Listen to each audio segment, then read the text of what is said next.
You gotta take control, life's too short.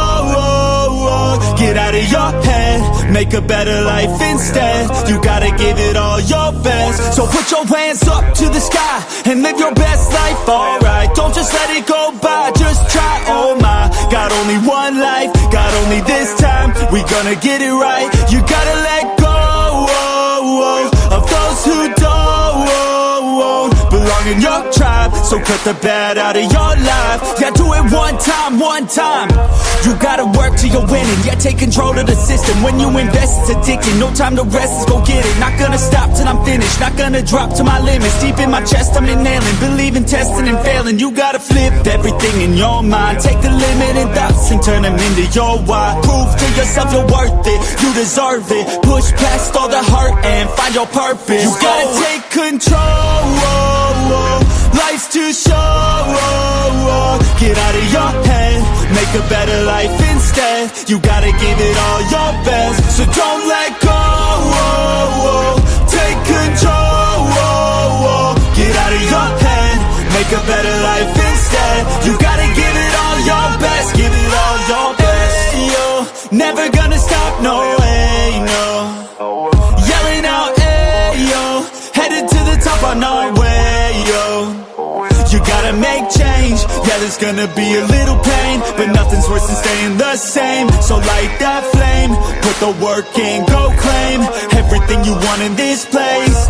It's time to go fast, know that energy is all cash. You could get it all if you never give up, no slack. Headed to the top is a mystery, your own path. Never gonna stop, no, you got this, never go back.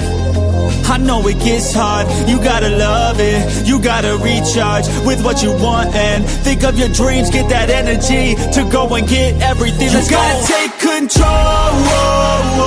Life's too short. Get out of your head, make a better life instead. You gotta give it all your best. So don't let go. Take control. Get out of your head, make a better life instead. You gotta give it all your best. Give it all your best.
I work blind, got vision I don't need to see. I'm picking mind over matter, I believe in me. I need to find more hours in the day to breathe. Need to find more power in the way I be. And when my mind turns sour with the painful scenes, I need to scream out loud, I can't stop me. I wanna be the greatest like Rocky. You know I leave them all hating like a hobby. I'm out here making moves like a lobby. And if you ain't with me, it's your loss, see. I got my mind on the facts, I'm a python, grab what I like real fast. Till until I have everything I attack, everything that I lack, everything that I want, and I see, matter of fact.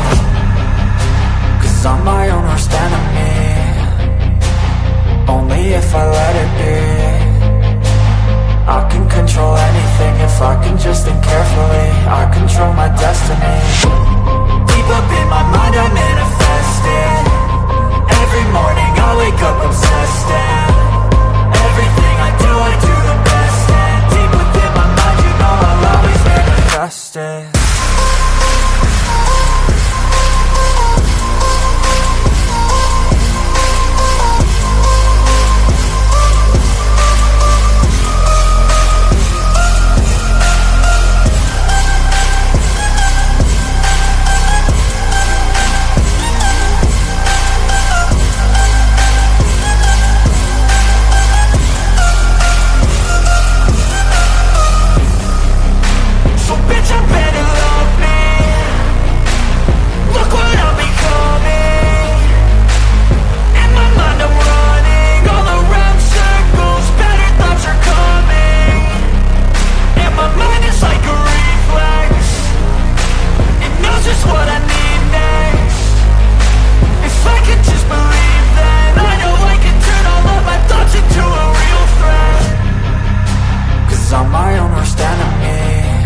destiny.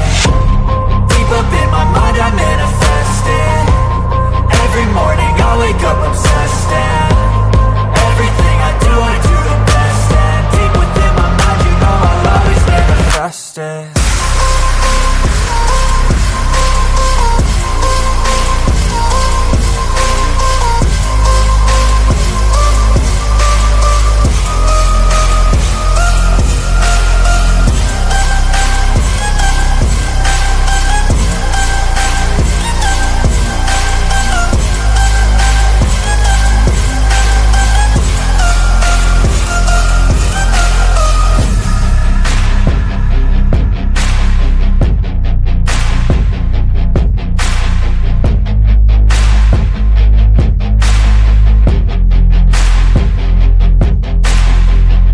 Hello and welcome to my Mind Over Your Matter. My name is Rick.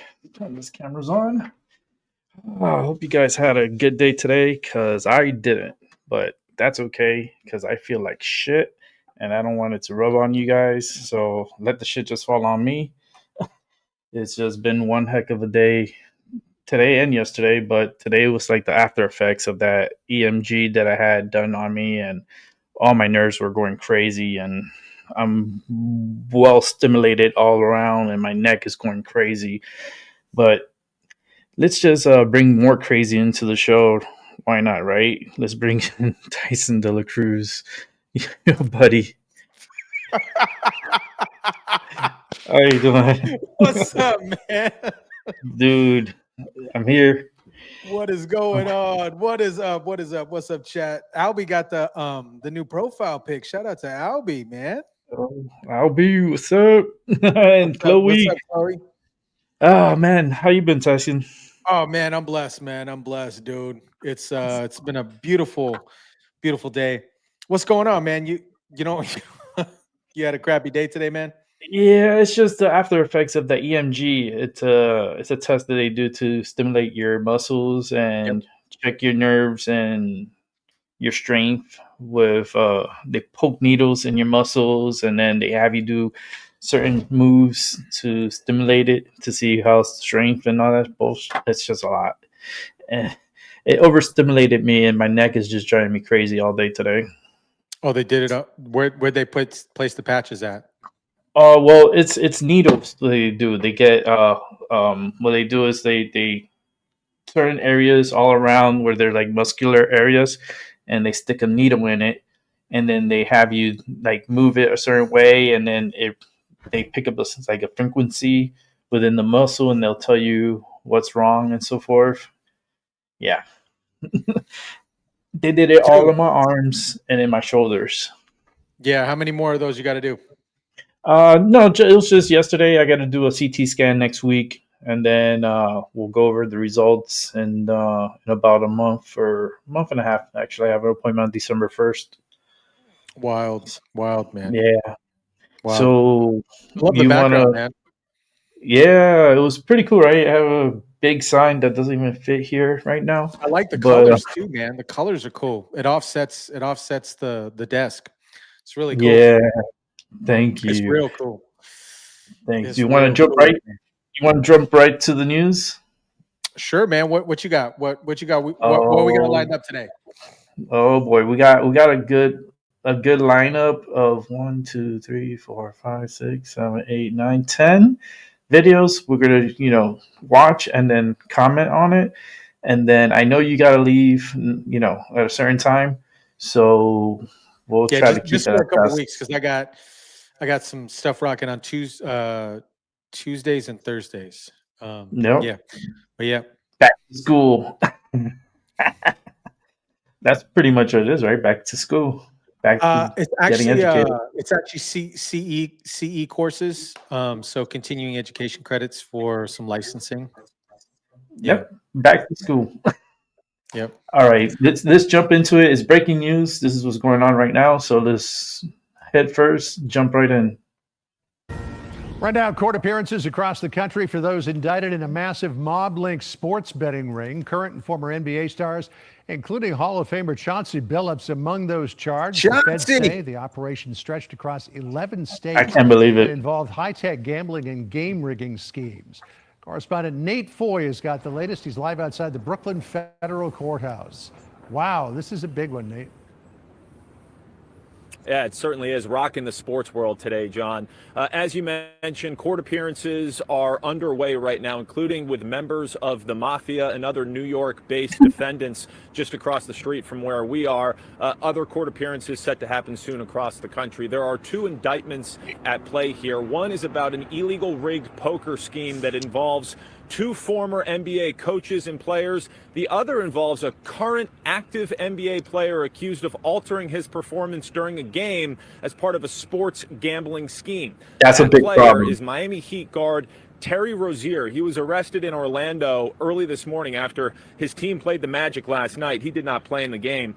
He's scheduled to appear in federal court in about 20 minutes. Rozier's accused of purposely leaving a game with a phantom injury so that he and his co-conspirators, including his childhood friend, could make tens of thousands of dollars. Meanwhile, NBA Hall of Famer and current Portland Trail Blazers head coach Chauncey Billups was also arrested in Portland this morning for the rigged poker scheme. Now, Billups is scheduled to appear in federal court at 4:30 Eastern time. He's accused of working with the Mafia to defraud victims who thought they were playing fair poker games that were anything but. One person lost $1.8 million in a single game. What? Were $8 to play along, only to be unknowingly deceived through rigged shuffling machines, fixing the odds in their favor. So, John, take a look at this. Here is one of those shuffling machines. Prosecutors say they read the cards, predicted which player had the best hand, and then relayed that information to a so-called quarterback who would then use signals to communicate with Billups and others during the games. Prosecutors say the defendants also used X-ray tables to secretly view each player's cards. What? The NBA put out a statement that reads in part, quote, Terry Rozier and Chauncey Billups are being placed on immediate leave from their teams, and we will continue to cooperate with the relevant authorities.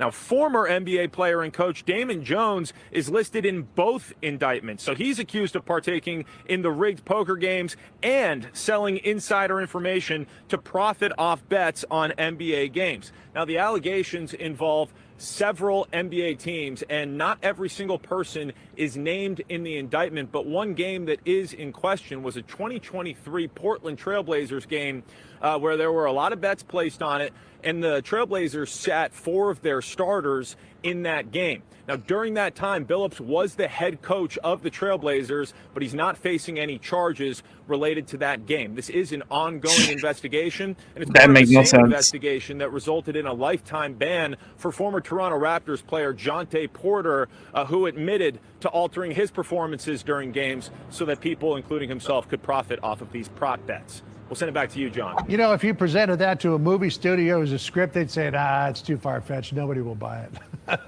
Nate Foy for us. Thanks, Nate. It reminds me of the 1979 Boston College point shaving scandal, John. Yeah, exactly.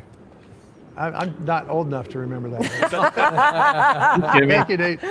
All right, let's bring in Fox and Friends co-host Brian Kilmeade and former NYPD Inspector Paul Morrow, a Fox News contributor. Brian, you're familiar with every corner of the sports world. I mean, heads are exploding right now. I know that you really got two things going on. I think, it's serious in terms of legal stuff on the modified card shuffling, the games in East Hampton, the games in Las Vegas, and I get it. But I think the bigger story is in the sports world, because you have this Terry Rozier, Chauncey Billups, who's right now just in the card game, but we'll see if the indictment spreads out. The one thing about betting, the one thing about games, the one thing that puts people in the seats, they think the game is not rigged. They think it's not fixed. The minute you fix the game, where people go there and go, who's getting paid off? Man, that was a bad pass. I wonder if that person is got a prop bet on the side, is involved in it. Then everything falls apart. You can't have gambling. It doesn't have authenticity. And then people will pay for a ticket for a game that they think is somehow predetermined. Yeah.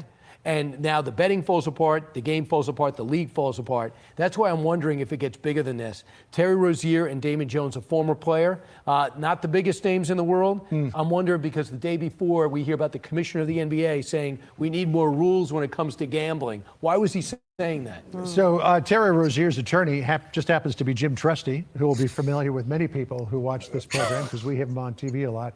He said this, quote, "It's unfortunate that instead of allowing him to self-surrender, they opted for a photo op. They wanted the misplaced glory of embarrassing a professional athlete with a perp walk. That tells you a lot about the motivations in this case. They appear to be taking the word of spectacularly incredible sources rather than relying on actual evidence of wrongdoing. Terry was cleared by the NBA, and these prosecutors revived that non-case. Terry is not a gambler, but he's not afraid of a fight, and he looks forward to winning this fight." His last contract, 4-year extensions, worth $96 million. He makes $24 million a year.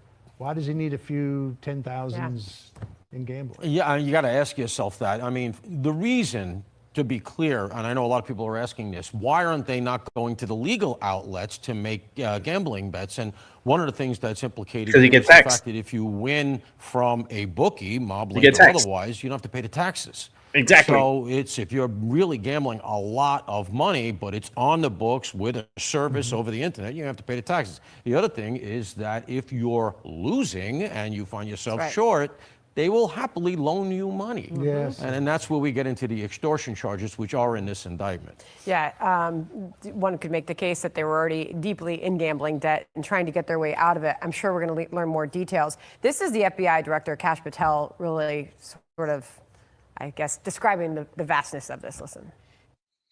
The fraud is mind-boggling. It's not hundreds of dollars. It's not thousands of dollars. It's not tens of thousands of dollars. It's not even millions of dollars. We're talking about tens of millions of dollars in fraud and theft and robbery across a multi-year investigation. Are you just sort of surprised that we're still, I don't know, that this is happening? Yeah. How about this? I mean, 4 crime families. Yeah. They say it's very rare for these families to work together, but they agree for this. Everybody loves basketball. Yeah, I mean, it looks like they get protection, debt collection, you know what that means, in exchange for a cut of the winnings. In turn, too, I think it's pretty interesting that they have all this high-tech technical device, whether it's earpieces, whether it's x-ray vision, whether it's certain things in your glasses or contacts. This is like Ocean's 11 or whatever number they're up to now, Ocean's 13. I think it's nuts. But people say that if you're addicted to gambling, if the first reason why we're not addicted to gambling, and we say, how could you risk a $25 million contract for a $10,000 bet? But even though Jim Trusty says his client's not, they say it's typical of people addicted. They want the adrenaline and the rush, and they just want to win, even though it doesn't seem to make sense because you have $26 million. You're not betting the ranch, and you can pay the mortgage. Final word to you, Paul. Well, so yeah, the 4 of the 5 families are involved. Interestingly, here the Columbos are not, and that's Brooklyn territory. The indictment's in Brooklyn, so it looks like maybe they're on the You outs. have the territories down? Well, yeah, well, Brooklyn is traditional. Hello. Colombo. All you gotta I forgot. the accent that says it all. I'm not in the indictment. Let me be clear. All right.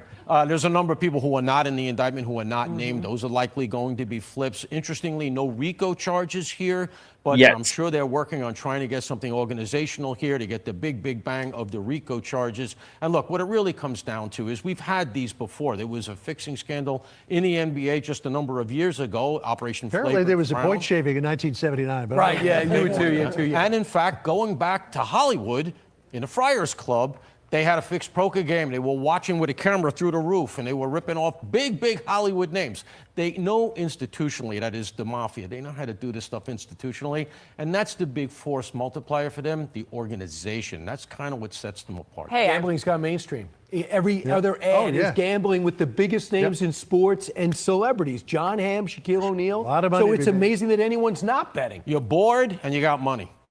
Right. You're not talking. Want even more Fox News? A lot of money. All right. We're talking about millions here, Tyson. Like, I saw you brought up, you want me to bring up your... Yeah, let me pull it. Hold on. Let me grab it real quick. Okay. I'll let you. So, like, millions of dollars are being put on the line, and these are kind of like behind the scenes. These are like going to other people's homes and having a gathering, and they're like, yeah, let's play poker. But it's more of a professional type of thing, but behind closed doors, where there's devices and high tech, monitoring everything and actually watching your cards as you're playing. That's very suspicious. It's wild. It's wild. It's very wild. When I saw this morning, it reminded me, actually, I don't know if you've seen this, but There's a show on it's a docu series type thing on Amazon Prime. It is called The Cocaine Quarterback, and I heard of it.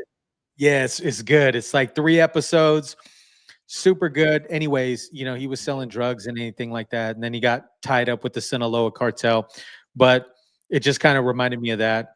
And then what's his face? What's Jose Canseco? Jose Canseco was it? No, Pete. Jose Canseco was the steroids. Pete something with the baseball. I used to catch the home runs. Pete Rose. Yeah, I used to catch Jose Canseco's home run balls at a park that I used to live. Yeah, but I used to live down south in Florida in Hialeah. He used to come out to this baseball park we had there, and they would get some of the kids to go out to the home run area, and whoever brought back a home run will get a hot dog and a free drink. And I caught a couple of those home runs. But yeah, Jose Canseco was known for the steroids and also drugs, but they went for the steroids than anything. Pete Rose regarding the betting scandal with the Major League Baseball. When he was in Cincinnati. Yeah. So this, I saw this on X. This right here. I'm gonna have to pause it because of copyright a little bit, but so this is Terry Rosen, right? With the ball. Like that play right there. Complete, like just that. And then there's this one right here. Like what was that? Yeah. Like he just threw the ball. Yeah, he's like throwing the game, man. He threw it and then he runs and then he let that 3-pointer go. And then watch this one right here. Like what the hell? No wonder. My goodness. That's crazy, man. You know something, man. Tyson, ever since this gambling crap started, that was the downfall of these organizations with their cheating, because they used to cheat like hell back in the days, and it wasn't so noticeable. Now with the gambling, you can actually see it, and you're like, it's very noticeable. You're like, wait a minute, this guy doesn't play like this. This guy doesn't just throw the ball to his opponent and loses the ball like that. Right. And all it takes is one game for many people to make thousands or millions of dollars easily in certain bets. Yep. And these are so far, this is the indictment here. These are the defendants. I think there's 31 total. Or 30. Hold on, let me see. That's wild. 30, I think 31 total defendants. And the scheme, rigging poker games in various locations in New York, Hamptons, New York, throughout the United States. Wild. You know something? Do you think this is I'm just gonna throw this because I'm just feeling this energy. Do you think that Diddy has something to do with ratting out a couple of these motherfuckers? Because something's not smelling right, and Diddy's name keeps coming up in my head. I don't know. You know what? I haven't. LeBron's involved in this. That's supposedly, right? Like allegedly, right? Like that's what they're saying. Yeah. So, if he is, this is very bad news bears for LeBron. But even to have like a big major player like Chauncey Billups, who's a coach now, be involved in this is wild. You know why I say LeBron? Because I remember back when he was playing with the Miami Heat, and they were on their way to winning, like coming back and winning a title, and he gave up on the fourth quarter, and he didn't play as hard as he was playing throughout the game, and it just felt so awkward to see your team just not succeed because LeBron just gave up. Yep.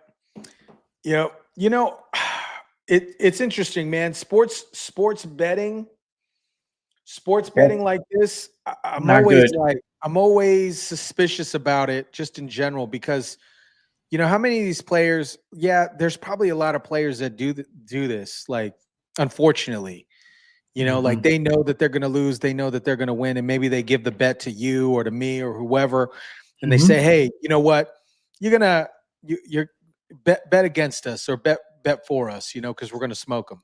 But this is huge. This one's, especially with the illegal gambling in the different New York City situations. That's wild.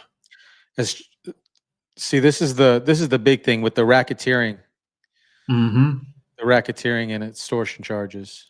It's going to end up a RICO somehow, and it's going to implement a lot more people than 31. I'm just letting you know right now, because I'm seeing like possibly thousands of people involved. This is not like a 31 and that's it. I think there's thousands upon that are involved in this shit, and they have their own operations.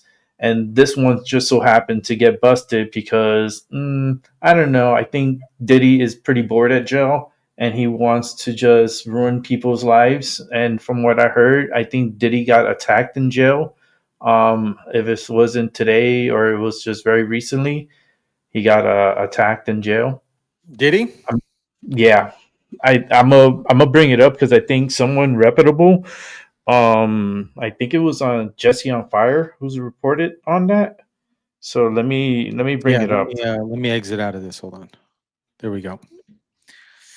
Jesse on Fire. You know what I mean, dude? That's what Yeah, he did. He did report on it. You want me to bring that up? It's 20 minutes long though. Shit.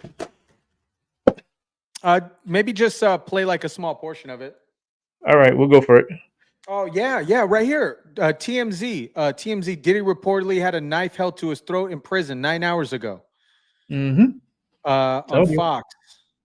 Fox 32, Chicago.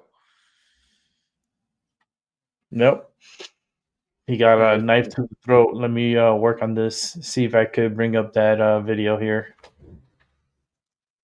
I got this. Or if you want to work on it too, you could work on it too. I got this TMZ up. Hold on. Oh, TMZ will flag the channel because they don't like when they use their shit. Well, it's Fox 32 Chicago, but it's a TMZ reporter. Yeah. I'm trying to get my keyboard to freaking work. I hate this keyboard. I'm gonna buy a new one. I'm just waiting for Black Friday. I got there it is.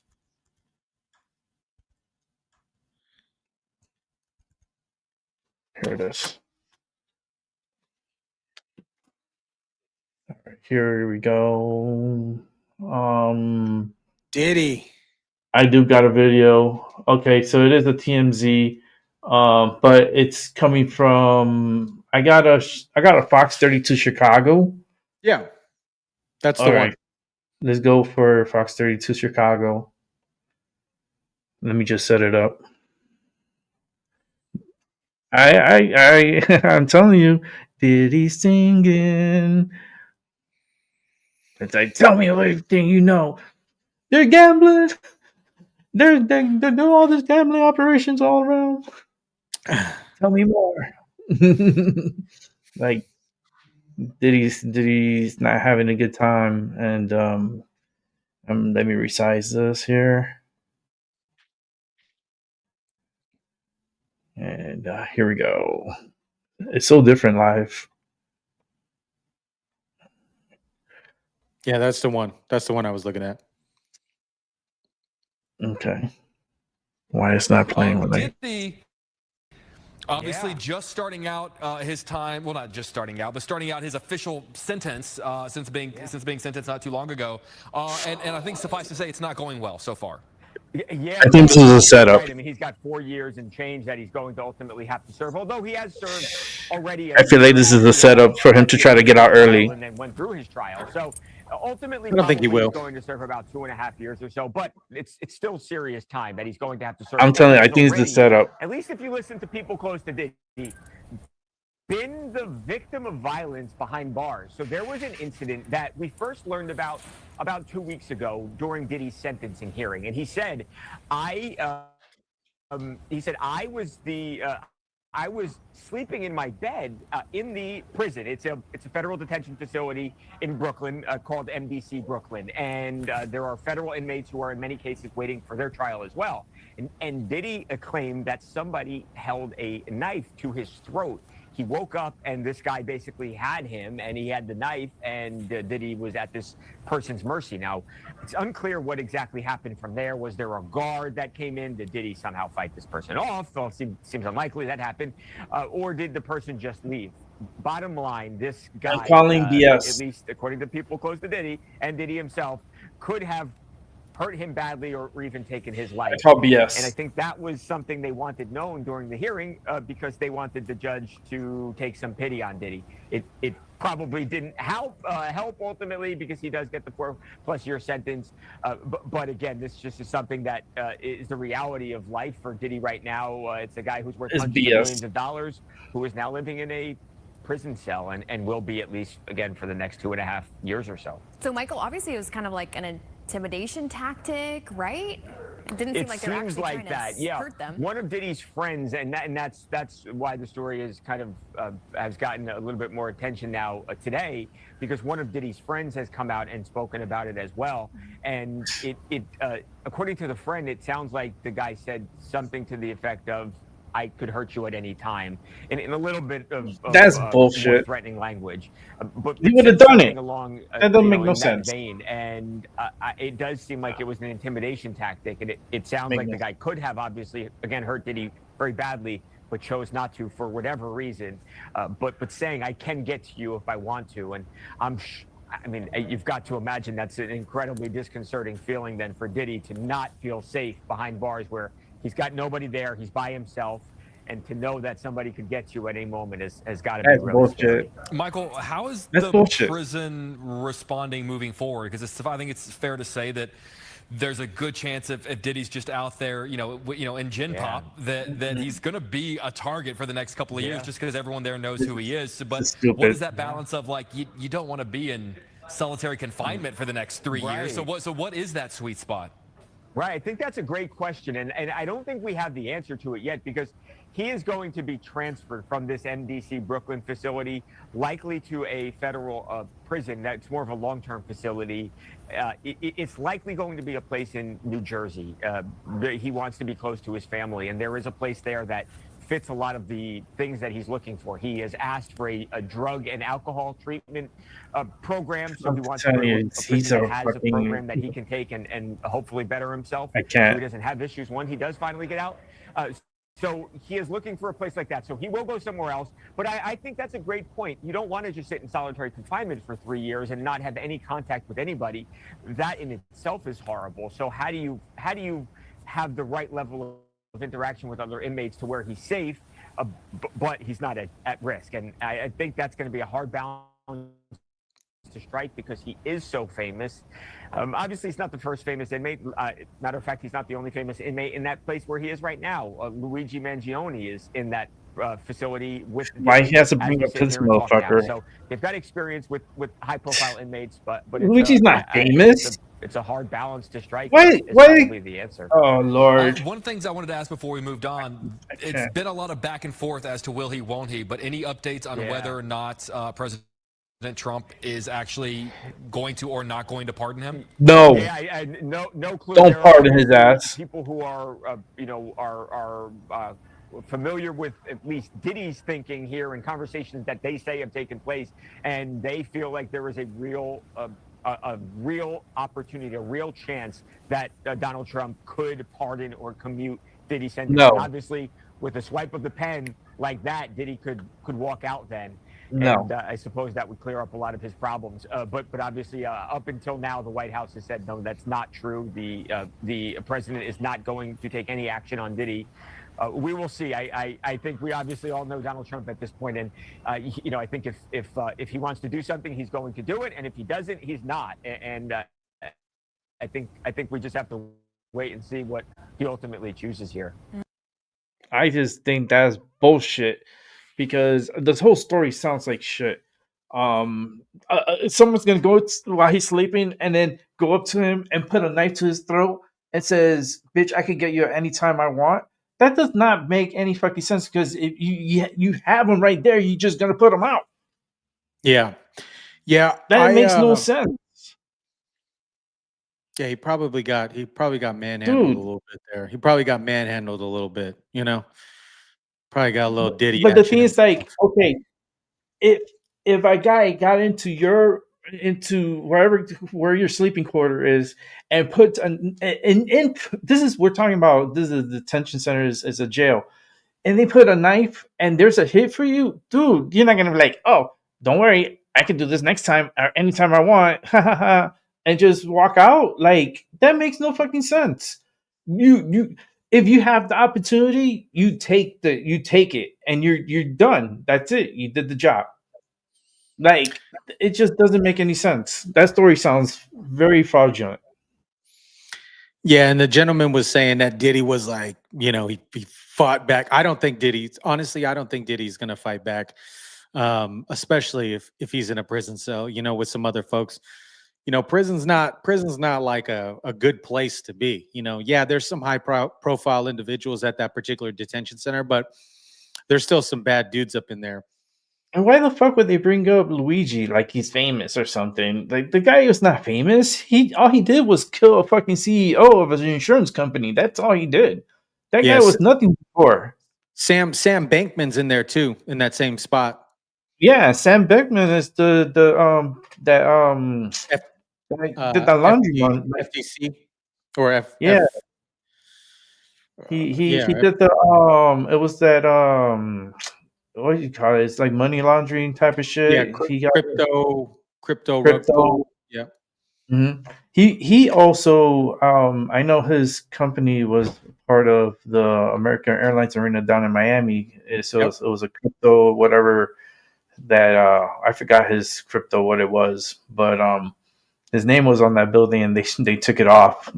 Yeah. And I was like, that guy, how long are you supposed to be in like, did he already go through his shit? No, he's in there for like 30, bro. 25. He's in there for 25. And Diddy's bitching and this guy is like not. It doesn't make sense to me. Nah, yeah. FTX was the name of the company for Sam Bankman-Fried, but he was because I remember they did the FTX Arena. They had sports people endorsing it. They had American Airlines. They had arenas named after the FTX. It was a big thing. And also wait a minute. On the Democrat Party and also we have to add Democrat donor. Yep. Okay. Heavy donor in the Democrat Party. Thank you. 25 years. He's 33 right now. So he'll be an old guy. Let's see. How old is he now? 33. 33 and 25. Yeah, it's 58. Yeah. 58. He'll be out by his 58 if nothing doesn't happen to him, which he probably not because he's a dweeb. Yeah, I don't know why Diddy is having a hard time and try to pass. And this is something that happened a while ago. They're just breaking it out in the news now so it could get some kind of national attention. Like, oh my God, Diddy had a knife to him. This happened like 3 weeks to like a month ago, or probably a little longer than that. Yeah. And now coming out that he told a friend that they put a knife and they said he'll come back anytime he wants and he could do this anytime he wants. It's like, No, that sounds stupid. Yeah, I'm I telling don't you, know. if they're gonna take the hit, they're gonna take the hit. How many people died in jail, and they once they got the opportunity to get that motherfucker's not coming out alive. Yeah. Man, I'm surprised. I just pulled up Sam Bankman-Fried, man. I'm surprised that he's still in that Metropolitan Detention Center in Brooklyn. Yeah, he's supposed to be some kind of jail somewhere, right? No, he's supposed to be transferred out.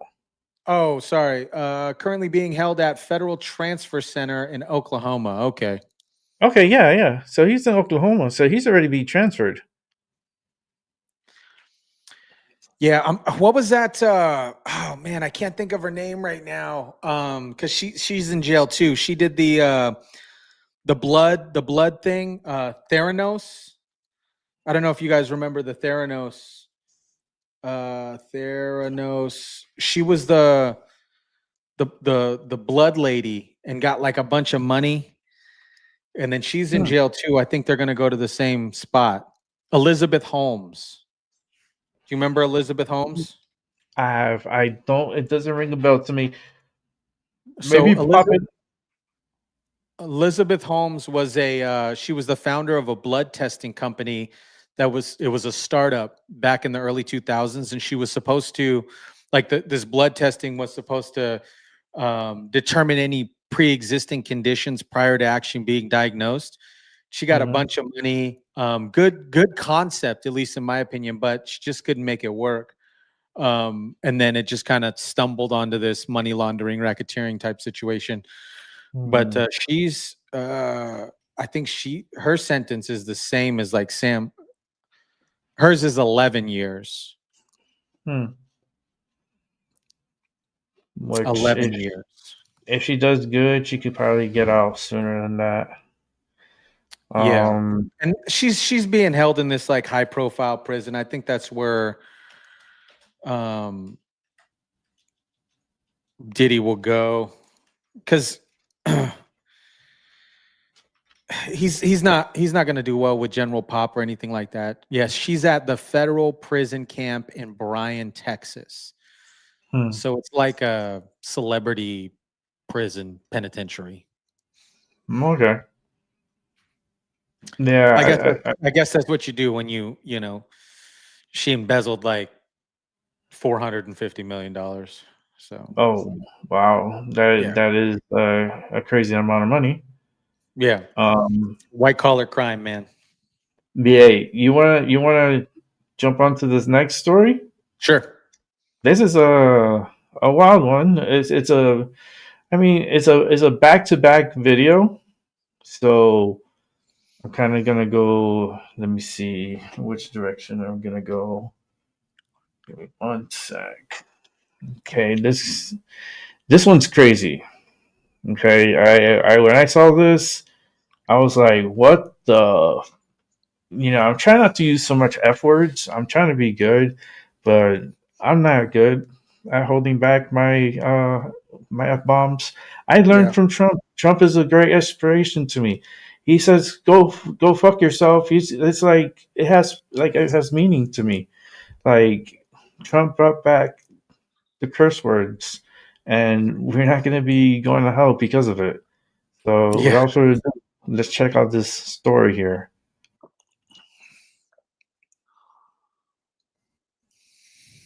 Much more about the man behind the wheel of this semi as it slammed into a number of other vehicles on the 10 freeway Tuesday, killing 3 people.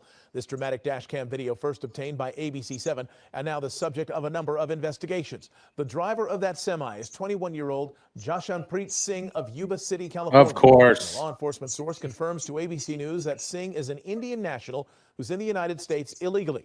This is a story that has gotten a lot of attention, and Eyewitness News reporter Tim Polio is joining us now live with the new developments in this investigation. Tim.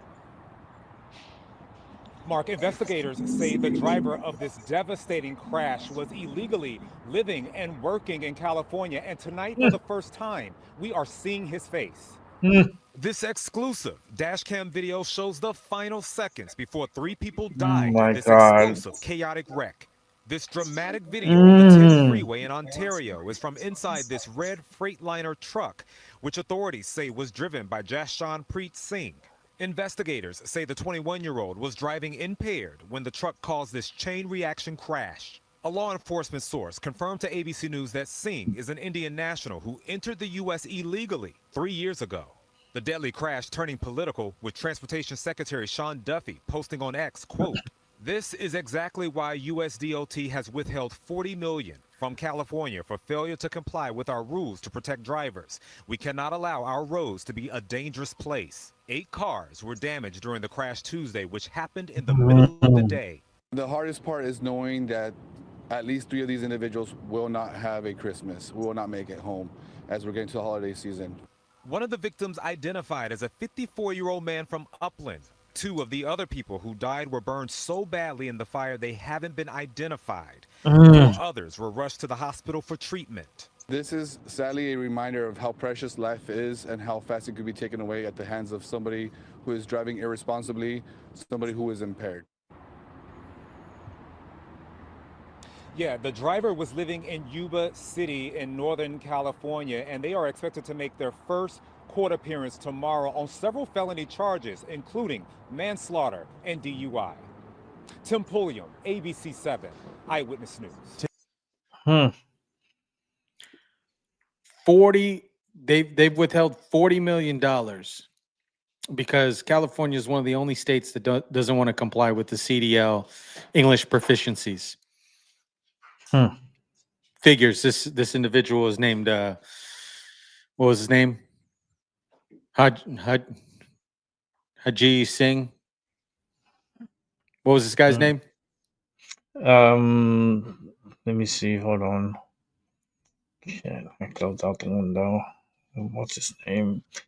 Here, hold on. Let me I got it. You got it. I don't. Yeah. Ontario. Jashapeet Singh. My man. You did a great job. They said he was driving impaired. What was he? Was he intoxicated or what? They say they gave him a DUI. DUI, yep. Facing manslaughter charges with DUI charges. No bail as of today. A DUI, bro? A DUI driving a semi? What is wrong with this loser? And he killed 3 instantly. It's a freaking 80,000. I say it all the time. It's an 80,000-pound death machine. A DUI. What an idiot. Idiot. Yeah, I totally agree. I mean, the fact that he came into this country illegally, and I think he this is like his 3rd time coming into this country illegally. It's very disturbing. It's sad because California was just in the news regarding the CDL situation, and then I think literally, because when did this happen? Yesterday or the day before? Like right after Sean Duffy was withholding the $40 million in funds from the DOT from California. I think it was the next day or even the same day this happens. Wild. So wild. And it's so the wild part about it is like people do not learn, right? Do they watch the news? Do they watch like YouTube? Do they get informed and see all the mistakes that people make every day? And how come humanity cannot learn from their mistakes? Because they're constantly making them every single day, and it's costing people's lives. It's wild, man. It's so wild. It's crazy because, as you just mentioned, and I'm reading on this article in the Los Angeles local article, but Singh, 21 years old, entered the United States through the southern border in 2022. The Department of Homeland Security said he was released into the country under the Biden administration and DHS in the DHS statement. So this guy's young, 2022. So he's like in his mid-20s. Well, the Singh guy was 21.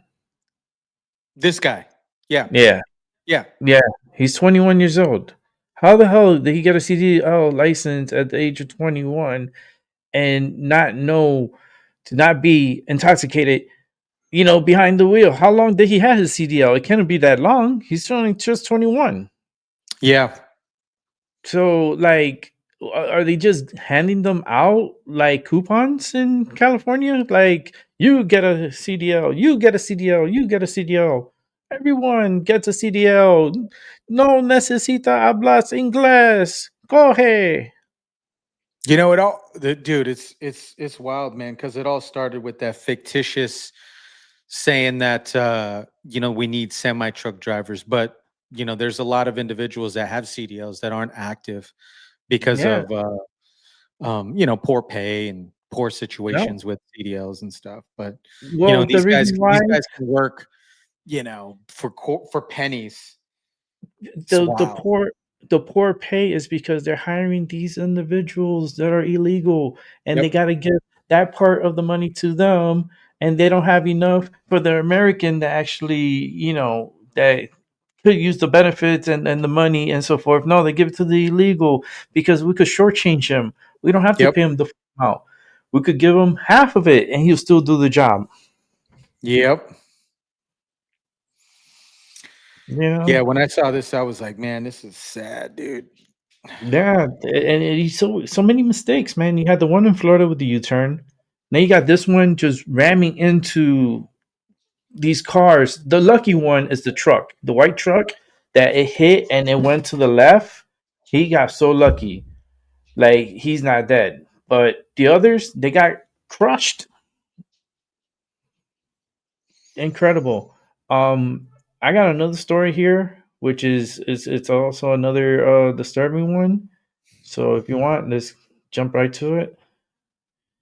And this is coming out of Chicago, I believe, Illinois. National Transportation Safety Board, the NTSB, is looking into a devastating chopper crash that killed 4 family members of a candidate running for Illinois governor.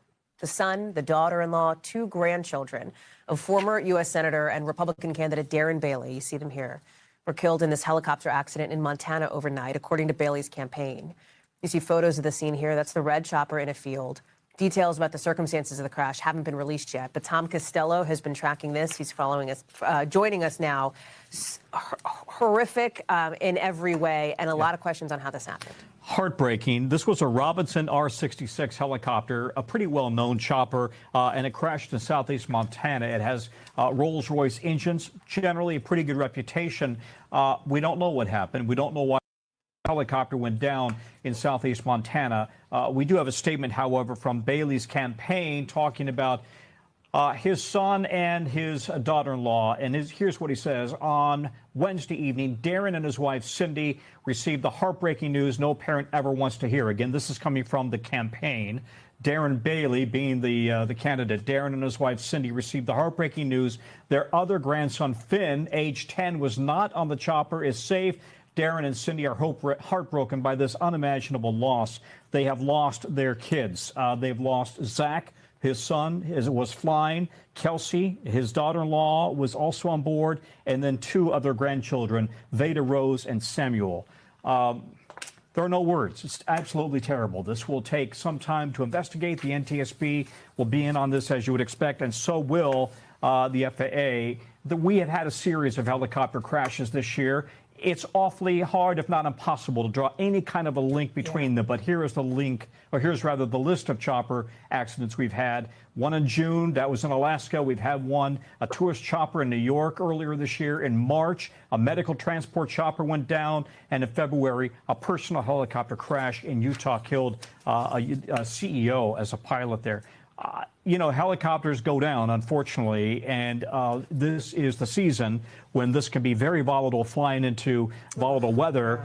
Again, no indication right now is what may have contributed to this crash in Montana. Just, as you say, heartbreaking. Tom Costello, thank you for that reporting. You bet. That's wild.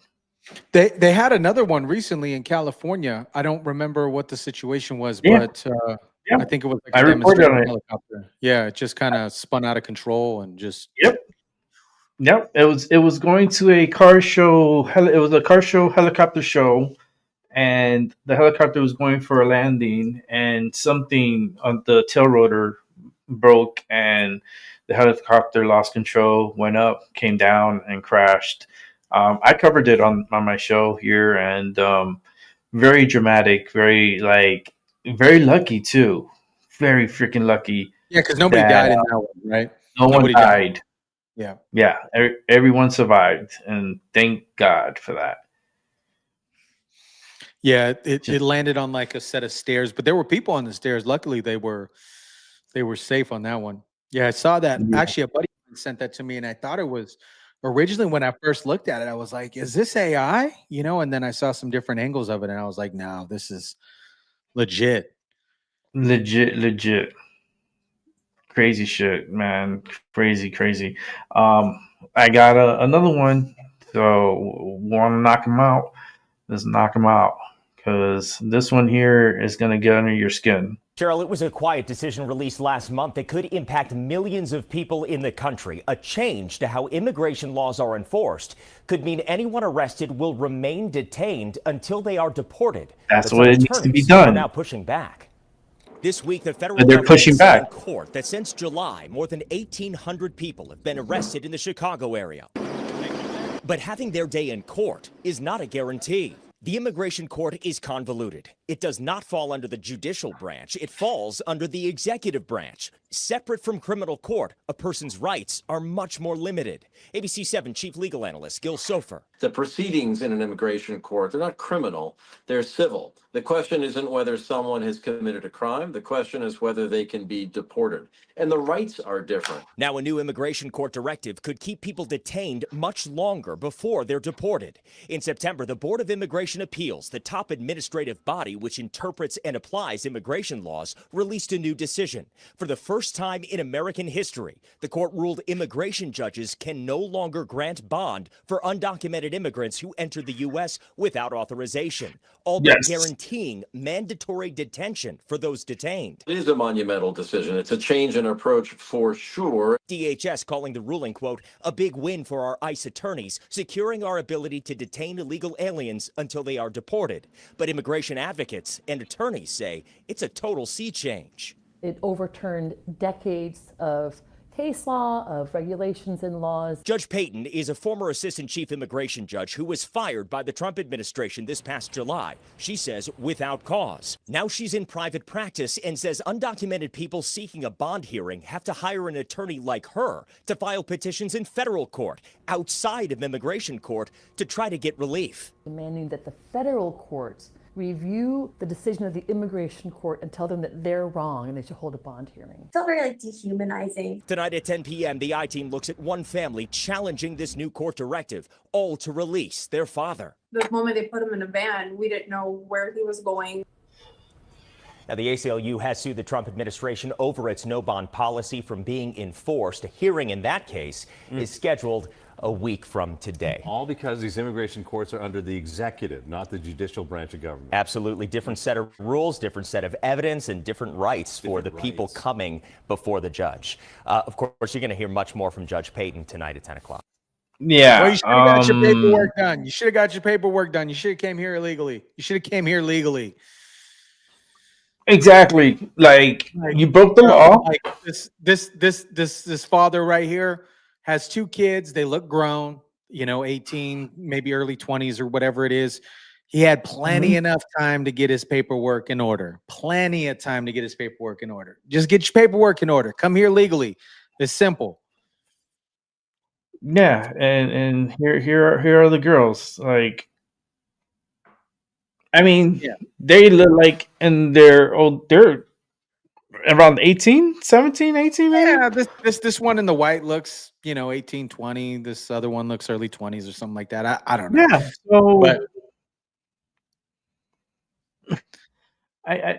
he had plenty enough time to what's wild to me, man, is like I get so much heat on the immigration stuff because like they're like, well, they're working here and da da da da. I'm like, dude, then just get your paperwork. Like my mom had to navigate through legal citizenship here in the United States, man. Like I know it sucks, but it's like the right thing to do. You know, that's how you come here legally. You get your paperwork done. It's simple. That's all you got to do. Get your paperwork done, and then, if you could get your citizenship, and you don't have to worry about ICE or anyone coming after you because you're documented. And if you do get caught up on it, it's gonna be an inconvenience for a bit, but they'll let you go and they'll apologize. Dude. And that's the other thing too. As soon as ICE shows up, all these fools, they just start running. They just start running. Like, if you're here legally, I'm not running. You know, if I get caught up in an ICE raid, I'm not running. I'm not worried about it. You know, like, bro, like if you need to detain me for a little bit, whatever. But like, I'm a U.S. citizen. Like, why do I have to run? These guys exactly are away when they start running across the freeway and in the cornfields and all this other bull crap. I'm like, dude, you know what? The one that got out, the one that jumped out of the vehicle and then got hit and got killed on the freeway. Yeah, that's crazy. That's ridiculous. You know what's ridiculous? This next one that I'm going to show you, this next video, and it ties into what we're talking about. So without further ado, let's go straight to it. I'm State Representative Han Nguyen. I'm State Representative Han Nguyen. These guys are telling us to stop following. I'm State Representative Han Nguyen. They're U.S. Customs and Border Patrol. I'm State Representative Han Nguyen. There's 3 agents behind us. Why is my window not working? I'm State Representative Han Nguyen. Somehow they're able to open my windows.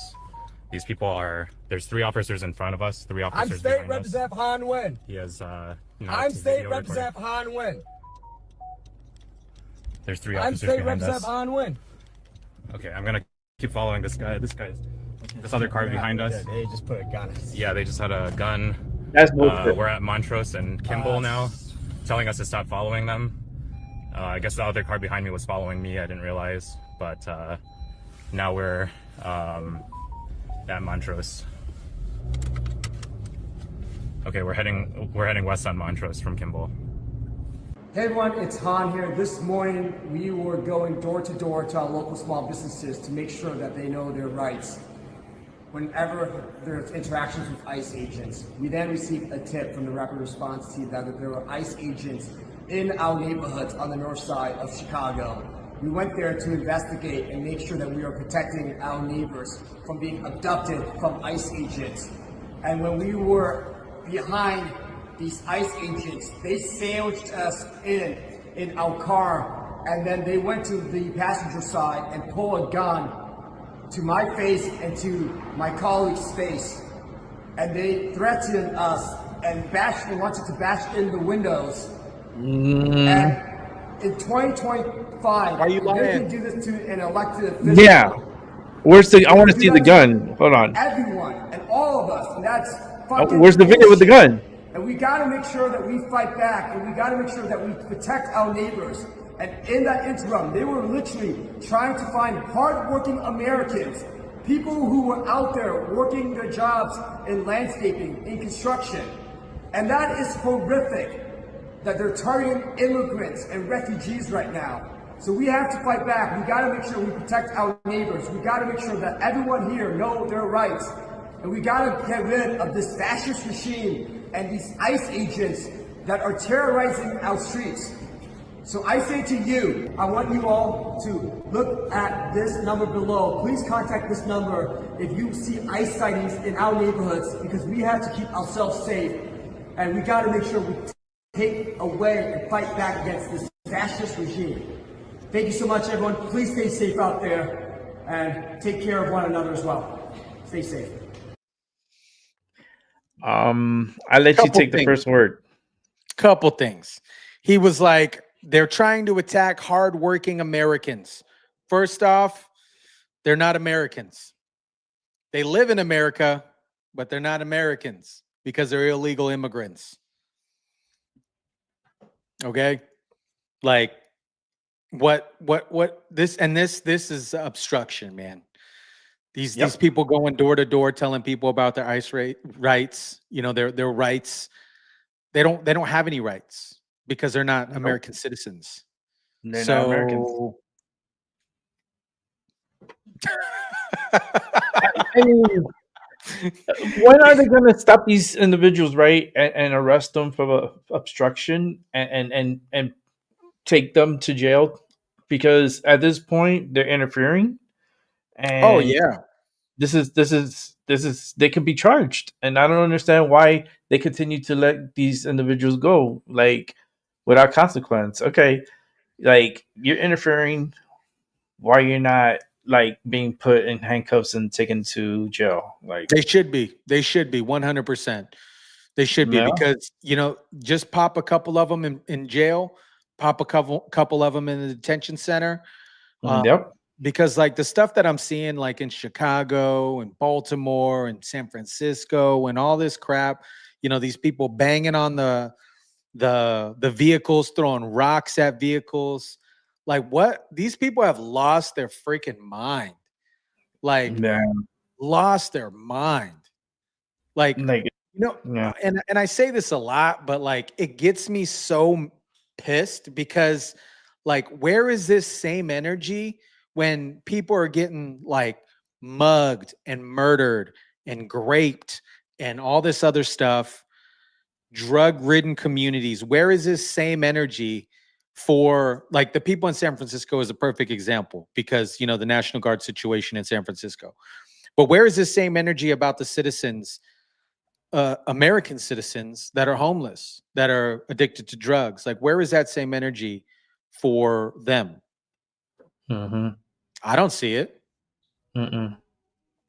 I don't. And it's not. And they keep using these same talking points in regards of kidnapped and abducted. No. And the dog whistles. Hold on, the dog whistles. Yeah. Where's my dog whistle? Oh shit! I don't. I left it. I have a bell now.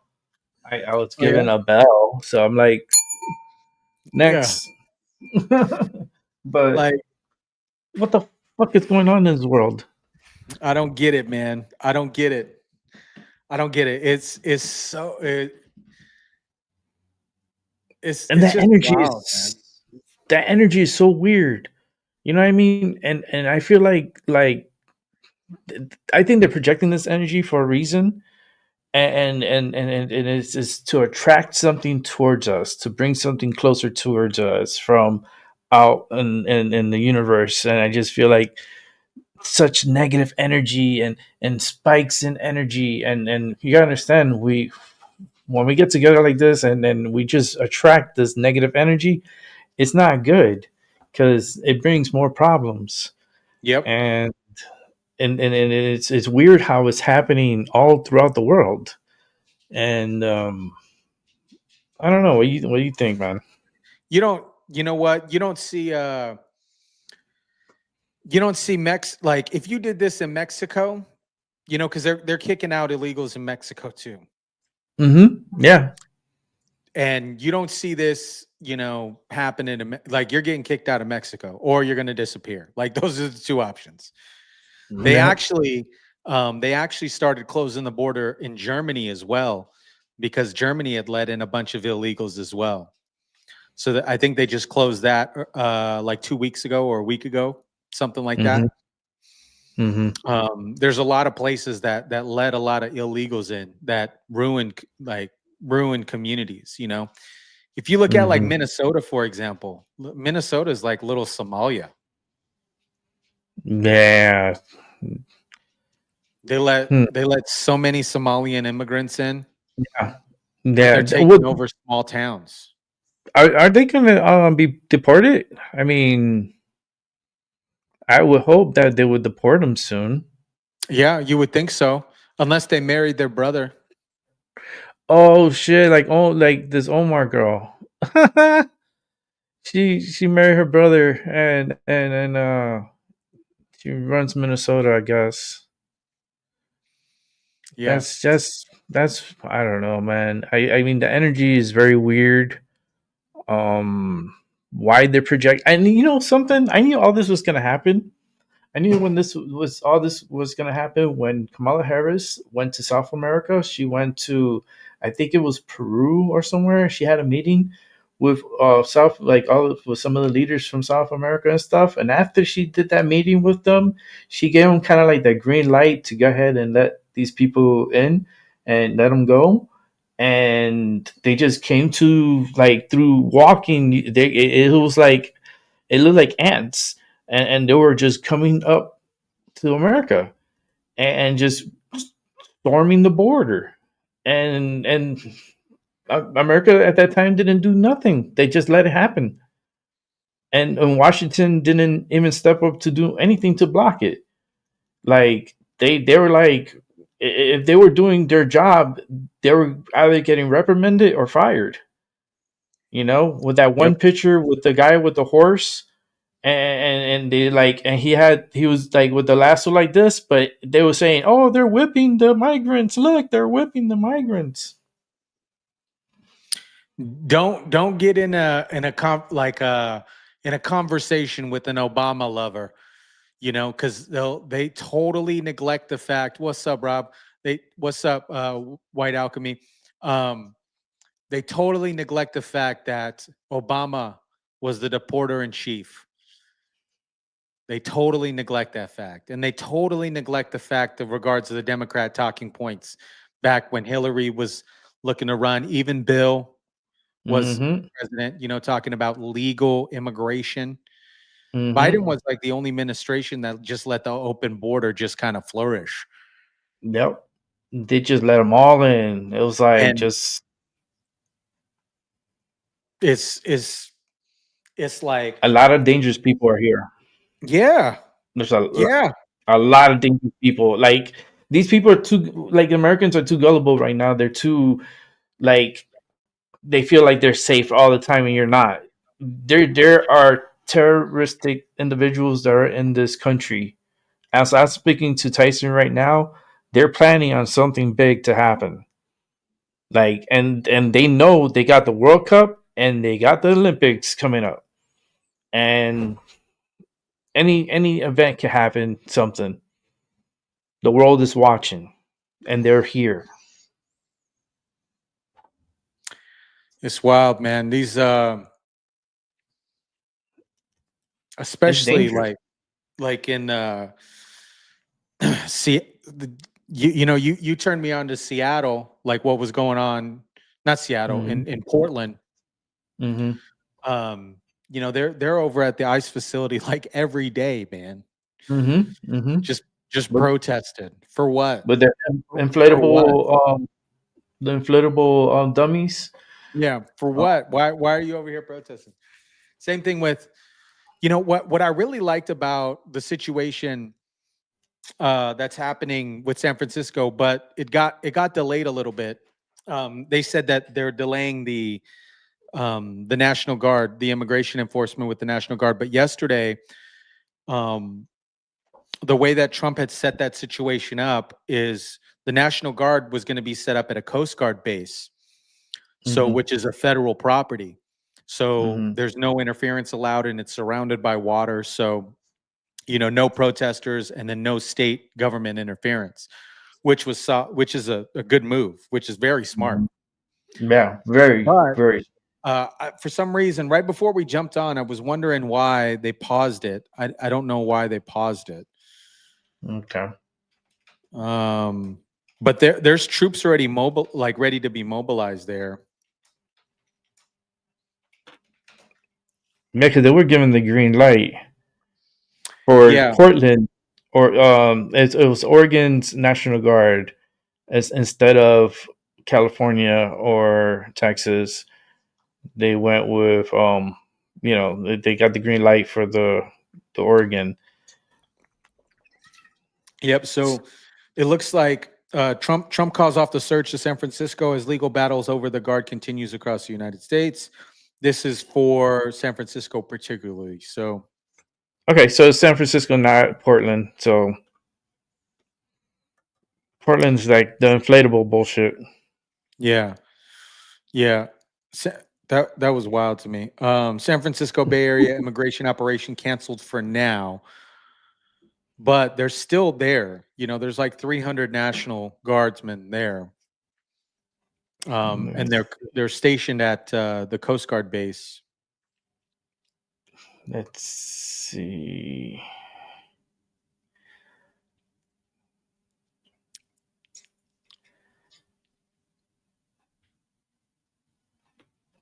There's a lot of things going on, man. I'm just looking real quick. We're living in very interesting times, man. Every time I see all this energy, I'm like, man, they don't understand, like, the sun, the energy from the sun, and where we're at right now in time. It's just, we're in unique times. Where are we heading towards? What's the end all? What's gonna be? It's so, I'm so impatient to wanting to find out, like, what is all this coming up, like, coming to? Where are we heading? Yeah. Are we gonna be able to see what happens? I want to stay alive just to see what happens. White Alchemy says much of the leftist discourse involves pretending not to understand, making discourse impossible. Yeah, and most of those protesters are white people, like, that don't even live in the community. I don't know if they have jobs. I don't know how they can have jobs. This is wild. It's wild. I don't understand it. Like, who's paying these guys? Who's paying these actors? Who's the antagonizer? Yeah, That's what I want to know. Like, follow the money, because there's currently an investigation going on regarding the No Kings protest. Individuals, or they're opening up a case to look to see who fund those No Kings protests. Excuse me. that No Kings was a waste of time, and a lot of money went to a lot of organizations. I mean, follow the paper trail, follow the money, because the money, you could trace it all back. It's not like they can't trace it. That's why they need to advance AI, because that's what they're going to use it for. They're going to, like, put all this information in, and then let AI discover exactly where the money's coming from instantly, and they'll say George Soros, and then you just go after him, and be like, look, after extensive investigation, and the money trail came to an end, and it right at the Soros doors. Speaking of that, I got something here. Do you mind if I share it? Hold on. Let me pull it. It's your show too. Hold on. Where did I save it? When you get, let's see, where did I save it? Speaking of Soros and all that stuff, let me find it. Here it is, right here. All right. I'm going to share it. I'm on standby. So check this out. To a new product that GoFundMe uses to solicit donations for nonprofit organizations. Except in one local case, the organization had no idea. 7 on your side, Stephanie Sierra is live with the story tonight. Steph. Yes, Alma and Dan, GoFundMe has created nonprofit pages for more than 1 million charities using public data. What? But as we learned from a local 7 on your side viewer, some of these nonprofits are unaware these pages even exist. Dave Morris is the treasurer for the Friends of the San Bruno Public Library and the president of the San Bruno Amateur Radio Club. Recently, he got a call from the library that left him puzzled. One of our patrons at the library wanted to make a donation in someone's name who had passed away. He says the person went online and found a GoFundMe page tied to the library's nonprofit and wanted to know if it was legit. And it's something that we did not set up. We weren't sure what was going on. Turns out GoFundMe created the page, but Dave had no clue. And he's not the only one. Wow. GoFundMe has taken upon itself to create nonprofit pages for 1.4 million 501c3 organizations using public IRS data along with information from trusted partners like the PayPal Giving Fund, which really make it easy for nonprofit organizations to connect with our community of over 200 million on GoFundMe. And so what we were finding is people were already coming to GoFundMe to organically support nonprofit organizations. Krista Lamp is the Senior Director of Nonprofit Communications at GoFundMe. She explains some nonprofits will claim the page, meaning the organization has full visibility over donor data, donor stewardship, branding, and how they choose to leverage their page. So GoFundMe set up I think it's like 1.4 million GoFundMe accounts for nonprofits that nonprofits didn't approve at all. And individuals are donating to these nonprofits, and these nonprofits don't even know that they're receiving funds. Wow. But according this to is Dave, dangerous. both the library and radio club nonprofits were not claimed, leaving him frustrated GoFundMe didn't consult him first. And the fact that they would just on their own build pages for nonprofits that they've never spoken to is a problem.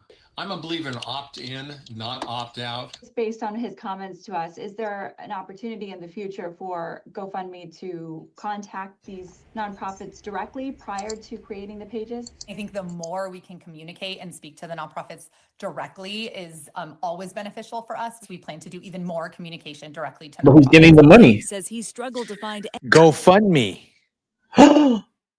Motherfuckers. And sorry. I'm pretty sure just the way that, like I would set it up is like on a high yield account where all the money goes in and they're collecting interest on the money that's donated to these unclaimed nonprofits. And if nobody claims it, they probably have a withdrawal period after, X amount of days or whatever. anyone to contact from GoFundMe about this, so we reached out to 7 on Your Side for help. Only after you became involved, they contact us. They also solicit a tip of 14.5%. In other words, they say, we're doing this and we're great people and give us 14.5% to do this, which doesn't have to happen. And that's what bothers me. When we checked, the optional tip was actually set for 16.5%. The consumer is required to move the bar to adjust accordingly. These completely optional contributions really make it possible for us to offer our fundraising tools, our customer support, and really support our global team of trust and safety experts. The tip would be in addition to a 2.2% transaction fee GoFundMe charges nonprofits, plus 30 cents per donation. That fee. So not only are they getting double money dipping that's presumed to a nonprofit, but they're also getting tips. Yeah, double dipping. Wild. Wow. It's like I had to dig for this a little bit, but yeah. Yeah, big time, Rob.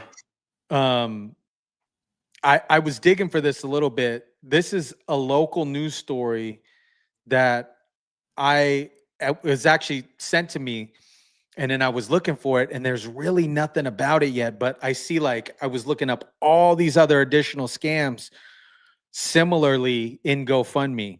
Is wild. You know, when you think about the numbers here, 1.4 million nonprofits set up in GoFundMes that are unclaimed. Like, there's so much money running through that. And the interest on it too. Yep. I mean, I'm pretty sure that money's just not sitting there. No. That money's making money. Yeah. And I'm sure they allocate, like the way that their accounting works, I'm sure that they allocate the tips elsewhere. So if you got to physically move the bar, some people don't know that, but like, I've never used a GoFundMe, but Neither have I. you know, if they click the 16%, I'm sure that goes into a different account versus the account that's supposed to go to the nonprofit or fictitious nonprofit or whatever it is. So wild. Yeah. GoFundMe nonprofit pages are being created without nonprofit consent. That is, Yeah. How though? How? I mean, I know with the W2 with the 1040s and stuff, and I mean, but without talking to the organization. Yeah. So it sounds to me like they're just using public data and then just creating these pages. Like, No, what a but grip. that's listen, oh my god, this is so bad. This is not good. Because like they're collecting like donations from people, but then it's not going to the organizations that are set up for, and that money is just staying and whatever tips they're getting to it's generating like currency for GoFundMe, and it's not even going to the organization. So it's like what, like, oh my god, what a headache. Yeah, it's wild. Yeah, I don't have enough this is the only thing that I found on this. I was diving on it last night and I couldn't find anything additional because this is something that I think they're trying to keep under wraps for a little bit, but I know GoFundMe is like a big scam, like people can just, I remember back during COVID, everybody was just setting up GoFundMes and things like that. Oh, Yep. my kid is this and that and the other thing. And then the Mhm. money doesn't even go to the kid, or they use fictitious pictures of people and parents to raise money. I'm not a fan of it. I'm not a fan of it. I mean, GoFundMe. Be scamming folks. Go scam me. exactly. That's what it sounds like, bro. It sounds like go scam me. Like, I don't trust it. I never did. I just felt like it's just a very opportunistic site, and I don't know. It just doesn't seem right. And the fact that people took advantage of it, and the company itself took advantage and just opened up pages without authorization. Yeah. Like what? Do you know the violation that is? Yeah. Like, wait a minute. Rob said he's gonna pick up a Rob Pocket fund. I know, right? It's like we all need a GoFundMe then, because I need a candle GoFundMe because I put Yeah. I put a lot of money into candles. Did you hear about the big back LaMonica McCleaver? You remember her? She assaulted the No. federal officer back in February. The which officer? Like a federal officer at an ICE agency back in like February or March. Okay, what did she do? So she actually is looking to dismiss her assault charges against ICE, an ICE agent. She was the big lady, big linebacker looking lady. I'm trying to remember, man. I see so many freaking videos. Here, this one right here. I seen so many videos. I do videos every day, and I see all this. Like, I have so much more to even go over with you, but let's see. It's this morning in a controversial case involving a local congresswoman and ICE, and it's drawn the attention of President Trump. Representative LaMonica MacGyver will be back in court today. Pix 11's Oh, Julie yeah, I Belay here did this live to story on break down her. this case as MacGyver is accused of assaulting federal officials, Julie, outside of an ICE detention center in New Jersey. But the question is, could these charges get thrown out? Yeah, that's what a judge will hear arguments about today, is whether or not these charges will stick. That's what we're going to find out. The judge is scheduled to hear these oral arguments this morning. Before that, this 11 a.m. hearing, a rally in support of MacGyver is expected outside the New Jersey courthouse. They should put her guilty because of this shit right U.S. here. Representative for New Jersey's 10th District, LaMonica MacGyver, has pled not guilty to the charges accusing her of assaulting immigration officers outside a New Jersey detention center back in May. You're looking at video now from a protest in support of MacGyver from a June court appearance. She's facing 3 criminal charges stemming from the clash at the Delaney Hall ICE immigration detention facility. The feds say she assaulted and interfered with agents during a visit by Newark Mayor Ross Baraka, who was also arrested, though his charges were later dismissed. LaMonica linebacker MacGyver. President Trump spoke about the encounter after it happened. I remember Give me a her. break. Did you see her? She was out of control. You know, those days are over. The days of woke. The days of woke. No, I didn't. The days of woke are over. The days of that crap are over in this country. We're gonna have law and order. At the end of the day, So yeah, she's looking to request dismissal on the assault charges of her body ramming an ICE officer. She's wild, man. I did a video on her. I remember her very clear, and guilty as hell. And the fact that she has all these people surrounding her and cheering her on like she's something of importance is astonishing. But homegirl, you're guilty as can be. Just you're going to jail, girl. Like just braid that hair. Yeah, she's and she's not able to raise as much money as, let's say, like an AOC or whatever like that for her legal. No. So I think when I was looking at this case, I think she only has like $147,000 in her coffers for legal fees, which is not enough, depending on how long this legal case is going to ride through. Mm-hmm.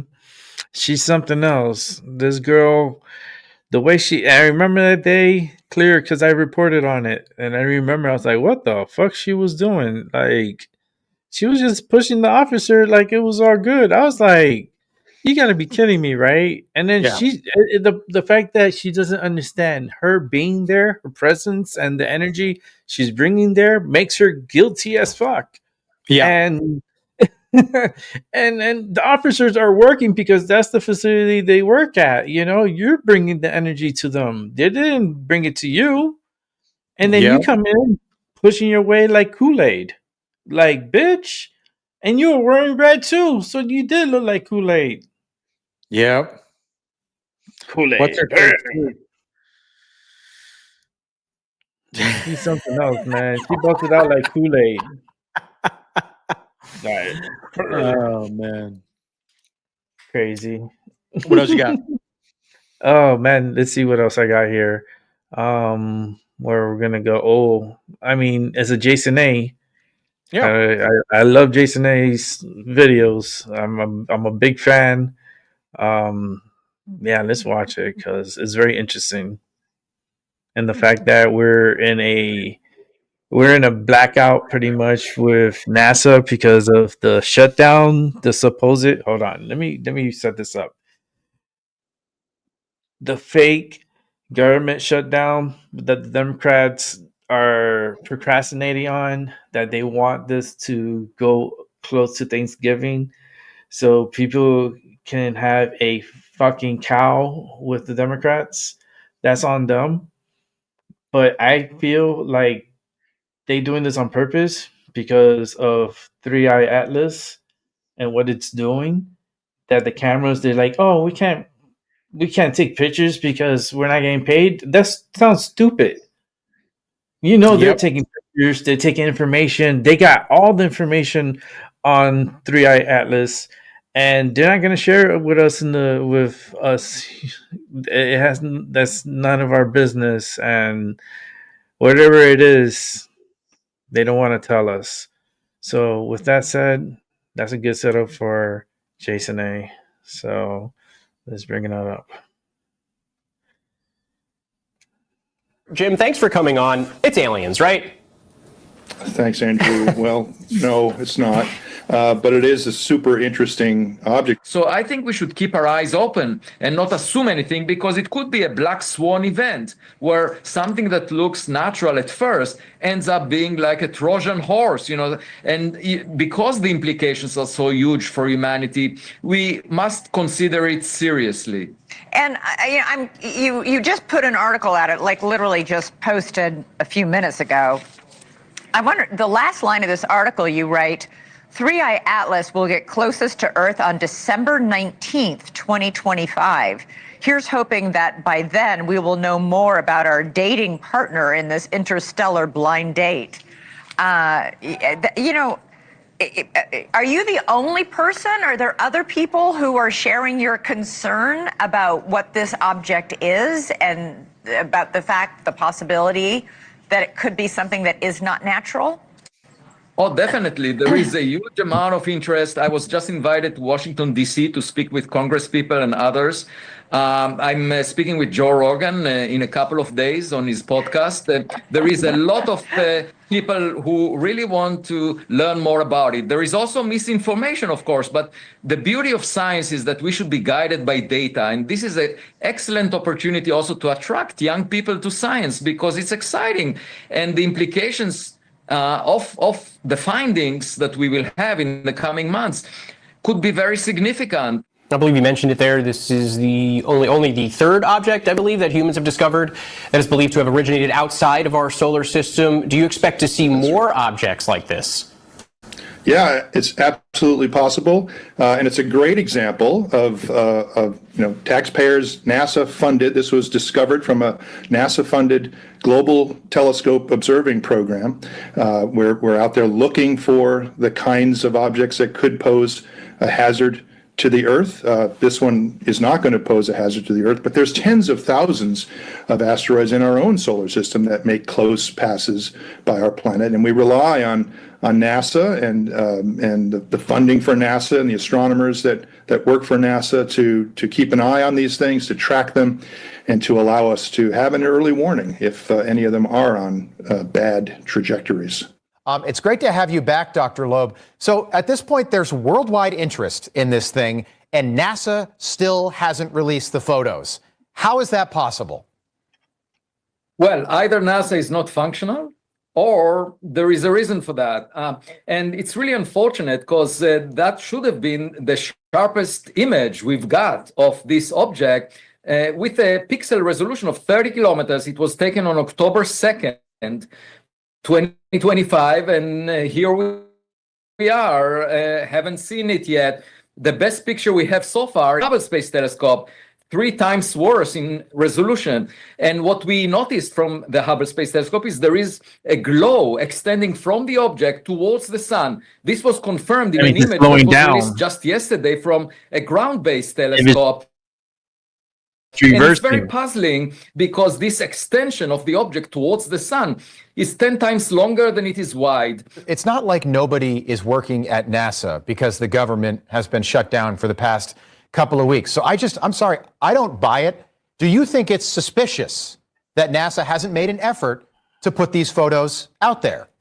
It's strange because the principal investigator of this camera called HiRISE on board the Mars Reconnaissance Orbiter is not affiliated with NASA. He is at the University of Arizona, and obviously they can still analyze the data and release it scientifically. There is no need for a press release. This comet's really cool because it does have that tail from the sun's radiation blasting it, but it also has a forward-facing tail. If the sun is here and the comet is here, the sun sends the solar wind to the comet, the tail goes behind the comet. Guess what? This comet is at the reverse side. But is it nature or something else? We're going to find out soon. Slowing down. Okay, so it's going to be a few weeks before 3i Atlas comes back into view. Right now, it is hidden behind the sun, and even during its closest approach, Earth-based telescopes are not going to be able to see it. What's worse, the images that NASA captured right before all this, well, we haven't seen those because of possibly the government shutdown. But our next guest has done more math, more calculating on every aspect of 3i Atlas than anyone I know. He is writing right now that if 3i Atlas is alien tech, this will be the make or break moment. The one and only Avi Loeb joins us now. He is head of the Galileo Project, founding director of Harvard's Black Hole Initiative. Professor, welcome back.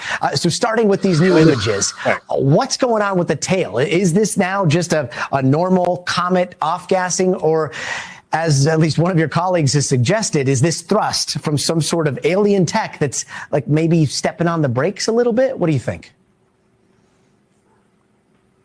Well, thanks for having me. We don't know the answer to that, and we better observe it because aside from the anti-tail turning to a tail, which could have a natural origin. I actually wrote 2 scientific papers trying to explain it, but it's not a simple explanation because we don't know if there is dust at all around this object. But even more alarming, it's its size, the fact that it's at least 1,000, maybe up to 1,000,000 times more massive than previous interstellar objects, the first and second ones. And so we have to monitor it. And gladly, yesterday we had an announcement by the International Asteroid Warning Network that will establish a campaign coordinating observations from all around the globe in trying to get as much data as possible about the motion of this object, because as it gets close to the sun, actually a week from now, on October 29th, it will be at a distance of 203 million kilometers from the sun. That is the best point to have a maneuver, to use an engine that would either give a thrust object in the direction of its motion, in which case it will gain kinetic energy, or do the reverse, in which case the object would break and perhaps even release some mini probes towards the planets if it's technological. The European Space Agency already released their data, which was much worse quality, because, that's the way things are in science. You make the data available to other scientists so they can look into it. Okay, so ESA, what you're saying, ESA, the European Space Agency, they released the images that we're now showing you, but NASA has not, and NASA's got their hands on the best imagery of whatever this thing is. So, Dr. Loeb, you get the conspiracy theory that's now developing. If this thing is a comet, maybe NASA, or if this thing is an alien spacecraft, maybe NASA is deliberately covering that up by not releasing those photos. You see that, right? Well, that's one possibility. It's also possible they're not competent, or they don't want to do the work while they are in shutdown. I'm not sure what the actual reason is. Aliens but, are here. We should be guided by data, and I very much look forward to them releasing it so we can analyze it, because the previous data was already very anomalous. There are 8 anomalies of this object that we cannot fully understand. And, if it happens not to be a comet, but something else, we should know about it. The White House should know about it. Yeah, we should all know about it. And it's a reminder that the work that NASA does in so-called planetary defense is an important thing to do, because these asteroids and comets sometimes hit the planets. We can see the battered surface of the moon nearby. We can see that on our own planet, there's a couple of hundred impact craters that are still preserved on our surface. The Earth has been hit in the past, will be hit in the future. And so let's keep track. Let's monitor. Let's discover the things out there that could be hazards to us. They say that, Andrew, that dinosaurs might still be around if they had a space program, and they're not. But we have a great space program, so let's preserve it, let's fund it well, and let's keep track of these. Yeah, thankfully we do. Yeah, and this thing could land on Earth in early 2026. Is that accurate, if it wanted to? It could, yeah. It could do a maneuver when it's closest to the sun. It could release probes that will visit us. And it's just like some visitor in our backyard that could enter through the front door, and you want to figure out what the intent is. And it's just a matter of curiosity, but also concern about the future of humanity. So I really hope that we will change the way we deal with such interstellar objects in the future. Only the third time we've discovered an asteroid or a comet coming from outside our solar system. So it's not a threat to the Earth, but it's certainly representative of the kinds of so-called small bodies that are out there that could pose a threat to the Earth. Yesterday, the International Asteroid Warning Organization network decided to have a campaign starting on November 27th until January 27th, where it will coordinate using all the assets we have on Earth and in space to get as much data as possible about this mysterious object. And, that would be a great blessing, irrespective of whether it's natural or technological. But if it happens to do a maneuver when it comes close to the sun, the way spacecraft do, using gravitational assist from the sun, that would definitely affect the markets, the financial markets, and politics on Earth. Why? Because everybody will suddenly feel like, uh-oh, we've just been invaded? I mean, because if it doesn't maneuver around the sun, that would show it's not a natural object, right? Yes, it will be a technological signature, but it could be also a mothership that releases mini probes that maneuver. That's crazy. Thank you, Jason. Maybe. Dude. Maybe. Yeah, I've I been think telling people on my Go show, ahead. I've been telling people it's like everyone in this world will take a shit at the same time if that 3i Atlas starts slowing down. Yeah, it'll be like that movie, Don't Look Up. Mm-hmm. Crazy. Like, it's I mean, they've been here before. It's not like it's just humanity now they don't want to let us know because they don't think we can handle. But they've been coming here all the time. So it's like we're just like the zoo animals to them. Yeah, It's just like little, Men in Black, man. Men in Black. yeah, yeah. Yeah, it was Will Smith when he wasn't so politically stupid. Yeah. Yeah, I think No. once if it slows down, then that's a situation. But Mm. and you know what? There hasn't been a lot of coverage just in general about this because when was it first? It's been a couple months. I've been covering it ever since it's been popping in. It's been a long while. It's been a while. Yeah, it's been a couple months, man. Mhm. And you don't really hear too much media coverage about it. Nope, you don't hear much, and I've been trying to cover as much as possible with it, and the fact that it's just acting weird. I've been feeling weirdness about it. I mean, it'll be a fucking people will take it. I'm telling you, people will take a shit if it comes to a complete stop, and it's like it releases some probes to come towards Earth. I mean, what are we gonna do as humanity? Like our nuclear weapons is like nothing compared to what they have. So it's like, why try? Yeah, depends on your when you were talking about the nuclear weapons, like nothing's gonna be able to stop anything that's been going through like time and space atmosphere and different Yeah, it's continuums like and stuff like that. to them it'd be like a mosquito bite. They're like, the fuck, man. If they want to, they will annihilate us. It's we're so little in our universe, but then we think we're so big. Like, yeah, With Men in Black, there was this cat that had the yeah, universe necklace. And Orion. and she had the necklace around the cat. Mm-hmm. That was so cool. There's because you make me want to watch Men in Black right now, but there's like no way that throughout this whole like through all the galaxies and everything like that, there's no way that we're the only living Yeah, here. that's selfish.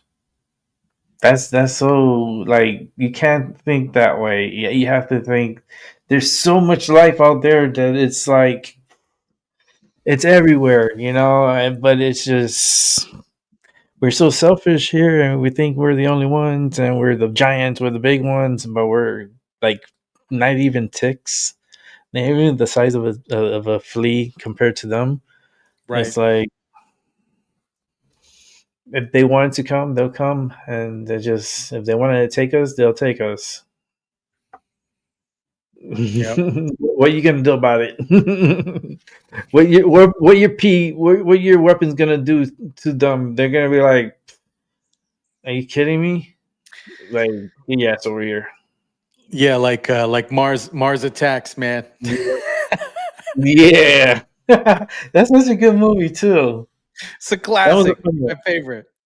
Yeah, One of my it's a top. good one. I love it. All the actors are great in that movie. Yeah. One of my classics, man. Like I love it. I love rewatching it, man. Sometimes I'll just put it in the background. Right. It's great. That one, and then there was another one with the guy that used to do the Sprite commercials and Stifler. I don't know the actor's name. Stifler. Yeah. William something. William. Dude, I forgot my car or something. Nah, he looks Well, that's similar with the though. contention. That was with the contraption thing, and they had to save the world and the universe with the flux thing that they had. It was Dude. called Evolution. That was 2001. Evolution. Okay, that's the Yeah. other one. Yeah. Okay. Yeah, it Dude, was where's like my car? It's pretty funny. yeah. Yeah, evolution is like a little symbiote comes to the earth and then feeds on different living organisms and then adapts those capabilities and then like mutates fairly quickly. Mm-hmm. That was a good one. I guess, I don't know, for a reason I had this like Prometheus like thing in my head. 'Cause I was Yeah. just thinking, when part 2 is coming out, it should be coming out soon. I'm definitely going to the movie theater to see that one. Yeah. But that's why I feel like humanity is like how we got here. It's like we were dropped off here. It's like, and then all different languages, all different types of people. They're people, but they're just different language, different beliefs, they're different. That's why we're all different. That's why Yep. we're not the same. It's like Yep. when you go to the zoo, they're separate too. They're not like all the same. Yep. But we have the same like heart. We have organs that are the same and stuff like that. And but Yep. other than that, we look different. And I don't think when Jesus, like all this baby stuff with Adam and Eve, I don't think they popped out Asians and popped out like black kids and white kids and all different like color kids all over the place. No. I don't know. I'm just put a vision to that, dude. It's like how the hell this kid came out this color? Like, it's like no, I don't know. I feel like we were dropped off here. It makes more sense to me. Especially that we got so advanced with the technology too that we're still learning, and like they're so far in advance that like you see the collider, right? And you see who the fuck thought of that and put that shit together, and humanity put it together, but they were told how to do it. Like who told them how to do that and to be able to build the collider like that? Yep. That's Anunnaki, wild. man. That's crazy, man. It's cool. I like but I think that's way too advanced. I feel like we intercepted a lot of information, and I feel like we tapped into information that's very sensitive, and we sent out a signal, and possibly they may be coming. They're like, you're fucked. So, oh well. It lasted how long it lasted, but maybe this 3-eye atlas is something, and it's something that is gonna want to do something. I don't know. Maybe throw some probes at us. Who knows? What Maybe. is humanity's gonna do? What you gonna do? Oh man. All right. Hey, I gotta jump, but Yeah. dude, yeah, thank you, man. I appreciate you guys. Thanks, chat. Yeah, man. Thanks for Good show, coming through, man. man. All right, bro. I love it. We'll chat in a bit. Thanks, All Tyson. right, later. And that's Tyson DeLacruz for you. What a great show. I had a great time. It's always fun having him over here. And yeah, man. And maybe in the future, you guys could be a part of it too, and be a part of my show and come on here and go through videos too and talk about it and give me your honest opinion. Like, I come up with pretty good videos here throughout the night, and there's a lot of them we could talk about. That 3-eye atlas, man, that reversal, that's wild. You know what I mean? And it can happen. It's something that can happen, and it's we'll see. I'm here live for a reason. I want to see something. I want to see something big happen. But let's continue on with Jason A. We got another video here to watch, so let's keep it moving. Let's put up the sound. I think there is something strange going on. Like what an odd time for us to be alive. That's what I said. Human history. What an odd time for us to be having this conversation. I've been saying that. So I think there's something strange going on, but I don't know what. And even in the simulation, like the simulation theory, people talk about that at many different levels. One thing is sure, our consciousness and what we define as reality is only a small part of what is really going on. I would say that our consciousness is the only thing we can be sure that's really going on.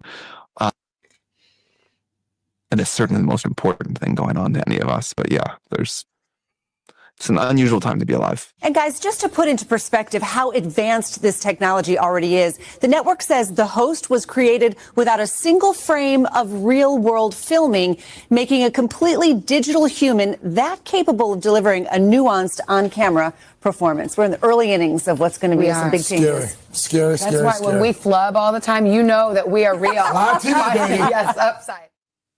So the first thing I just wanted to clarify here, Dr. Rempel, is what you're suggesting is that children who have been born to parents, to one or both parents who claim to have been abducted, genetically have the genetic inheritance one would expect of a child of two parents, but inserted into their genetic structure are sequences of DNA which have no origin in either of the two parents. Yeah, that's the idea. That's the idea. I didn't prove it. Again, I didn't prove it, but I developed a method which can easily prove it. So I need more data, and now anybody can do it.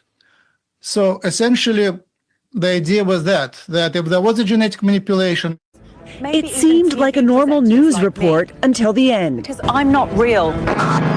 Last night, UK audiences watching a show about AI taking jobs, stunned to learn that was happening in front of their eyes. In a British TV first, I'm actually an AI presenter.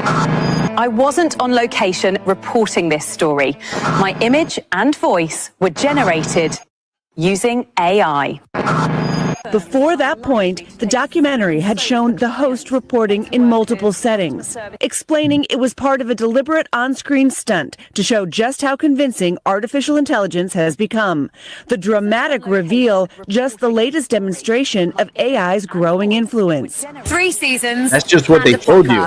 Last month, Hollywood responding to the debut of a 100% AI-generated actress, Tilly Norwood. You are suddenly up against something that's been generated with 5,000 other actors. But fears of AI's growth going beyond the screen, with many American workers worried about the very question posed in that documentary. So we want to find out, will AI take your job? One major AI company, Anthropic, has said the technology could eliminate up to 50% of entry-level jobs as it improves. At some point, we're going to get to AI systems that are better than almost all humans at almost all tasks. But many saying the technology also creates jobs, and a recent study showing that benchmark app ChatGPT has not upended the labor market. But during the massive growth of AI, a reminder of just how realistic it's becoming.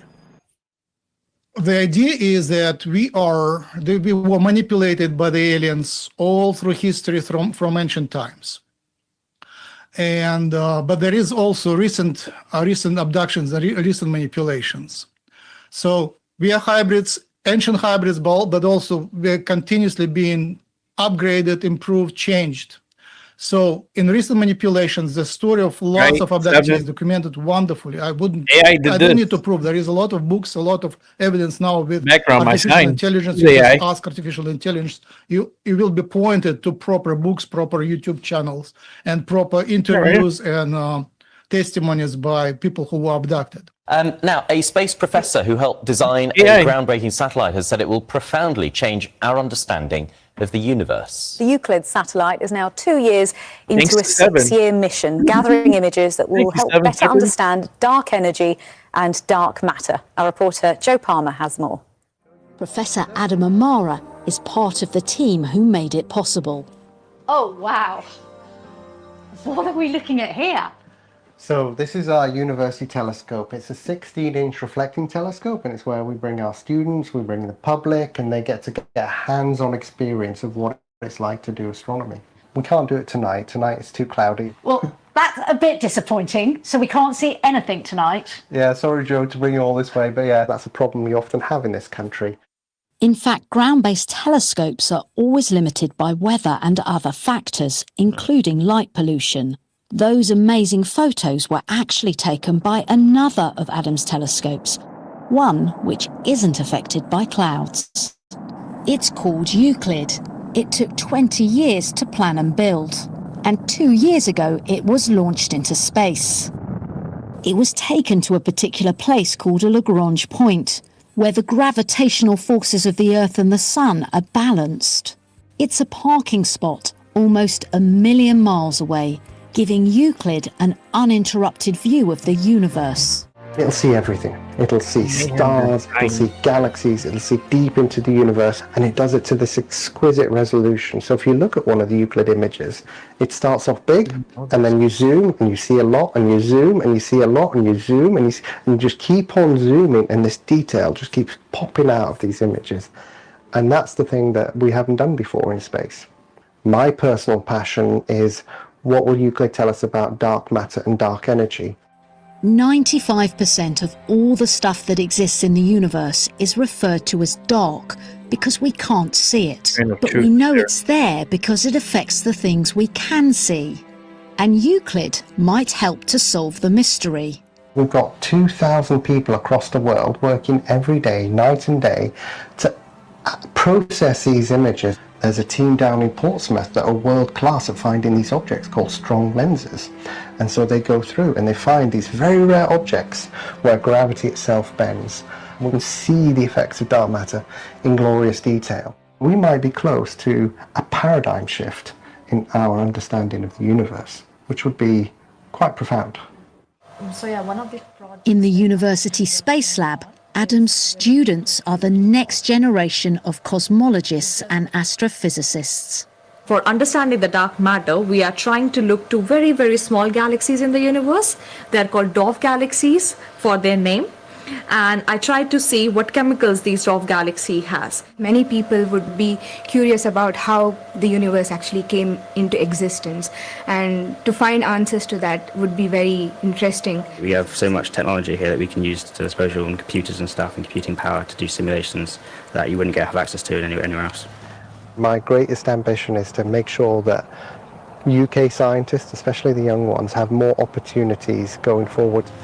Euclid is one of these multi-generational projects to answer really big questions, and I just can't wait to see what the answer comes out as. I can never get enough of those beautiful images, those beautiful pictures that we saw at the end there. It's very interesting.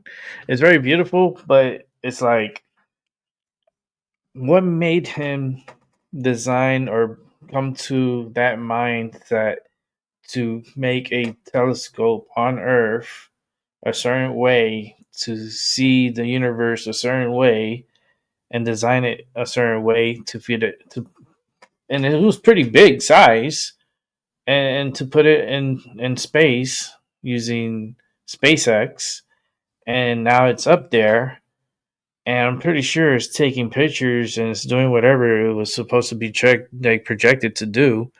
Okay, so where's the damn pictures? Where's the evidence? I want to see some evidence. You're talking about all this, all theories and stuff. I want some fucking facts, bitch. If you're going to come doing a report, you better come with some fucking facts and come with the reports. Don't give me this whole theory shit. Give me the fucking facts. It's like, it's wild, man. The universe is, for me, I love it. I love the mystery of it. It's something that I listen to every night when I go to sleep. I listen to a lot of educational programming, and I listen a lot about the universe. And there's certain videos that I put a whole setup for the whole night that I listen to. And it's a very good night's sleep. And I sleep very good listening to the universe and them talking about the universe and the capabilities. And yeah, one day I'll let you guys in on my my playlist. Until then, let's check out the next report. Let's keep it moving. FBI Director Kash Patel, he was also at that roundtable the president held this afternoon, which I couldn't stop watching. Director Patel, thank you very much for joining us tonight.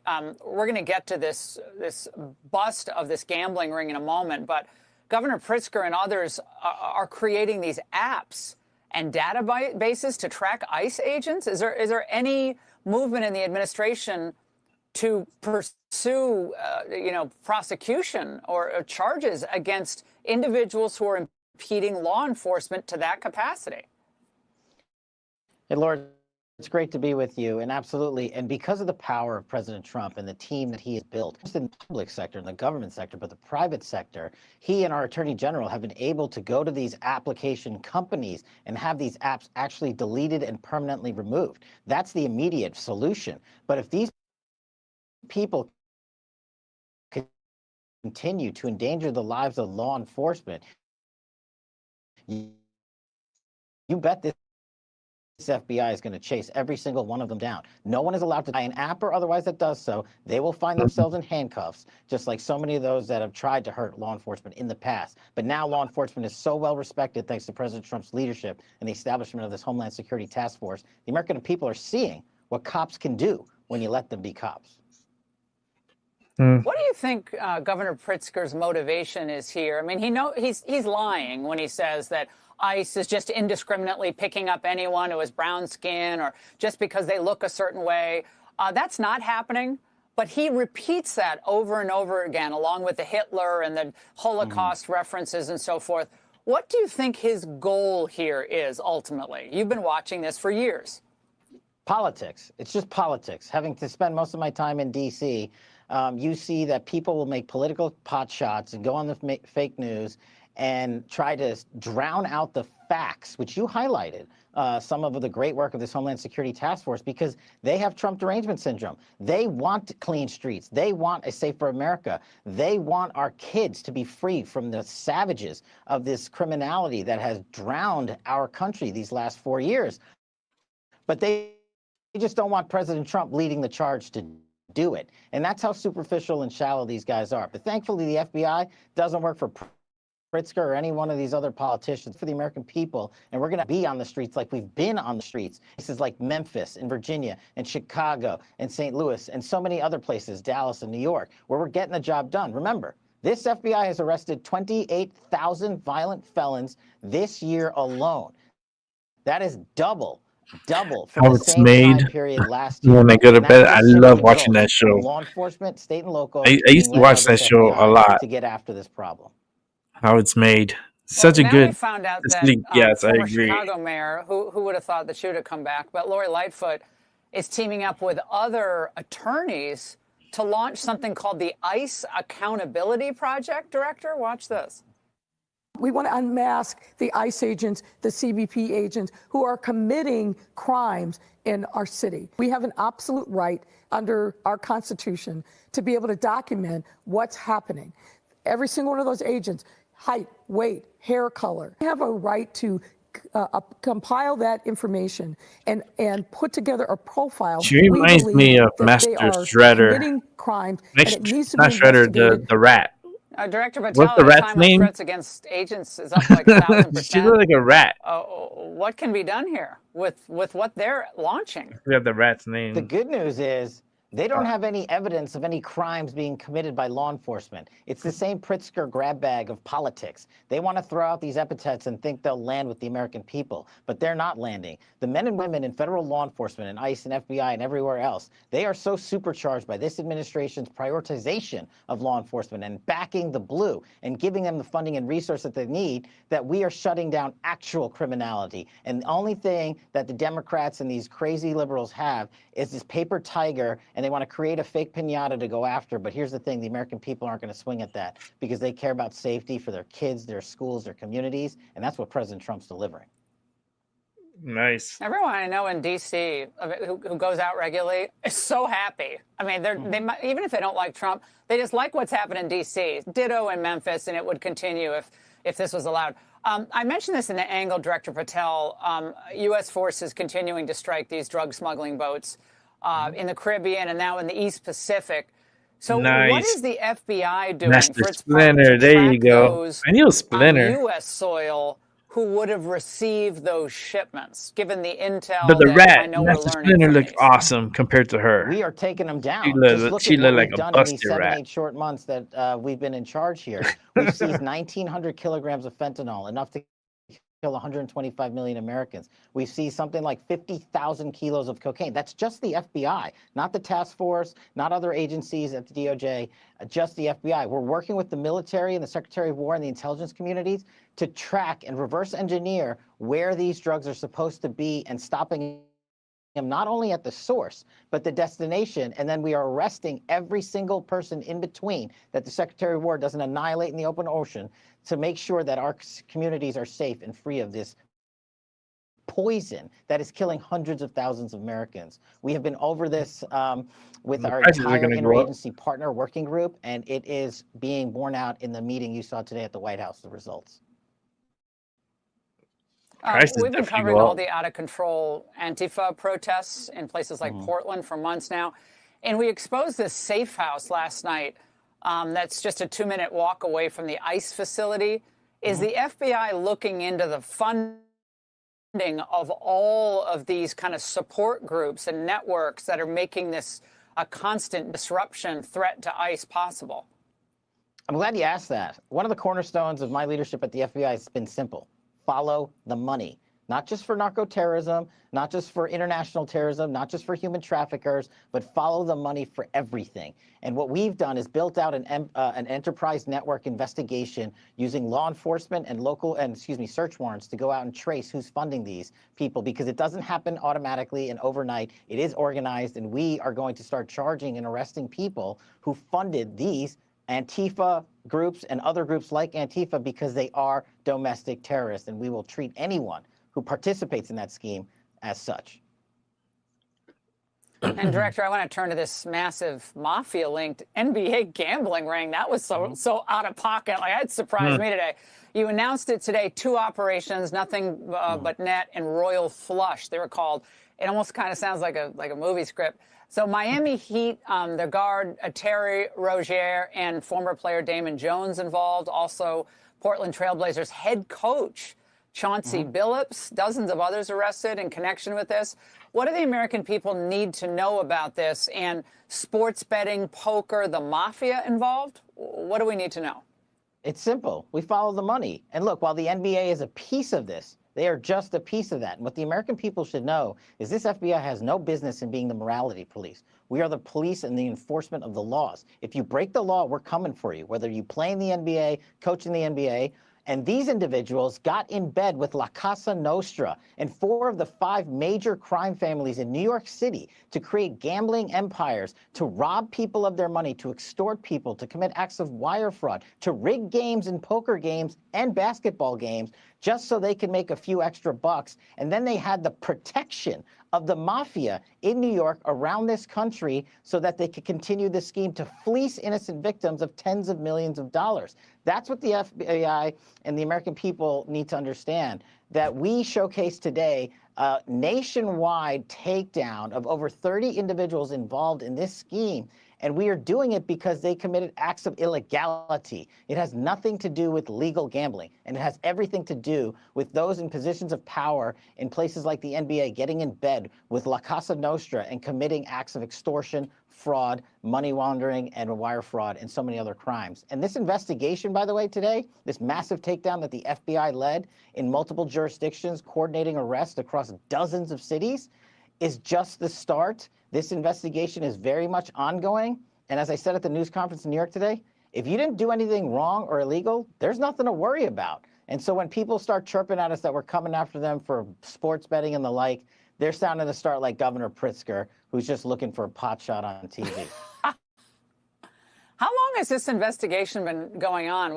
Did an informant tip you off?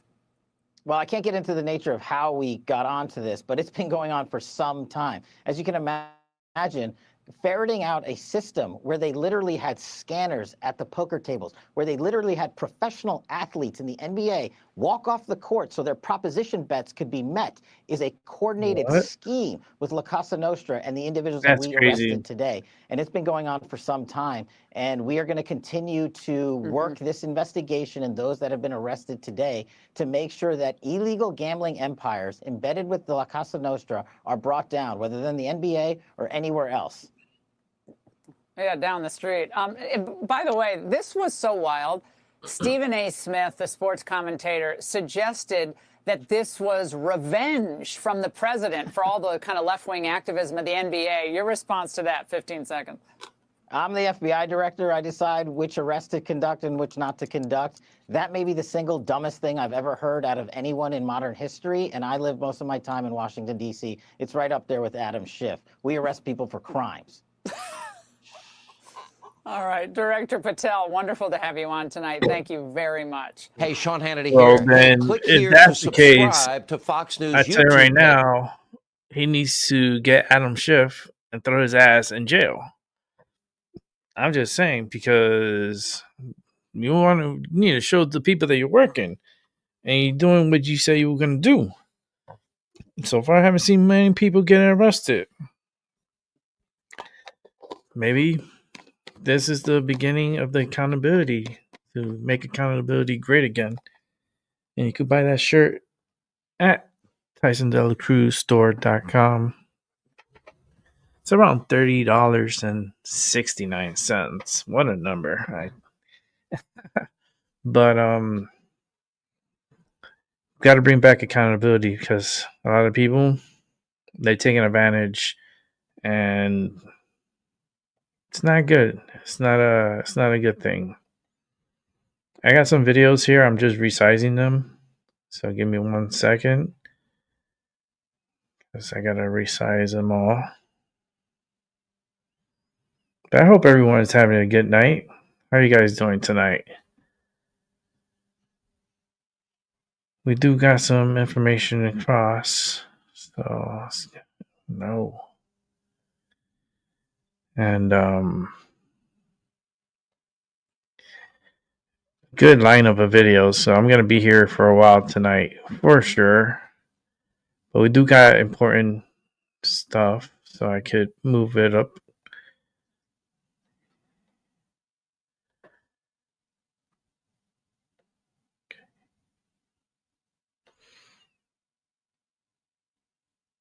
Okay, this will move over here. I'm trying to get a lineup here.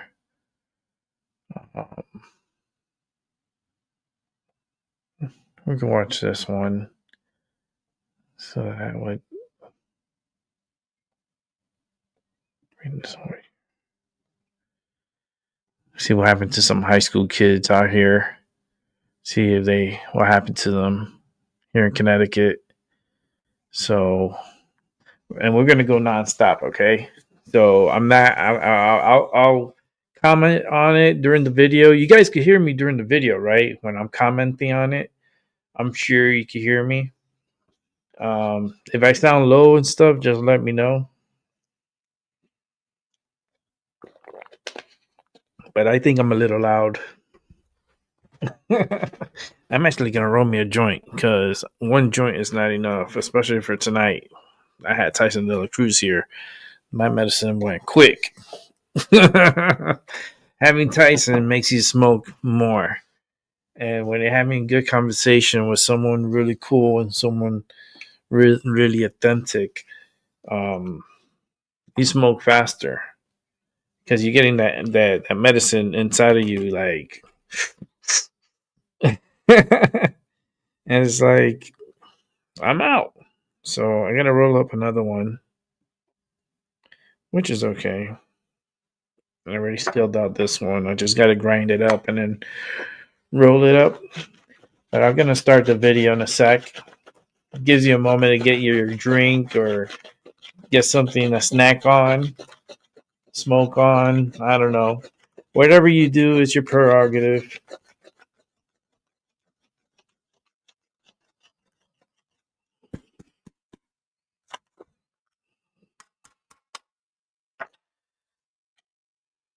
I have my whole little working station right here. So everything's like right in front of me.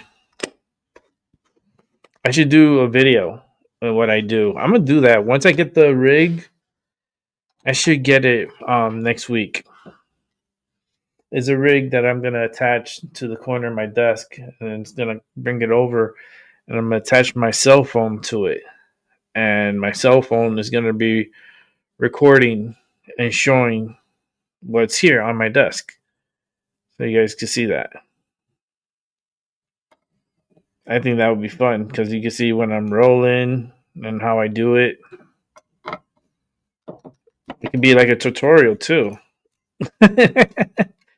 You get 2 shows at once: how to do it and My Mind Over Your Matter. My goodness. It's like how it's made. I used to watch that, Rob. I used to love it. I used to like the HGTV. I used to watch with the houses and stuff. And them fixing up houses. And a lot of those shows ended up being fake. And I knew it was fake because the way they rushed to fix the show, like to fix the homes and shit like that. And then at the end, when they're showing the homes and stuff, you look at the faces of the homeowners and they don't really look too happy. But they had to like fake smile for the show. Like pretend that they're happy. But they knew they were getting like a half-ass like house. And I'm pretty sure they got sued for it too.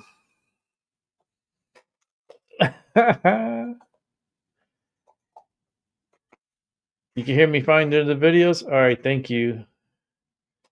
South Dakota doesn't let people do that. Just smile for the money, right? But so there's no smoking in South Dakota? I could go a week without smoking. So I know I could hold off smoking for a week. Because if I do go to South Dakota, because I want to go see Mount Rushmore, it's one of my like to-do lists on the to-do list, and it's very magical. I can't wait till they. I know in the future I won't be alive when this happens, but I know they're gonna put Trump on Mount Rushmore. They're gonna find a way to put his mug on there. Man, they're gonna celebrate him. When he passes away, the world is gonna cry. Mark my words. Look, what day is it? It's October 23rd, 2025. Come back and watch the show live with Tyson DeLacruz. My Mind Over Your Matter with Tyson DeLacruz.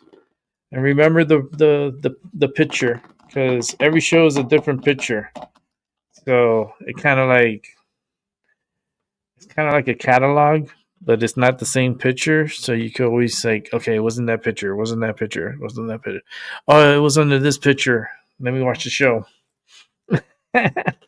Yeah, I gotta put you out to work because it's not easy. I'm not good kind of like with the catalog. I just put the show, and if you're here, you watch. If you don't, you rewatch it. And for those in the future who are watching, thank you. Truly appreciate it. Leave a like. Have your friends subscribe. Listen in. We have good times here. It's not only me all the time. We do bring people up.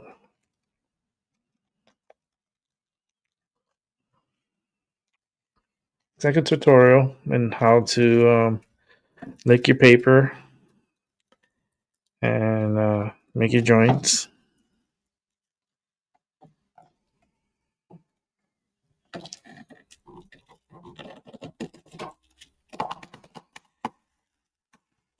But damn, we gotta wait a whole week for Tyson now. That's fucked up. It's like, yeah, we made it another week. Yeah. Now we gotta wait another week. No. Like, yep. Tyson comes once a week. If we could prove it to him, we'll bring more people. If we have more people here, then we could maybe come and bring them back a second day. But we need more people to show up. You know, I wanted to, make it worthwhile for him. We always have a good time when we do when we do our shows together and we talking. We have good times. It's always fun, and then the videos that we watch is like, wow, like out of all days, Chauncey Billups gets arrested from the FBI for, I guess, a gambling shit that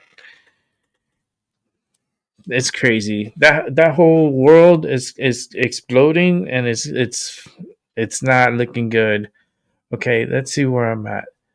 Okay, let's go and go straight through. I'm gonna go nonstop. So what I mean by nonstop, I'm gonna go from one story to another to another to another. Probably do 3 straight and then stop, and then do a couple of more here. Just let me make sure everything's set up properly. Okay. Because we do have a lot to watch. All right. We're all set up. Come back over here. All right, here we go. In 3, 2. Let's bring it back. Gotta put the damn sound.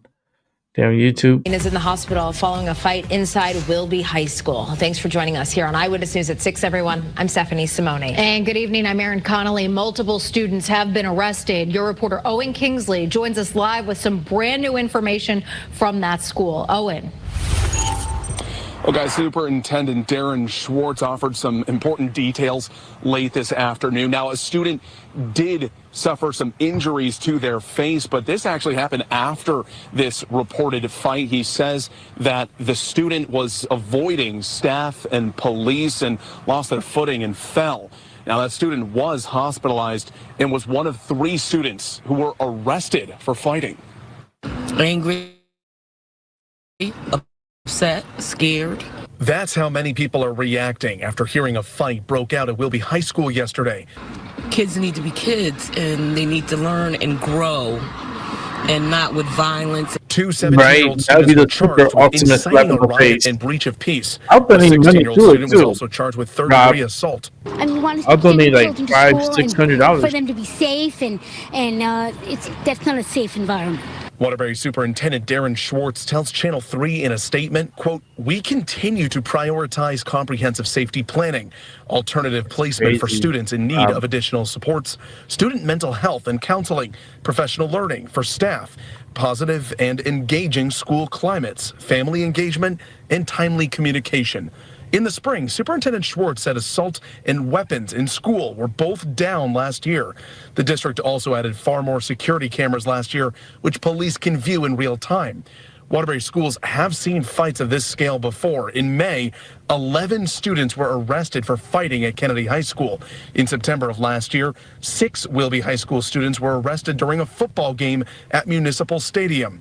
The district responded by adding more cameras there and barriers to keep students in well-lit areas.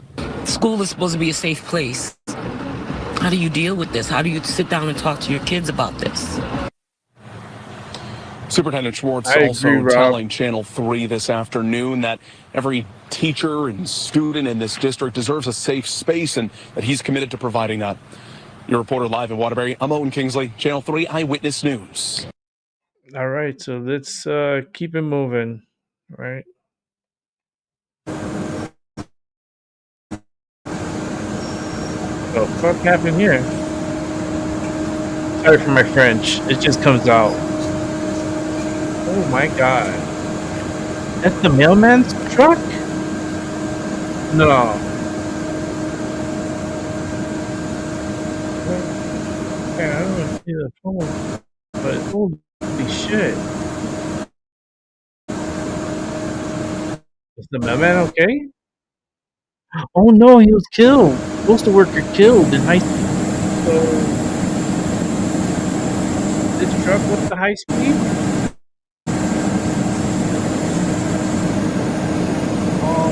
guy and killed the worker.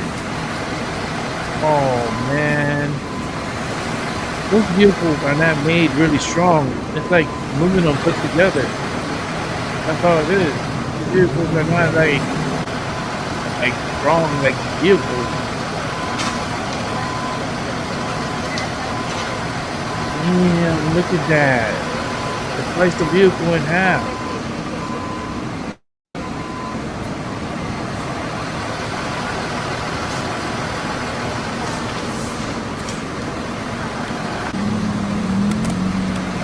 That's wild. A lot of people are going to be late with their bills. But man, someone lost their life. You got a worker that lost his life. That is so sad. What was that?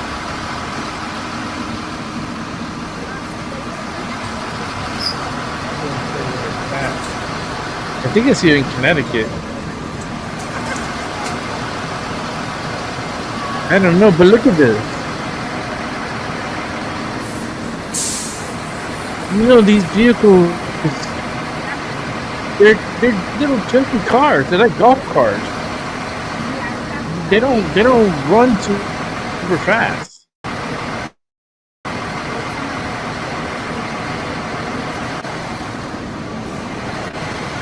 Oh my God.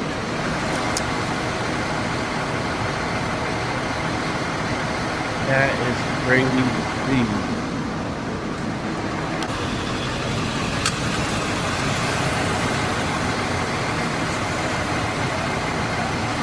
Oh my God. Just looking at the video, like them towing it. I mean, is this the whole video of them towing it? Okay, no. I guess the officer stopped. Oh yeah, look, he works at the post office. He's collecting the mail from the ground. Oh. Whenever you're ready. Good? Yes, sir. All right. Sergeant Villacorta, Harris County Sheriff's Office Vehicular Crimes Division. So earlier this morning, District 1 Patrol received a call about a major crash here in the 11700 block of Antoine Drive. When they arrived, they found that it involved a postal truck and a Dodge pickup truck. So during the investigation, what we've learned is the Dodge pickup truck was traveling southbound on Antoine Drive. The male had just fled from a minor accident up the road at Veterans Memorial and Antoine Drive. As he was fleeing, he was going at a high rate of speed. He lost control and he struck the rear of the postal truck who was delivering mail in the residences here on the southbound side of the Antoine Drive. The postal truck employee, he was transported to the hospital where he succumbed to his injuries. He was pronounced deceased at the hospital. And the driver of the Dodge Ram pickup truck, he was taken into custody. That's why a field sobriety test was performed on him. Thanks, Rob, for the information. He was determined to be, he exhibited signs of impairment. And the District Attorney's Office was contacted, and they have accepted charges for intoxication manslaughter on the driver of the Ram.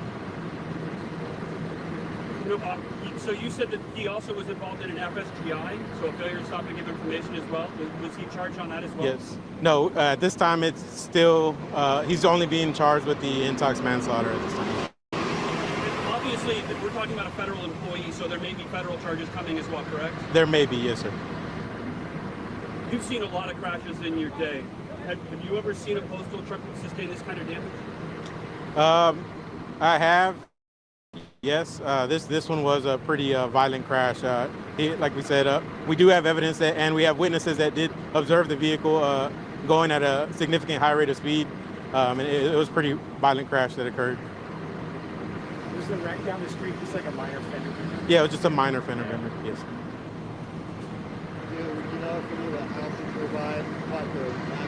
So there was no surveillance video from the houses that captured the crash. We do have a witness that was recording immediately after the crash that kind of saw the events and were able to give us the video to identify the driver of the pickup truck.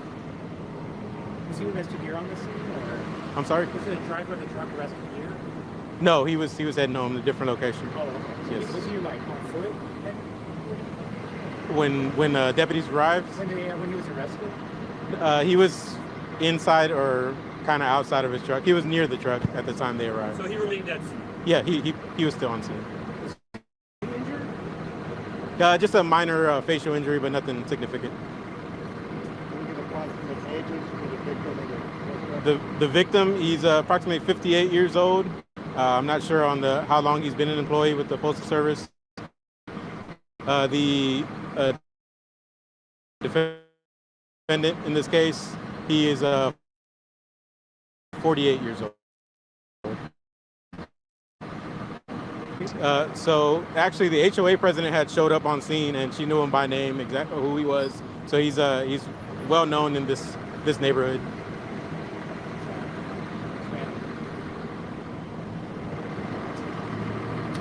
I'm Charlotte Mays. Try to look at me if you can. Okay. So I understand that this man delivered mail in the neighborhood for a long time. He did. And he was not only our mail carrier, but he had become our friend too.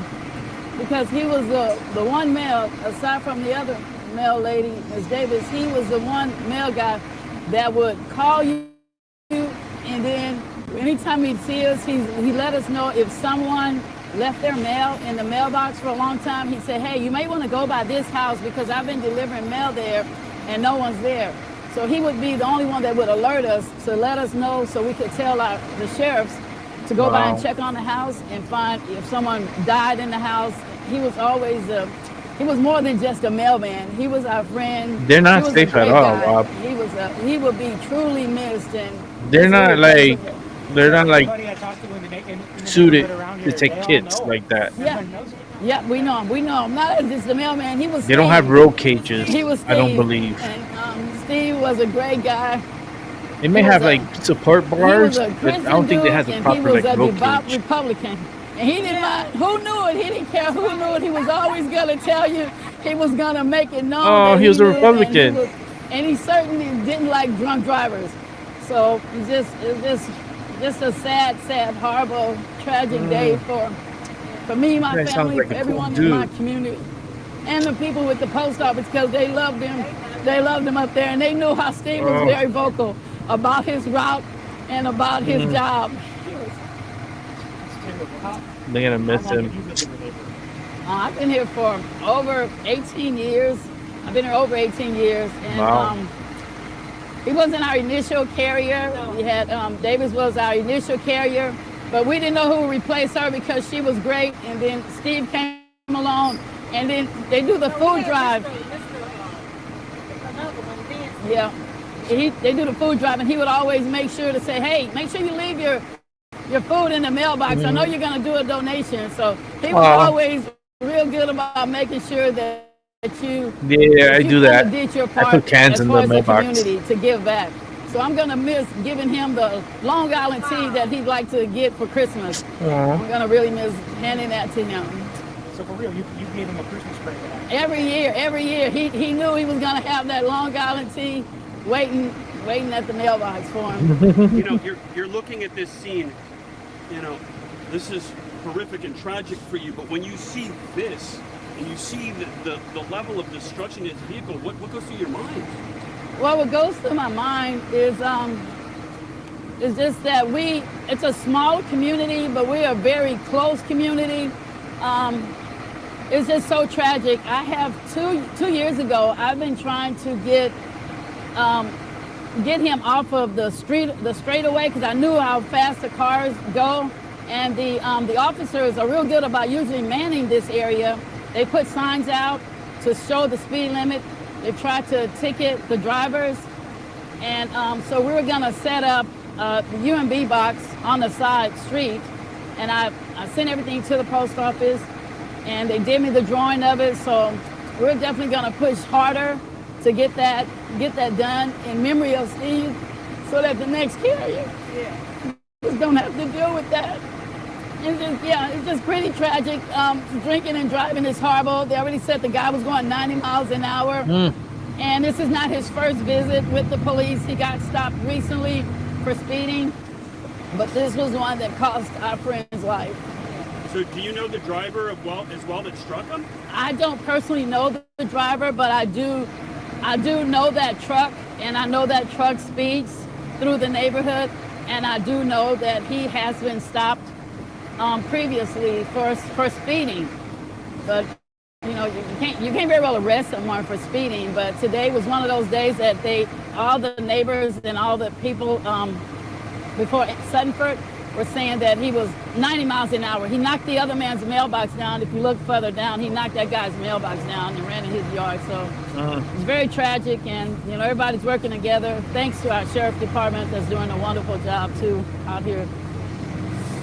Anything else? No, just keep Steve's family in prayer and the USPS family in prayer.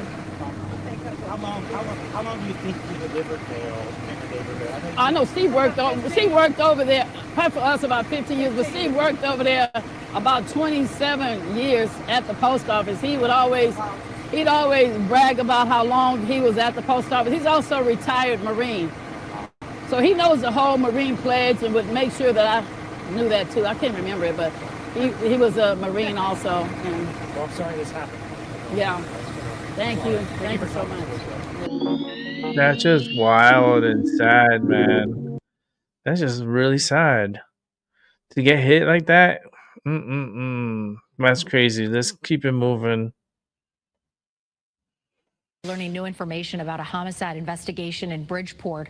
Police there confirmed Connecticut. 24-year-old Evelyn Rayo Mirena died after being shot. Police found her Tuesday night in the road on Black Rock Avenue.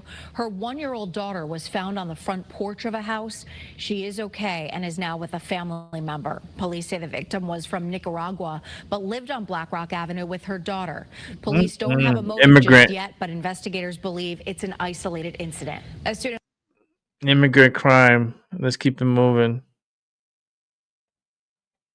Response to just concerns that have been raised. Is there anything? Again, thank you for the attention you're bringing to Halloween this year. a Hamden Halloween display drawing criticism with concerns over images and nooses and barbed wire. Matt McFarland is your reporter covering New Haven County. He is live on Whitney Avenue in Hamden with a look. Hi, Matt. Hi there, Aaron and Stephanie. You can see the display lit up here now that the sun is going down. Now, Hamden's mayor says it's private property. Homeowners have a right to creative expression. Now, for a number of years, though, they've put up big displays drawing visitors every Halloween night, raising money for nonprofits. But some feel this year is too much.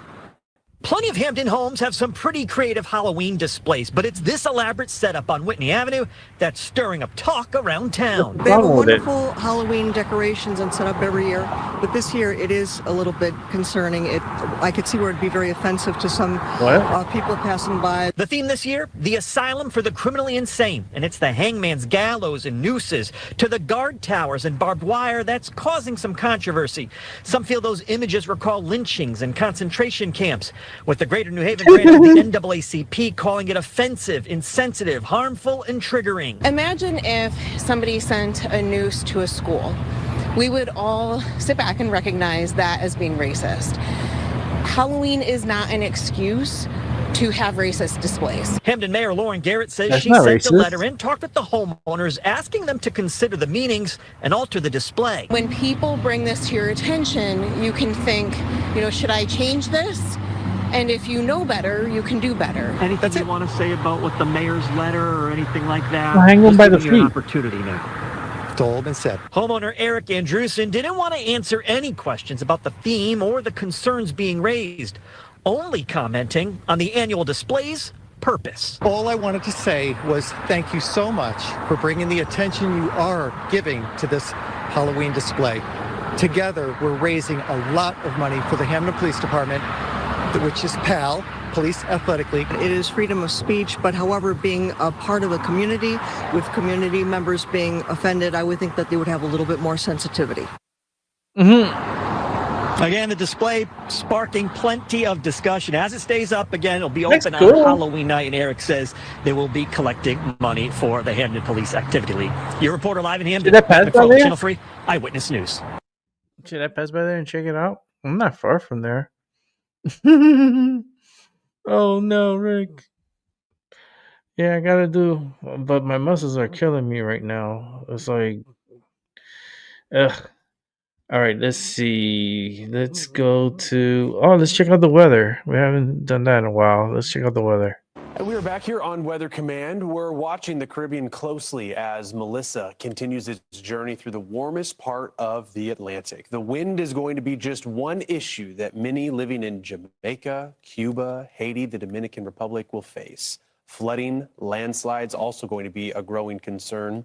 You see the text that's been issued by the National Hurricane Center telling people in Jamaica that preparations to protect life and property should be rushed to completion since strong winds could begin in these areas and continue over the weekend. By Friday, And the whole week. that could start. It's going to be like that for a whole week. Joins us now. Kathy is the chief meteorologist at the Caribbean Institute for Meteorology and Hydrology. Kathy, thank you for being with us. What has your attention this morning, specifically about Melissa's forecast? Is there one element that's more concerning than another?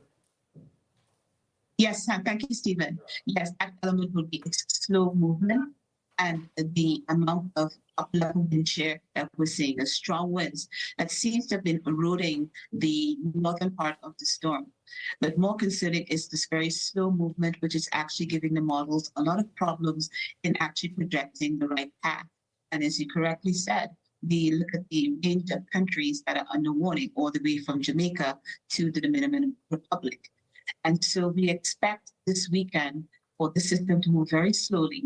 And this slow movement will also have a projected impact as it moves over these territories to move very slow, which will increase the possibility of severe weather impacts associated with the storm as it moves towards the north. And Kathy, when we talk about a slow-moving storm, especially in the Caribbean, you know, there's an element of it's hard for a system not to hit land because the Caribbean is surrounded by beautiful islands. You're based in Trinidad and Tobago. When you're looking at the jurisdiction of the Caribbean, it does seem as if it's the Western Caribbean that we really need to pay attention to, at least the westernmost islands, right? Cuba, Jamaica, the Tiburon Peninsula of Haiti, with Haiti, yes, especially Haiti. And I'm thinking with the rain that we're expecting here, there are huge vulnerabilities that we have, and the possibility of a couple of feet of rain that could very well be catastrophic. Extremely catastrophic, especially in the peninsula of Haiti, where we have basically open territories in terms of heavy rainfall. Any kind of heavy rainfall, if there's a few inches accumulation, could be very dangerous.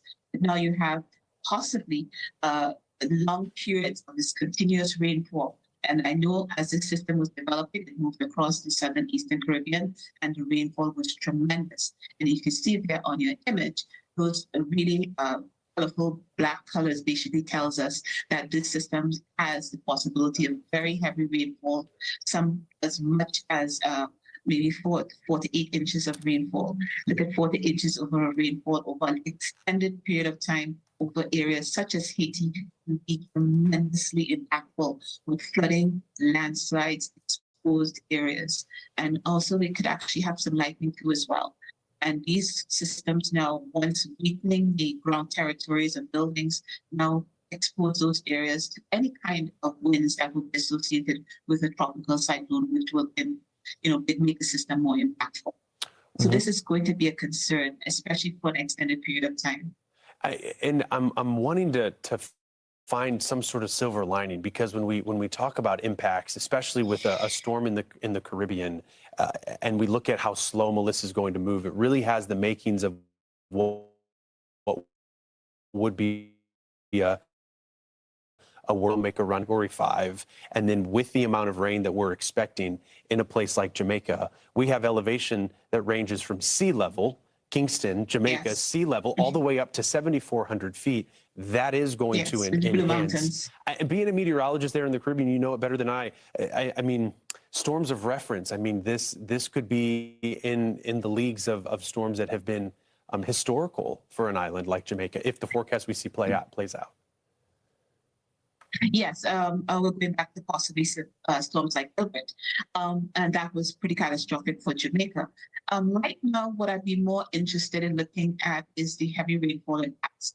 I think with this share, there is a great possibility that it may not strengthen as quickly and may surpass the islands before it regains that strength. But we have to play on a worst case scenario. And so therefore, we'll be looking at a strong possible storm moving across, first of all, impacting the floodplain areas of Kingston, which could bring not only heavy rainfalls, but strong marine impacts, waves, high sea waves, which will definitely move in and storm surge, move into those areas. And then once it moves towards the north, impacting the higher elevations, then you add in local effects of heavy rainfall, which will actually even add to the situation. And so this is one of the things that we'll be looking at. And I think it's a very important forecast to follow with it happening over several days. I mean, we're looking at those rain totals and we're seeing the alerts that are in effect, still hurricane watches. It will be one for several days that we'll be watching carefully, as I know that you guys will be too. Thank you for joining us this morning. Kathy Ann Caesar, Chief Meteorologist at the Caribbean Institute for Meteorology and Hydrology. Appreciate it. Thank you very much, Stephen. Have a good weekend. All right. Take care. Yeah, so that's crazy. They're going to be getting so much rain. And they got a lot of mountain terrain, too. They got a lot of coffee, a lot of marijuana. Yeah, Jamaica has ganja. And it's not going to be good. A lot of people are going to probably end up dying because of it. That sucks, right? But that's life. All right, let's go to the next story here. Just going to keep going down the line for a while now. Let's go. 2 new U.S. military boat strikes within the span of one day, marking the 9th one in the Trump administration's fight against alleged narco trafficking. NBC 6's Valerie Ryan breaks down this new information and what the president is now warning could come next. Valerie. Juwan, Trina, good evening. Well, we are learning that there's been 2 different strikes on boats by the U.S. military within the past 24 hours in the Eastern Pacific Ocean. And President Trump is saying that if this alleged narco trafficking continues, well, similar military action could happen on land. This is a national security problem. They killed 300,000 people last year. These drugs coming in. 2 U.S. military strikes on boats in the Eastern Pacific Ocean, a first since the hits began last month. Defense Secretary Pete Hegseth says U.S. intelligence believes both were smuggling narcotics, comparing the alleged narco terrorists to al-Qaeda, saying in a post on X, "We will find them and kill them until the threat to the American people is extinguished." One strike Wednesday, the defense secretary says, killed 3 people, while this video posted on X shows another U.S. strike that happened Tuesday. 2 people on board were killed. These are drug boats. If people want to stop seeing drug boats blow up, stop sending drugs to the United States. This follows 2 other recent strikes, one off the coast of Venezuela, which the president called a great honor after destroying what he says was a very large drug trafficking submarine believed to be headed for the U.S. Well, on Sunday, the Secretary of Defense posted this of a boat strike in the Caribbean. Officials claim it was linked to the ELN, or the National Liberation Army. This stirring tension between President Trump and Gustavo Petro, the Colombian president. Trump calling Petro a, quote, illegal drug dealer. Petro responding, calling the president ignorant and rude, saying his attack killed a fisherman. But Trump says the war on drugs will not be tolerated, threatening to cut funds to Colombia and impose tariffs. They are a drug manufacturing machine, Colombia. In a social media post, the president of Colombia says he will defend himself legally against these accusations and will continue to stand against these killings. Nicolas Maduro says his country stands with Colombia. Sounds like he's gonna cry like a baby. Cry like a baby. Cry like a baby. Maduro says any military in the world knows the power of Russian-made air missiles, adding Venezuela has no fewer than 5,000 of those missiles to ensure peace in the Caribbean, while Trump says these attacks in international waters are justified. We have legal authority, right? We're allowed to do that. And since these attacks began last month, 34 people have died. But after learning about this most recent strike that happened today, well, that death toll number is now up to 37. In Miami tonight, Valerie Ryan, NBC6 News. That means we're doing a fucking good job. Keep it coming. Keep it firing. All right, let's keep it going.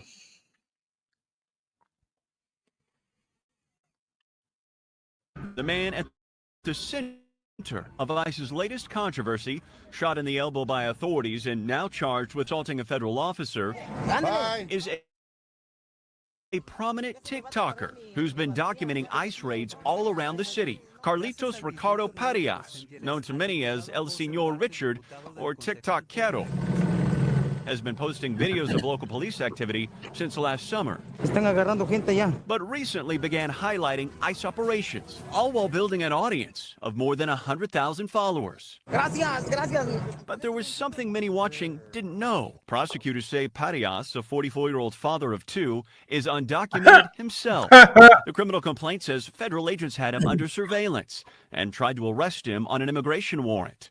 When they boxed in his vehicle and ordered him out, prosecutors say he refused to comply, driving forward and backward, hitting two law enforcement vehicles. What? That's when one federal agent opened fire, prosecutors say, striking Parias and a deputy marshal in the hand. Damn. What strikes you in this attempt to take your client into custody? It's the use of force. Carlos Horado is Parias's immigration attorney, telling me his client is no stranger to the very community he was arrested in. This man is out there day after day recording any police or criminal activity that's going on in that neighborhood, which that area Right, LA he's has not gonna be avoided. doing A it lot of for a members of the while. community, they depend on him for knowledge It's of here what's going illegally. on around them. Horado Why is it tried illegal to doing speak to more his client recording than Tuesday our night in own a hospital, reporters? but says he was barred from doing so. An ICE spokesperson didn't immediately respond to a request for comment. But it hasn't stopped supporters from gathering outside that medical facility. I believe it's in an effort to limit the information being put out, to keep people informed and aware and safe. Last August, Parias was honored by a Los Angeles City Council member for his, quote, unwavering commitment to keeping the South LA community informed, empowered, and protected. Tonight, for the man whose mission it was to document his often underserved community, his story now under the national spotlight. Like for what? Morgan is joining us now from LA. And Morgan, a little further north of you, we talked about this plan that's now reversed to surge troops into San Francisco. 15 minutes of Talk us fame? through these people that obviously have a lot of influence on the president, who were clearly part of this decision-making process, at least from a distance. Right, and Hallie, according to the president, this major reversal came after speaking with multiple people, but there were two crucial conversations that the president shared earlier today. One of those conversations took place with Mark Benioff. He is the CEO of Salesforce, and the other one was with Jensen Huang. He is the president and CEO of NVIDIA. And he says, after speaking with those business leaders, as well as the mayor of San Francisco, the president was convinced, at least for the time being, to hold off on sending those federal National Guardsmen into that area. Important to note here, Hallie, that there are some legal issues that are preventing the president from doing that in multiple places elsewhere. No word on if that was a contributing factor to this decision, but the president did say one telling thing, and that was stay tuned, leaving plenty of room for that reversal to change back yet again. Allie. That is true. Morgan Chesky following all of it for us there from LA. Thanks, pal. We thank you for watching, and remember, stay updated on breaking news. Say that we pretty much hire an individual, and we call him our president, to rule and control and to fix, and yet they don't give him the power to fix, especially when it comes to crime. Like I don't understand that. Like I don't get it. I don't get it. Try to help me make it make sense. I don't know. All right, let's keep it moving. But we begin with breaking news in the race for New York City Mayor. Mayor Eric Adams Well, has endorsed his one-time foe, Andrew Cuomo. I'm fighting for the family of New York. That's why I'm here today, to endorse Andrew Cuomo. And good afternoon. I'm Good David job. Barrow. And I'm Liz Cho. The question now is, how much will the endorsement help Andrew Cuomo, if at all? Zoran Mamdani maintains a commanding lead in the polls with just 2 days until the start of early voting. Eyewitness News reporter NJ Burkett live in East Harlem with much more. NJ. Yeah, and right, Dave, as Liz said a moment ago, if at all. You know, there was a time, and you remember this, Dave, last month, when Mayor Adams stood outside Gracie Mansion, and in a tirade, he called Andrew Cuomo a snake and a liar, furious over what he saw as a conspiracy to push him out of the race. That was then. This is now. It seemed unthinkable just a few weeks ago, but within the hour, Mayor Adams stood outside a public housing complex in Harlem and endorsed Andrew Cuomo. This is going to be a raw buckle fight on the streets, one block at a time, one building at a time, and we're ready to take it on. And that's why I'm here today. So yes, while you criticize Andrew and you called him names, you know what, and he called me names. But you know what? Now it's time to fight for the family, and I'm gonna fight for the family with Andrew Cuomo as the next mayor of the city of New York. Zoran is an existential threat to New York City, and we all have to do our best to make sure that Zoran does not become the next mayor. And the mayor put his own personal ambition and ego aside to make sure he's doing everything he can to make sure that New York remains New York. It all comes after what was widely acknowledged as a strong debate performance last night by the former governor, who slams Zoran Mamdani over his resume. I did things. You have never had a job. You've never accomplished anything. There's no reason to believe you have any merit or qualification for 8.5 million lives. You don't know how to run a government. You don't know how to handle an emergency. He's a desperate man, lashing out because he knows that the one thing he's always cared about, power, is now slipping away from him. Mamdani tried to cast Cuomo as desperate, but found himself on the defensive for much of the night. He looks like he's sweating. Today. You know, I think last night's debate is instructive. I spent 90 minutes on stage with Andrew Cuomo, and I, like many here, could tell you his critiques of me, his critiques of Curtis Lewa. It's just the way he What he talks. was actually running on. It's what, you know, bothers me. Now, among Just those the way who he is talks. not surprised is the Republican candidate Curtis Lewa, who branded both Cuomo and Adams as corrupt. And you will have much more on the endorsement and more on what appears to be a growing uproar over some remarks that the former governor made on WABC radio this morning. Again, more on that part of the story coming up on Eyewitness News at 6 o'clock tonight. For now, we're live in Harlem. NJ Burkett, Channel 7, Eyewitness News. All right, let's see what else we got here. Let's keep it moving. What's this about? Hi, everyone. Thank you for joining us on Eyewitness News at noon. I'm Kara Suntlin. We want to begin in Bristol, where police are right now trying to track down a man who they say tried to lure a young girl into his vehicle outside of a local school there. Your reporter Roger Suzanne shares what police are doing right now to try and make sure other students are safe. Well, Bristol police officers are posting up outside of the St. Joseph's School at drop-off and dismissal until further notice. Parents we spoke with insist they do feel like their children are safe at this school. However, they admit this situation is unnerving, to say the least. This morning, some parents were just learning about the unsettling situation that happened here last night. Police say that hours after the school day ended, following a CCD class, a man pulled up in this SUV and tried to convince a 9-year-old girl to get into his vehicle. Wow. Yeah, I'm shocked. Very shocked.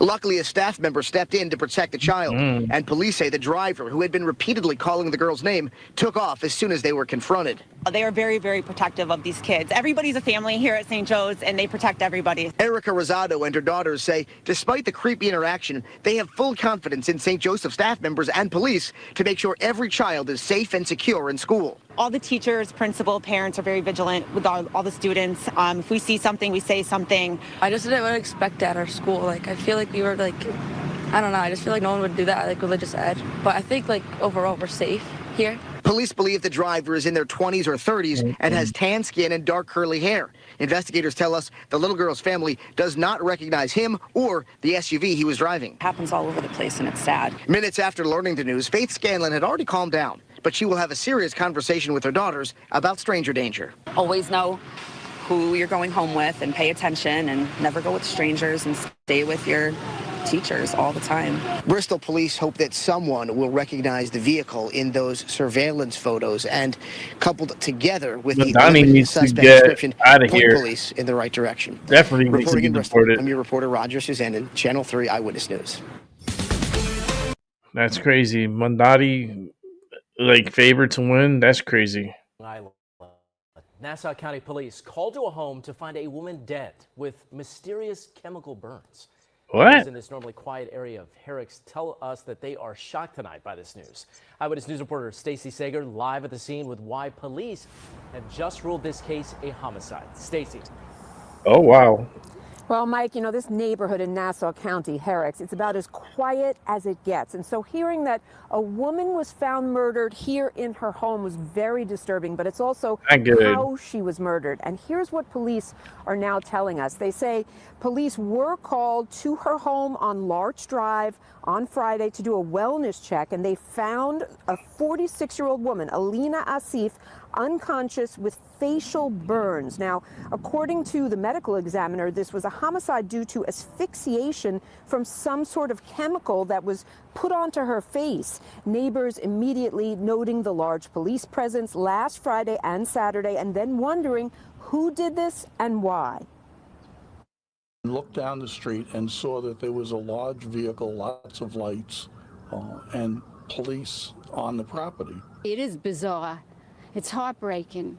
I feel so sorry for the woman, even though I don't know her. Why? Who killed her? I don't even know the bitch, but, you know, I'm sorry. I feel so bad for her. There's got to be a story behind it. This one's like the Abby story. Yeah, and you can bet detectives are now piecing that story together. Neighbors tell us Alina Asif had children, but the family was not well known on the block. In fact, they never even saw her outside. Police are saying if you have any information on this case, you can call Crime Stoppers. That number is 1-800-244-TIPS, 1-800-244-TIPS. And of course, all tips will be kept anonymous. We're live in Herrick's. I'm Stacey Sager, Channel 7 Eyewitness News. They all like, we don't know that bitch. What do you mean we don't know that bitch? It's like, that bitch never comes out. We don't know that bitch. They're weird. Like, what is going on? Oh, it's like, yeah, I'm so concerned about them. And, you know, even though I don't know them, I've never seen them before, but I'll pray for them tonight. Okay, let's keep it moving.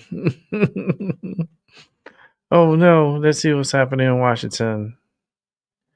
Let's see. Hold on, let me set this up. Let's keep it moving. Projects like the National Museum of African American History, as well as the new Capital One Arena. But meanwhile, here near the White House, people from all over the world having strong opinions on what's happening to the East Wing. I think it's good. I'm just appalled. The demolition of the East Wing of the White House drawing lots of attention and debate. Well, this belongs to the people of the United States. It belongs to us, we as citizens.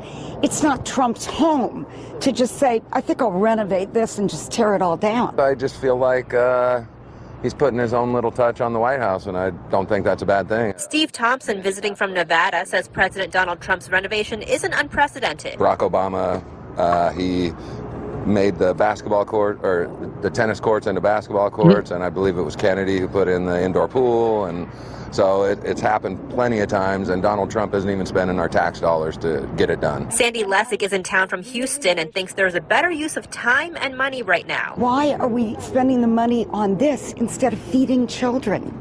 Because they're not using the money.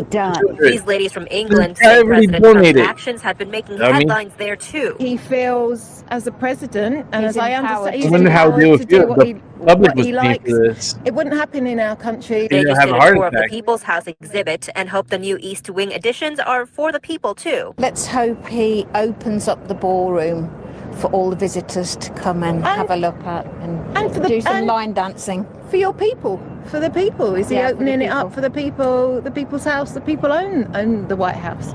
So they get enjoyment from it too. For 150 years, But you they've can't wanted just a go in ballroom there. here. I think I think it'll be a good thing for the So country the and only way for you're gonna the get in White is House through to a host, door. you know, foreign diplomats and all that kind of stuff. So I think it'll be awesome.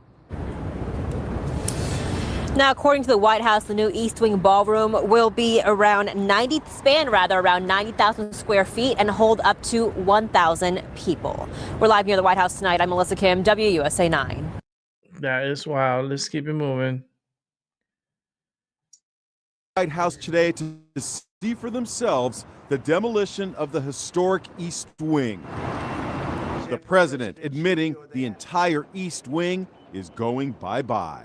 In order to do it properly, we had to take down the existing structure. The news is devastating for Kate Anderson Brower, author of The Residence, and a White House correspondent when Michelle Obama occupied the East Wing. I think it's very sad and really heartbreaking to see pieces of American history be destroyed like this. So, we're in the East Wing. Back in 2019, I got a tour of the Was East in the Wing East from Wing. First Lady Melania's chief of staff, Tore Stephanie all that shit up. Grisham, and was blown away by the wood-paneled walls and majestic portico, now demolished. It's in its gone. place will rise a massive ballroom. A scale model proudly State-of-the-art. revealed by the president shows what it will look like, and it really is big. It's gonna have This is going offices to and be all that good stuff in the bottom. Probably the finest ballroom. And on the ever top built. is going to be price the tag ballroom. has ballooned from $200 to $300 million, funded by 37 private donors, including Google, Amazon, Apple, Meta, Microsoft, and Caterpillar. It looks very opulent. It looks similar to the ballrooms at Mar-a-Lago. It looks, frankly, a bit over the top. Today, this Democratic congresswoman vowed to tear the ballroom down if ever Democrats Yeah, they need to reclaim bring the back White those- House. I don't We know. ought to make the damn companies who have built it tear it back down and restore the White House to its Yeah, they just like to just bitch. actual structure. Trump's allies are pushing back.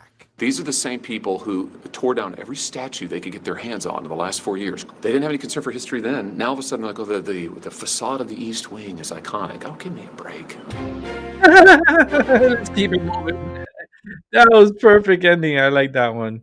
And speaking about White Houses, can we speak about the former Joe Biden press secretary, Karine Jean-Pierre? Oh, no, not that She was a bitch. terrible White House spokesperson. She had to read all of the time. But now she's got a book out. She's promoting it. And she's not a Democrat anymore. She's independent. All she is saying in these interviews is, I'm black and I'm queer. I'm black, I'm a black woman, and I'm queer too, queer. She keeps mentioning that. Like, why do you, like, what lesbian just keeps calling herself queer? It's weird. What is that? Like, isn't queer for the sort of like mildly undecided? I don't even know what it is. It's an unnecessary letter.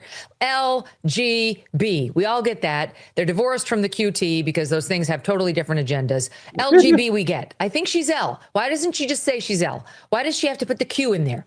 Queer. And by the way, the LGBTQ community will tell you that the Q also stands for queer and questioning, neither of which should get its own letter. So she really wants you to know that she's black and she's queer and also an immigrant and she's the trifecta. And of course, we're all sitting back here like, we know. And we're white and we're blonde and we're women and we're men. Like, we just don't all run around talking about it all the time. This is the least interesting stuff about us, but it's the only thing she's got to offer for herself. That's, of course, the reason she was offered this position. We all know that. It's the reason Kamala Harris was offered the vice presidential role. It's the reason Ketanji Brown Jackson is on the U.S. Supreme Court. It's humiliating. You should be humiliated about that fact. That's the reason. If I were in her position, I'd be downplayed. I'd be never mentioning it again. I'd be talking about, I don't know, where I went to college or what interesting thing I did in the White House. But she's so proud to tell you how black she is and how queer she is because she realizes with her half of the aisle, it's real currency. It actually will get people to genuflect in front of her and bend the knee. That's how pathetic they all are. Now, on the subject of the book, she's still a lying liar who lies. She calls herself an independent. Why? She's very mad at the Democrat Party for not backing Joe Biden all the way through to the presidential election.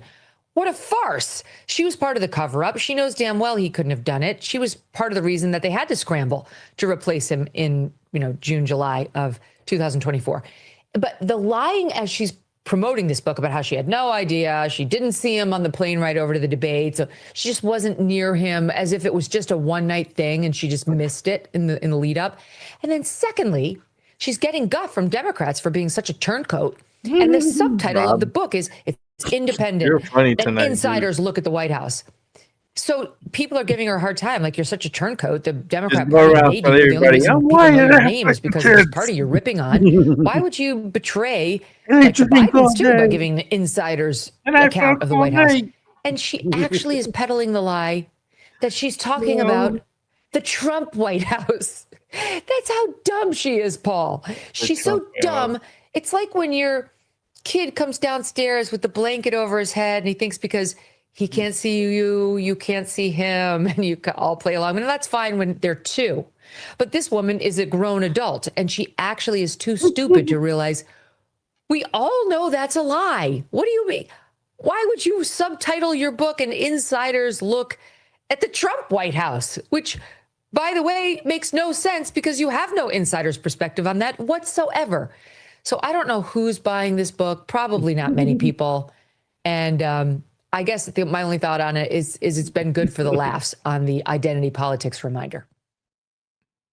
Hey, that's gonna have to be like that, Rob. You're gonna have to go. It's like, I have kids and I'm married. Like, look at you like you're crazy. Like, what the fuck? You're right, and let's end on some good news. The woke and woeful Cincinnati Police Chief Terry Thigi has been placed on administrative leave, and there's going to be an internal investigation on the effectiveness of her leadership in the Cincinnati Police Department. She, of course, came to national prominence after a number of white people were bashed in what is alleged to be race-based hate crimes, essentially. The footage was absolutely shocking, and yet the police chief had this to say about it.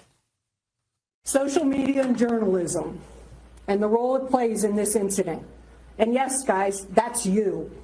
That is you. Social media, the post that we've seen, does not depict the entire incident. Talk about shooting the messenger, CJ. She seemed to be more upset about these clips going viral and some attention being brought to these horrendous crimes, acts of violence, than the fact that they actually happened. And you had mobs of people attacking a couple of victims who were left with serious injuries. Yeah, exactly that. She's asking us to just completely ignore what we all just saw with our own two eyes. It's actually insane to even think about. But this is exactly why President Trump and so many people on the right have gone after DEI. These people don't know how to lead. They did not earn it. That is actually what DEI should stand for. But beyond that, it's exactly why President Trump has sent the National Guard in many American cities, because what I just saw in that video looks like a third world country. That has no business happening in the United States of America. And if folks like this police chief won't stand up and lead, then President Trump will intervene. And I got to tell you, the people of Cincinnati will welcome it. And I believe the Republican governor of Ohio would also welcome it, because people want to feel safe. They want to be safe in their communities. That's not something far-fetched to ask for, not something crazy to demand. It's an expectation, and it's a very reasonable one. CJ Pearson, thank you so much for your time tonight. Thank you. Surely didn't earn it. Let's go ahead and continue here. They're also building the Obama Presidential Library. I'm wondering if you've seen. Have you seen pictures of the architecture? And yeah, I did. It's not too pretty. No, but it's closed. It's stopped. They ran out of money. I mean, he's building a library / museum. You call it some museum, and usually they call it library and museum. That's the official name. And they're stuck. And he wanted only women and DEI to build it. Well, that's what they got. I built a great building in Chicago, as you know, a big, beautiful building, one of the tallest buildings in the country. And we got it built very quickly, very well. And we used the construction workers of Chicago. They're great workers. They're great construction people.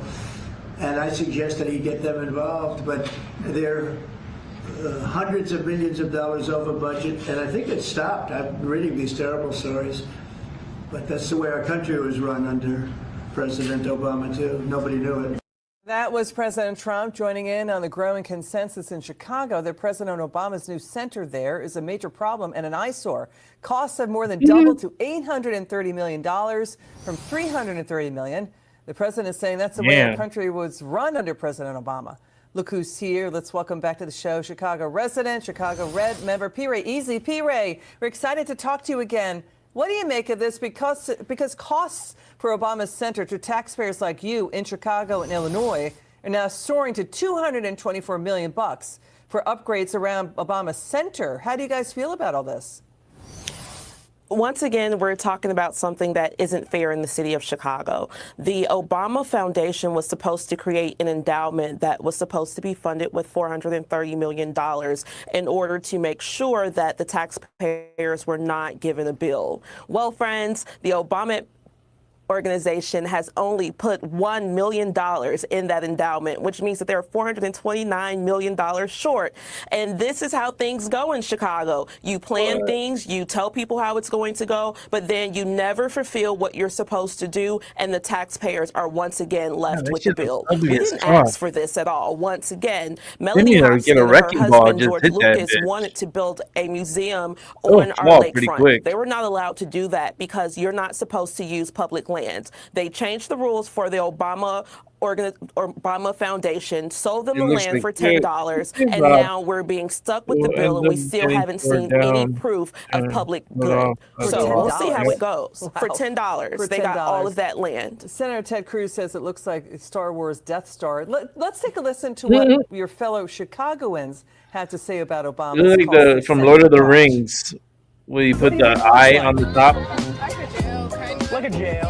It wasn't like the great president, and it's basically ruined all the traffic down this way for 2 years. What would you call that architecture? Garbage can, baby. I don't know what though. It's just a giant great TARDIS, that's all. It looks like an ATC tower.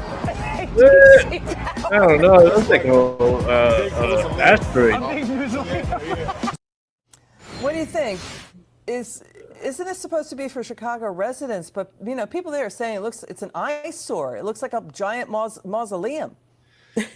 Yeah, it definitely doesn't match our Chicago architecture, which we are world renowned for. I think that the former president wanted to create something that was going to be very unique on the South Side that illustrated his presidency. And now we have in America a big rock that contributes nothing to anybody but himself. It looks like a fucking Transformers. That's what we're dealing with here. And I wish that the city of Chicago would have fought back a little harder to put this entity somewhere else where it wouldn't mess up the traffic nor take any of the parkland. Everybody deserved better out of this situation. But once again, the Obamas won. I mean, Chicago's got a deficit, and now you've got things like the Chicago socialist mayor wants to tax social media platforms. Final word. Yes.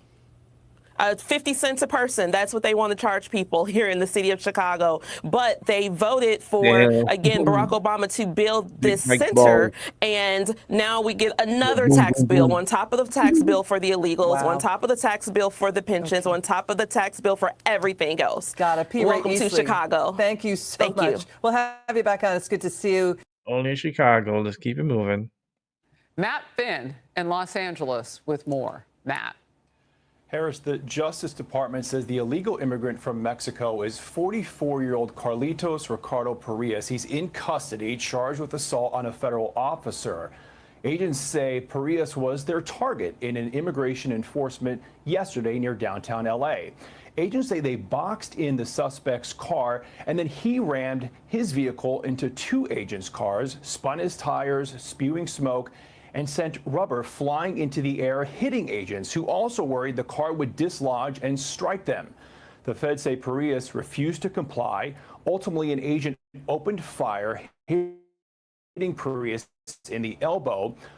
A bullet ricocheted and struck a U.S. Marshal. Both are expected to be okay. Now, if you take a look at the front driver tire of the suspect's car, in one of the pictures released by the feds, it appears the suspect spun his tire so rapidly the front driver tire shredded into the ground. Activists gathered at the hospital where Parias and the officer were being treated. And even after this dangerous encounter, one activist seemed to encourage armed people to resist ICE. They are not the only ones with guns in this city. They're not the only ones, and don't forget that. And I don't say that because we're calling for violence. I'm saying that because the people have sounds every like right it. to defend themselves against masked, unidentified gunmen with AR-15s and other military rifles. Parias is a well-known TikToker, a big following, who trails agents and documents immigration enforcement here in L.A. Earlier this year, the suspect was recognized by L.A. City Council for his videos. And Harris, DHS was quick to point out that these dangerous attempts to evade arrest come after sanctuary politicians held webinars and provided resources on how to resist ICE. Harris. All right, Matt, thank you. I have something else to add to this, and this is new. Congressman Robert Garcia, Democrat out of California, at a news conference I know, announced that there is a plan to launch a master ICE tracker on their website. So this would be a state, like a congressional website, if you will, with a master ICE tracker on the website. The name again, Congressman Robert Garcia, a Democrat out of California. So mix in that with all the threats against ICE agents and anybody around them, whether it's local law enforcement. You heard Tom Homan say it on this program last week. Anybody who's near them is in danger when people come after those federal agents, especially if they have to defend themselves. Can you even imagine the position this puts them in for doing their jobs? And now you're going to track them. In addition to doxing them and their families. This is a lot. Well, all of the violence in Los Angeles is just the latest in a string of attacks on federal immigration enforcement. Earlier this month, rioters in Chicago threw bottles and rocks and smoke bombs at agents. Those riots began after 2 illegal aliens rammed their car into agents' vehicles. So this is a thing. And remember, they're calling it deadly force if you ram your car into somebody and potentially kill them. Last month, a sniper killed 2 ICE detainees and shot another after opening fire at that Dallas facility with the goal, apparent goal, of killing agents. Around at the scene had the phrase anti-ICE written right on that bullet casing. Over the summer, a rioter appeared to fire a gun during a chaotic raid on a cannabis farm in California. Agents were forced to use smoke bombs when the crowd got more and more violent. And sadly, that's far from an exhaustive list. But instead of urging de-escalation, many on the left are continuing their dangerous rhetoric. Republican Senator Mark Wayne Mullen of the great state of Oklahoma, member of the Armed Services Committee. Look, Senator, I don't know if you just heard, but when you add in on a congressional website, I would assume this Robert Garcia knows how this looks, a tracker on ICE agents. Right. I mean, that's like a hit list. Yeah, and Harris, Garcia doesn't have the ability to track these ICE agents, but what he's saying is reckless rhetoric, which is continuously coming from the left. I mean, they're calling for violence. They're not even hiding it. And all they do is they make the case for President Trump to send the National Guard in. Remember, National Guard has the ability to protect the assets of the federal government. They're not on the streets arresting people, but they can protect the federal assets. Humans are federal assets. These ICE agents are federal assets to the United States. They are hunting federal fugitives, which are illegals. They're not state fugitives, they're federal fugitives. They have the right to go out there and arrest. At the same time, the property, the vehicles, the property, and the personnel, National Guard has the right to protect, and they're following right into why President Trump is deploying National Guard. And it's absurd what they're trying to do here. Yeah. You know what? I do want to put a fine point on it. So Congressman Robert Garcia is lying when he says he can track people who work with ICE. Well, I That's guess absolutely true. That's when a lie is a blessing. But what you're saying is he's willing to put that false information out there and make people afraid or potentially incite them to do something dangerous to someone else. I mean, it's disgusting. It is. Now, what he could do is he could put ICE facilities on his website, which isn't overly known. A lot of times they don't have they don't have DHS or ICE facility on the outside of it. There's a lot of FBI headquarters, Secret Service. So is it okay if he does that? The city. No, it's absolutely not. It becomes a national security, and we would have to do, I would suggest, I'm in the Senate, but I would suggest the House to hold him accountable if he were to ever do anything like that, and especially if harm were to come to any infrastructure or personnel that works in the facility that he would expose.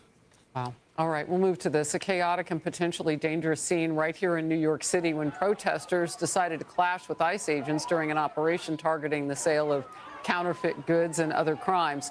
Democrats quickly tore into ICE at a hasty planned pop-up news conference. This wasn't about public safety. This was about targeting communities. And so we want people to be clear, as much as we can continue to say, none of this is about public safety. It is about fear and chaos. There is no excuse for sending military-style vehicles and a national law enforcement response for street vendors. New York City mayoral candidates also had something to say about it. Democrat, socialist, and communist Zoran Mamdani blamed the Trump administration's authoritarian theatrics. Those are his words. Independent Andrew Cuomo called it an abuse of federal power and more about fear than justice. Those are his words. Republican Curtis Sliwa's campaign said organized counterfeit rings are hurting law-abiding merchants. Wow. What an interesting debate the next one will be. Now, back to you, Senator. What do you say about this? I mean, there's a long list of the crimes, the people that they were going after. It's not hard to trace why ICE showed up. Well, Harris, either we're a nation of laws or we're not. Selling counterfeit merchandise is illegal. Not to mention, it's stealing revenue from the company itself, plus tax revenue from the municipality to which it's being sold. Once again, the federal agencies were doing their job. By the way, Secret Service actually has a role in going after counterfeit merchandise, too, not much less that the individual themselves is illegal. They are federal fugitives. And if we're not going to enforce a nation of laws, then we become a lawless nation. And I don't think anybody wants that. This is why the Democrats' popularity with the American people is at the lowest it's ever been, because they can't rationalize their position. They're more interested in protecting criminals than they are protecting law-abiding citizens in their own community. Look, I'm looking at the people who are gathered around in this video and in many others that we see. You know, they're willing to get physical with these agents. And you Right. want to know why it looks like they sat down with so many people. Tom Homan has told me, and from DHS, their representatives have told me that they have to have larger numbers now because of the physicality that's pressed upon them. Your last quick word. Which, once again, this makes the point why President Trump needs to deploy these National Guard members. Even though I hate it for disrupting the National Guard members themselves, there is a federal role, and we have seen this through the civil rights movement, all the way with JFK, LBJ. We've seen it repeat in history before, where National Guard has been used to protect federal agents and federal property in time of disturbance. This is why there probably has to be a larger deployment of National Guard to protect federal agents. That's why job, or to build a list and do the their job. cartels. Senator Mullen, thank you for being in focus. Thank you, Harris. I'm Steve Ducey. A lot of cartels in Chicago, Illinois. There's a lot of cartels out there. Let's keep it moving. A migrant expected in court today, charged with assault on a federal officer after immigration agents tried to capture him in Los Angeles. Take a look. DOJ says he rammed his car into agents' vehicles when he was boxed in, sending smoke and debris into the air and causing the car to fishtail. An agent then opened fire, wounding the suspect, and a U.S. Marshal with a ricocheted bullet. Neither of them seriously hurt. Suspect, known on TikTok as Richard L.A., he regularly follows ICE agents during their operations. Criminal defense attorney Josh Ritter joins me now. Josh, social media bravado against law enforcement has definitely ratcheted up into real-world violence. How can prosecutors use this case to set an example?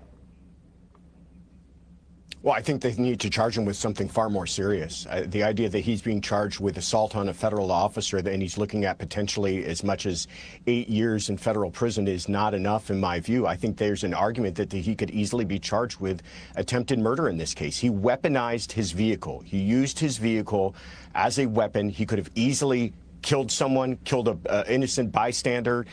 The officers firing off bullets in response to protect themselves could have harmed someone else.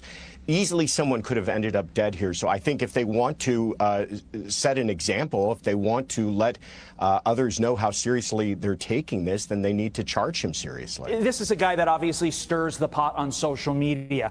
But I want you to listen to another activist. And not only is this somebody who also stirs up the rhetoric on social media and the like, this is a Los Angeles school teacher teaching the children of Los Angeles who also received a human rights award from the folks at the California Teachers Association. Listen. This is South Central Los Angeles. They are not the only ones with guns in this city. And I don't say that because we're calling for violence. I'm saying that because No, the people you're have not. every right to defend themselves against masked, unidentified gunmen with AR-15s and other military This guy should be rifles. charged for inciting. The people have every right to defend themselves. Listen That's to not this violent, clown. that's intelligent.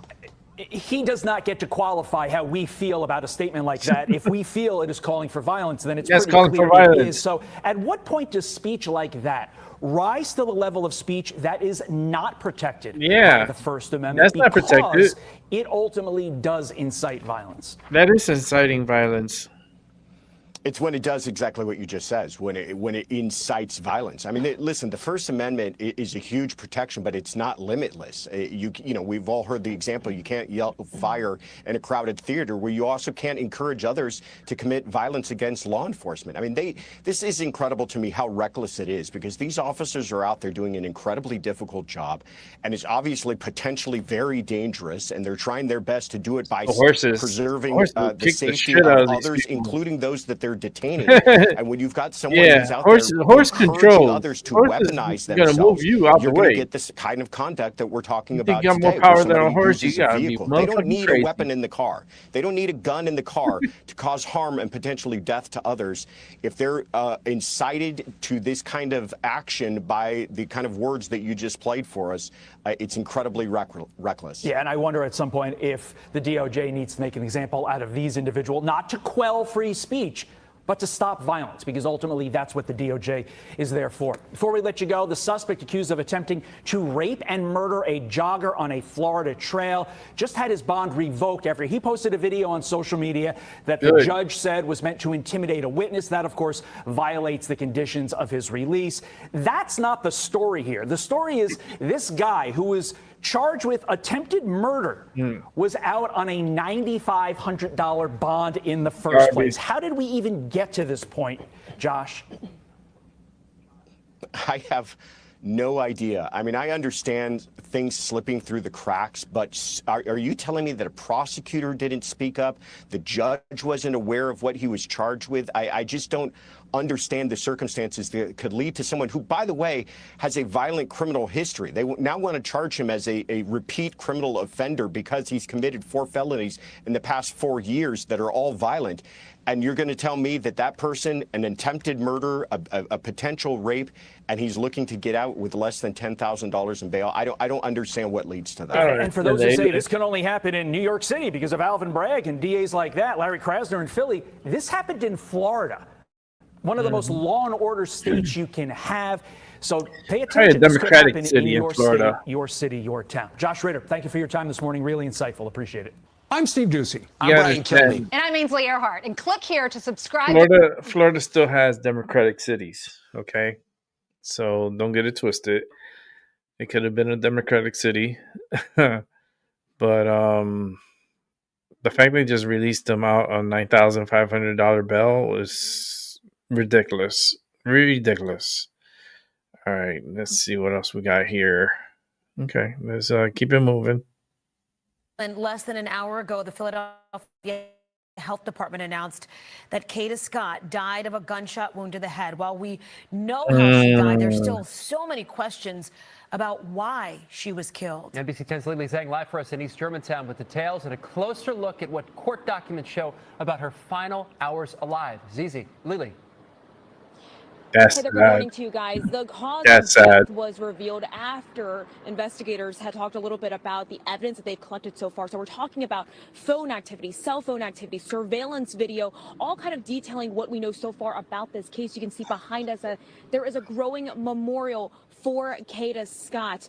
Now, we spoke with some members of the community a little earlier. They say the evidence revealed so far has raised concerns, and so many people in the community already had a lot of questions about safety.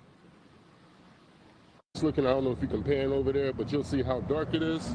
There's no monitoring. You just found a body over here. So why don't you have this entire place illuminated and have it monitored? Some of the only light Thursday morning came from this memorial outside Ada Lewis Middle. It's in memory of Kata Scott. The 23-year-old woman's remains were found near the vacant middle school Saturday, 2 weeks after she disappeared. The ME confirmed Thursday she was shot in the head. You have all of these areas that should be cleaned up, should have 24-hour surveillance, and they're not. And my question to elected city officials is, what are you doing to ensure the safety of all residents, not just when something like this happens? James Bronner grew up in the area and has been following this case. Scott disappeared from her senior living facility job in Chestnut Hill on October 4th. It's the same day court documents revealed 12 calls were made between Scott and Keon King, the man now charged with murder. Text messages include one from Scott reading, "Kidnap me again," with King allegedly replying, "Better be up too." It's followed up by Scott telling him to call her when he arrived. According to court documents, Scott's co-worker told detectives she was upset that night and said over the phone, "I can't believe you're calling me about this." This was before she allegedly walked towards a car parked outside of their job just before 10:15. Scott's phone went dead 9 minutes later. Recovering Kata's body was not the outcome we had hoped for, but we are grateful that we were able to bring her home. He shot her in the head. Kevin Bethel addressed the case last night at a safety town hall, vowing to hold anyone involved accountable. On the night of Scott's disappearance, investigators say surveillance video shows King getting out of a stolen black Hyundai at a rec center near Ada Lewis. Not long after Scott's phone died, he leaves it there, coming back the next night with someone else, this time in a gold Camry, which has since been towed by police. The two seem to remove something heavy from the Hyundai towards where Scott's remains were found. Then on the morning of October 7th, King goes back to the Hyundai, allegedly driving off with it. It was later set on fire. As Scott's family mourns, community members say they are with them, hoping justice is served. This unfortunate, tragic situation, I believe, could have been avoided. No. But the Office of King's Attorney says they are not commenting at this time. We also did reach out to the city earlier this morning to see if they plan to hold any more town halls to address some of the concerns like the one you heard from in this report. We will keep you posted as soon as we hear back from them. For now, reporting live in East Germantown, Lily Zhang, NBC 10 News. Lily, thank you. Wow. Let's keep it moving. Well, Tampa police are investigating a chaotic shooting during this morning's rush hour in downtown Tampa. They say a driver opened fire at another car after crashing into several vehicles. The suspect is in custody tonight, and investigators are now trying to determine if this was a random act of violence. As Fox 13's Aaron Mesmer reports, witnesses say it's fortunate no one was killed. A bloodied driver in downtown Tampa waited to go to jail. Nearby, a gun lay. Oh my God. And witnesses, just a crazy morning, right? Couldn't believe what they just saw. Reggie Gittins was on the exit ramp from the Selman Expressway to East Kennedy Boulevard when he saw another car coming up fast behind him. With the high speed that he was coming, crashed into me and hitting me on my back end. Tampa police say Kevin Ariola was behind the wheel of that car. We're told Ariola crashed into several vehicles as he exited the expressway. Then he got out of his car and walked over to this Chrysler 300. That's when Gittins watched the situation take a potentially deadly turn. With the angle of his gun right over the vehicle, pointing down, shooting. All you're hearing is just shots going off, like rattling like about, as I said, like at least 10 shots to the car. Police say somehow that driver avoided getting shot and drove a couple blocks away before pulling over. Oh We're my told God. the shooter, meanwhile, threw his gun into the road. He got angry and was just ranting and raving, and it's crazy. Moments later, deputies swarmed out of the nearby Hillsborough County Courthouse and tackled Areola. Police initially treated this as a possible road rage incident. Now they're trying to determine whether it was random. That was scary, to be honest with you. Hours later, bullet holes riddled the victim's car. It was a stunning scene Oh to my lawyers God. arriving to work at the courthouse. If you look at those bullet holes, literally they're in the front windshield and the side of the car. If there's anybody in the car at the time that the accident happened or the shooting happened, I'm surprised that no one got hurt. So are witnesses who say they're thankful the outcome wasn't worse. It's a miracle. It's a miracle. And we're happy that she survived it, and we're happy that... Man, the energy is crazy. They can't handle it. In Tampa, Aaron Mesmer, Fox 13 News. And again, detectives have not yet determined why Areola opened fire on the victim's car. His charges include attempted first-degree murder and aggravated battery with a firearm. What the fuck is... What is going on? That was a crazy story. That... What? That just makes me stretch my arm. That's how crazy that was. Oh, so there's a follow-up to that story. Oh, you want to see the follow-up? Let's hold on, let me click it here because there's a follow-up. But his face was all busted up. Like, holy shit, the police really tackled the fuck out of him? Like, there's a follow-up here, there's one here, there's one here. Let's go to the latest. New details tonight in that downtown Tampa shooting. Officers say a nurse in that red Chrysler right there was just trying to help after a crash, started shooting at her car. This happened just after 8 a.m. yesterday near the Hillsborough County Courthouse. That's near the Kennedy exit off the Selma Expressway. 10 Tampa Bay News reporter Kristen Barbarisi joins us right now in studio. And Kristen, that suspect, he's in custody, but he's in the hospital. He got beat up. That's right. So in court today, his attorney, the attorney for 29-year-old Kevin Areola, actually waived his appearance and his presence, and a judge ultimately denied his bond. We also learned more about what happened. According to an affidavit, Areola was driving on the shoulder of the Kennedy exit ramp when he crashed into multiple vehicles. Bailiffs from the nearby courthouse ran out to get him in custody and say Areola resisted arrest before they managed to take him down. Investigators say the nurse saw the crash and pulled over to check if anyone was hurt. That's when Areola got out and started firing directly into her windshield. Officers say they took him into custody, and as they did so, he shouted, "I'm God, and I killed her." One of the drivers hit in the crash told us that he saw the suspect screaming in the street. I was like, okay, let me see if I can get some help. And I walked down the street, and by the time I came back, the police had already apprehended him. And just a young kid, white young kid, just screaming and shouting, and then I don't know what he's done, but whatever he's done, he need help.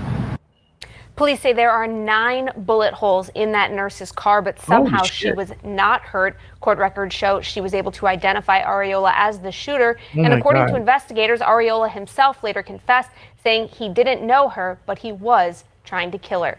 The entire shooting was captured on a nearby tow truck's dash cam, and police say there's also surveillance video from a nearby school. Reporting in studio, Kristen Barbarisi, 10 Tampa Bay News.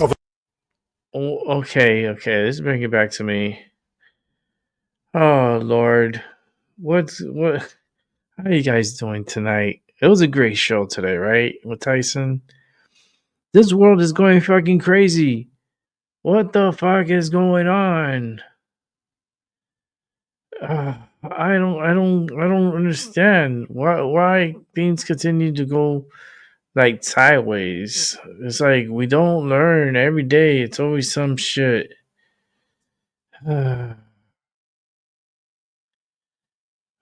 There's always some shit. But man, he looked busted. Like he got busted. Like he was busted. That face was like, whoa. Let me see if I can get a picture of that beautiful face. Here it is. Driving on the shoulder of. Give me a second here. I'll blow up that beautiful face so we can all enjoy. Look at that face. I believe that he called himself God. Huh. Let me be the judge. I'm my own God. The train of truth just here. And I tell you right now, you are no God. You hear the train of truth? You look more devilish than anything. Look at your eye. You can't even look at the camera. Disturbing. Very disturbing. I like breaking down people's faces and reading their faces. This one has a lot in his head. He has been through a lot of shit. Drugs. This mind is polluted with drugs.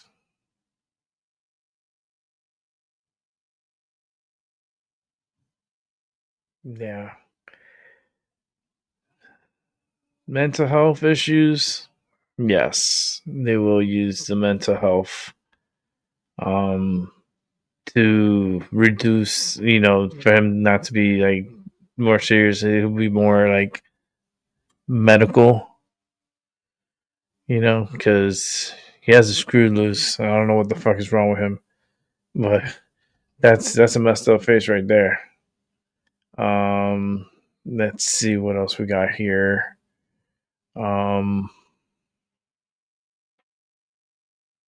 Okay, I got two more here. Let me just set it up. That's crazy with the basketball. I got another story about that with the basketball. That's a crazy story. I can't believe I'm alive to witness this, because this is like really big. This is like a really big scandal. Okay, so let's come over here. Let's get the Chauncey Billups here. Let's start it.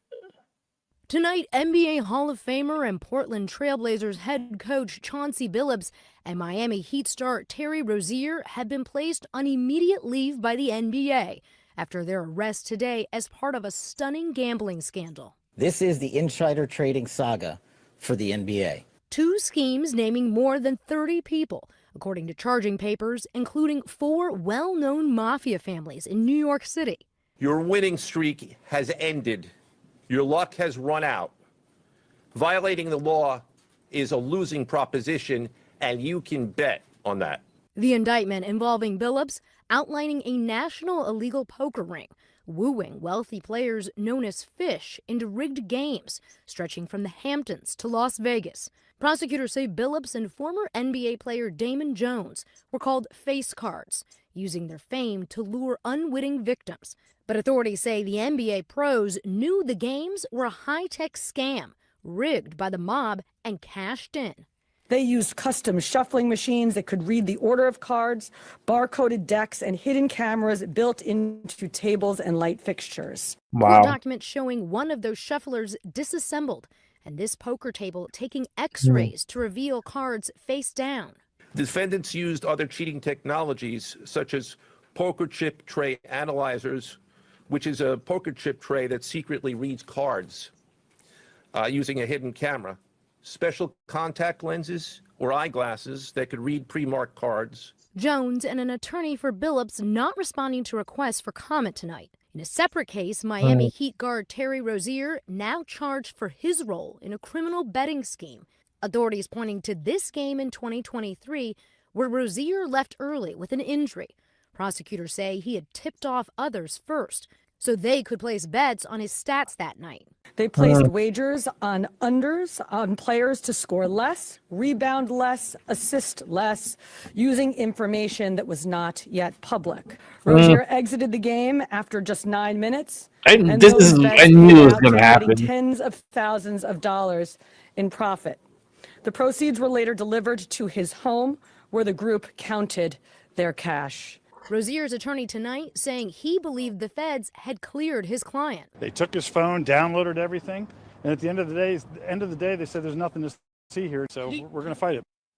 Laura joins us now live in studio. And Laura, we're talking about a lot of cash here. Tom, the poker scheme alone raked in so much cash that the victims suffered $7.1 million in losses. One victim alone, $1.8 million in losses, a huge amount of cash. All right, Laura Jarrett leading us off here. Laura, we thank you. Yep.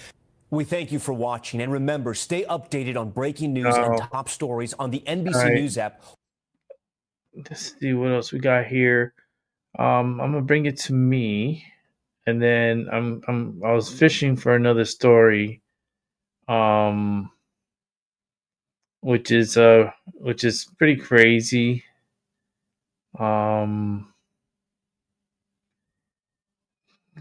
Let's see if I can bring it up here.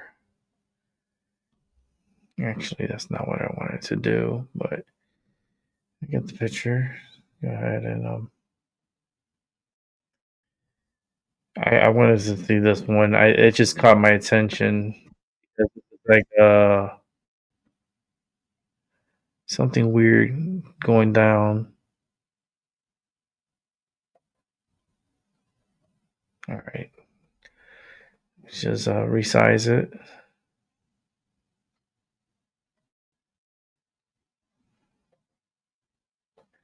I don't like the new changes on YouTube. I'm not a fan of it. For some reason, I'm just not a fan of it. Okay, let's bring this one over here.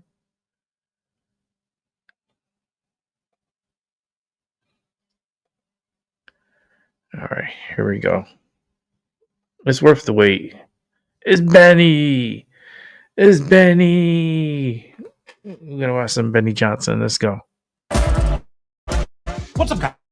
It's Benny. These are tough stories to do because I don't like criticizing other parents. Being a parent is really, really hard, but you have to ensure that your children are protected from some of the more horrible side effects. Oh, yeah, I'm on every night, man. And when you don't just do come through every night. The only night I'm not on is Sunday. Your children are I take young Sunday off and famous and are crashing out quite publicly. Look at this. What the hell is that? It's Kanye West's daughter, Kim Kardashian's daughter. Northwest is her name. And again, she's 12 years old. And this is her new look. Apparently, these are not real face tattoos. Who knows, right? Who knows? That's stupid. Northwest showed off another bold look on social media. Kim Kardashian defended her eldest child's freedom to express her personal style. Okay. Not exactly what a parent's job to do. Parents' jobs are to set boundaries for the child and to ensure that they don't, hurt themselves and those around them because they're children. Just trying to figure this out. She had a black grill over her teeth, faux septum ring, colored eye contacts. Well, okay. Fake piercings and fake tats. Is this how like little kids should be acting? I don't know, man. Like Hollywood is Hollywood's evil. This is what Hollywood does. Like this is what Hollywood would do to your children if they could. Indoctrination. This is what Hollywood would do. Does this look healthy to you? I don't know. It's causing a lot of people to say that, maybe this isn't the best. Maybe the Kardashian way isn't the best way to raise your children. I don't trust them neither. Sparked concern as she debuts new look with. Sometimes my biggest problem with him is he jumps to conclusion too fast. This is some of the new look. I mean, again, I'm not here to criticize give it kids. time to marinate. He just straight parent. Like, but everyone's like, dude, you're 12 years old. You're 12 years old. Does this look like, the entire internet is reacting? Does this look like the healthy behavior of a 12-year-old? Many people are saying she looks like a demon. Don't ask too many questions about the Kardashians and demons. When she reaches 12, I wouldn't want her to look like that. I'd be like, I'll tell her straight up. I'm like, you like Kardashians have been criticized for her raising of the child, including by Kanye West. I'm not gonna hold back. I just got off the phone with Kim. I told her to stop antagonizing me with this TikTok thing. I said it's never again. I am her father. I know y'all don't respect fathers and the idea of family and media tries to promote something, I said, I'm not allowing my daughter to be used by TikTok, to be used by Disney. I have a say-so. And then when people say, oh, they're going to use this for you in court, I didn't have a say-so on whether or not they went to Sierra Canyon. Most men do not, there's no such thing as 50-50 custody with in society today. That's not even, it always leans towards the mom. Mm-hmm. But right now, and I'm happy that you guys got to see just a small piece of what I dealt with. Damn, that's crazy. You understand what I'm saying? I'm not a big celebrity culture guy, nor am I here to try and defend Kanye West or Kim Kardashian or anything. I'm here to criticize paganistic, hedonistic Hollywood culture that destroys families, destroys children, and is demonic in nature. That's what I believe. And that's all Kim Kardashian right there. You have to do demonic things. Ye was right about everything. And, you know, who wants their daughter to be looking like this? Just be honest. Just be honest. Nobody wants their daughter to be looking like this. But here's Kim any Kardashian mom of saying, a teenager or a preteen, unless you've been here, like, please, we just need a little bit of grace. Like, it's really hard. And it's really like, you're the mom. It's interesting because all the kids are like wearing the same things, but then my daughter tries to wear it. And then I'm like, okay, we're never wearing that again. Unfortunately, we made that mistake in front of the whole world. And she's, you know, usually a girl that dresses like a tomboy most of the time. And she wanted to try something that her friends were wearing and went to the same place that they went to. And they all got these, you know, outfits. And then she wears them and it's just like, you know, okay, wait, maybe you can't wear that, you know. And so as a mom, you're kind of like learning at the same time. But what I do know is my baby's such a good girl. Good girl. But what she's famous because of pornography. She looks like a clown. And I don't know. Just doesn't seem to be the right way to raise a kid. I mean, it doesn't seem to be healthy. That's all I know. It just seems to be not the way I want my 12-year-old daughter, right? I have a 5-year-old right now, and it just seems like it just seems very unhealthy. That's all.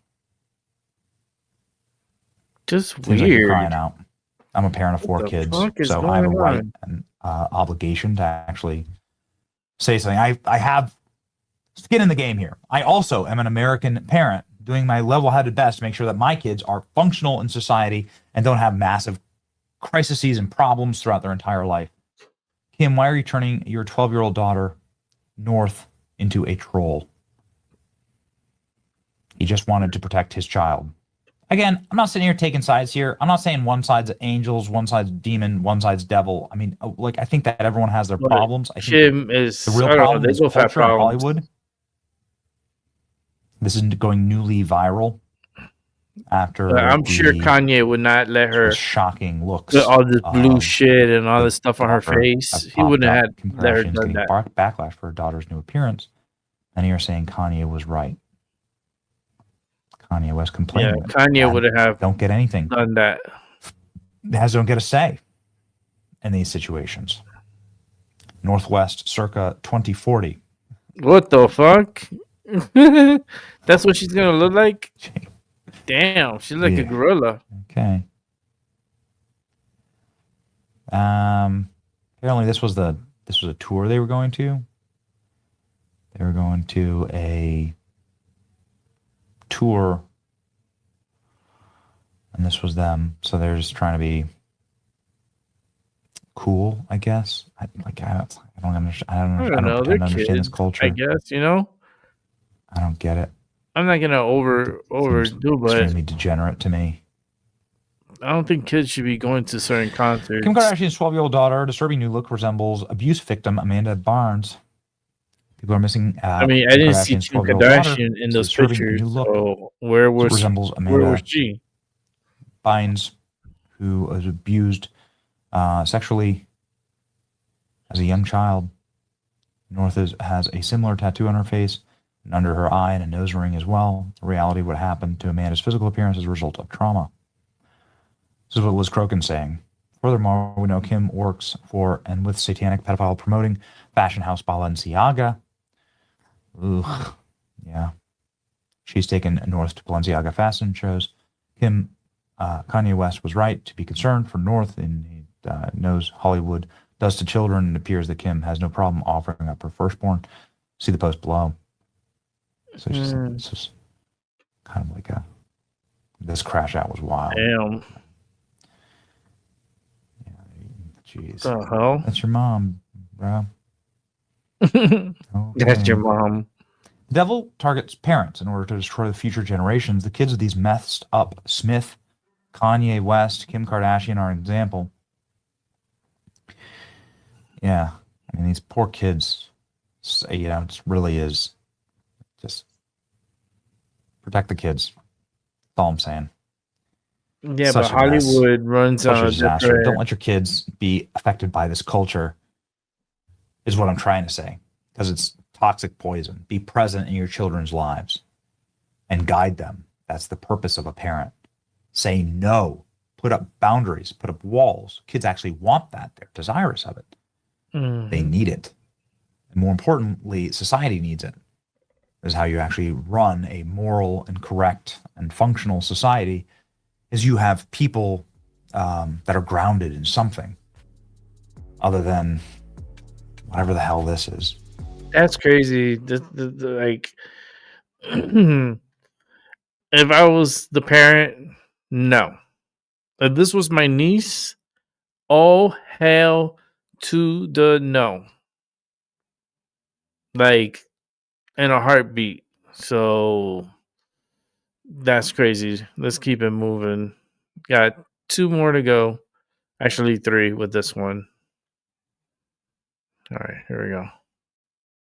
2 live now from Fox, everyone. I'm your host, Mike Page. Thanks again for joining us, as always. A live look right now at the Capitol. And we bring this to you because a new update coming from the FBI today, where the FBI is still offering a $500,000 reward for information that helps identify the person who placed pipe bombs at the offices of the Democratic National Committee and Republican National Committee back on January 5th, 2021. That was a day You really think he got away with the it? January 6th Capitol riots. As part of our ongoing investigation, we're releasing an updated video of the subject, which includes previously unreleased footage, higher quality video, and longer clips of the subject. Let's make it big so we can see play that out for you right now. This was just released today.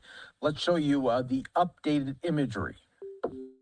On January 5th, 2021, between 7:30 and 8:30 p.m., an unidentified individual placed pipe bombs near the offices of the Democratic National Committee and the Republican National Committee in Washington, D.C. The FBI and our partners are renewing our call for tips from the public to help us identify the suspect. A reward of up to $500,000 is available for information that leads to the arrest and conviction of the individual responsible for this attempted attack. If you have any information, please call the FBI at 1-800-CALL-FBI. You can also submit tips online at tips.fbi.gov. The FBI's estimate is the suspect's height is approximately 5'7" tall. The suspect wore a face mask, a gray hooded sweatshirt, and black gloves. They used a backpack to transport each of the devices. They were wearing distinctive Nike Air Max Speed Turf shoes, which are black and gray with the yellow Nike logo. Fewer than 25,000 of these shoes were sold between August 2018 and January 2021. The first time the suspect is seen is at approximately 7:34 p.m. at the intersection of 1st Street and North Carolina Avenue Southeast. The person walks southwest on North Carolina Avenue, turns north on New Jersey Avenue, west on D Street, and then south on South Capitol Street. This footage of the suspect on South Capitol Street shows the person setting down their backpack, which is believed to contain one of the bombs at this time. The suspect appears to put on a pair of glasses and scan the area, standing on tiptoes.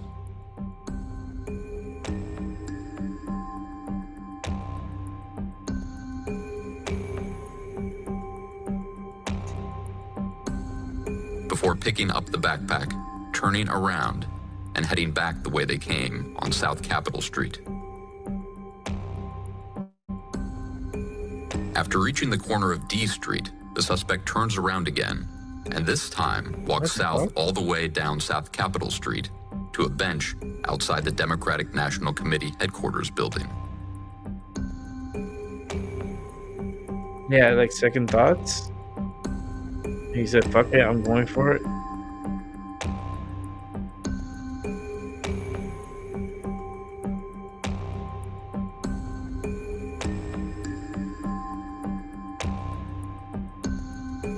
Why the music? Fuck, man. It's like... Here we see the suspects sit on the bench for a few minutes. They do not place the bomb at this time.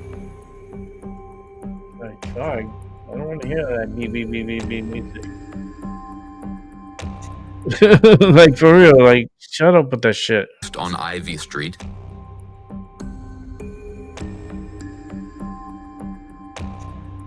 So what's Ivy Street?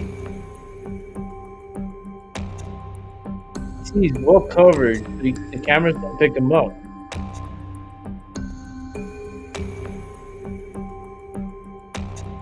Turns north on New Jersey Avenue.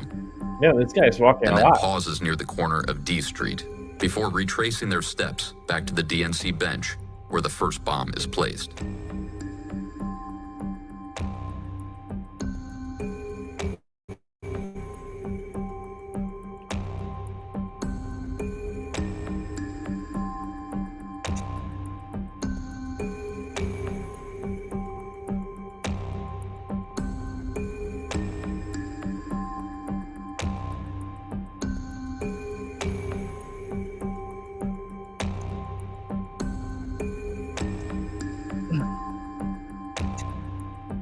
Trying to see.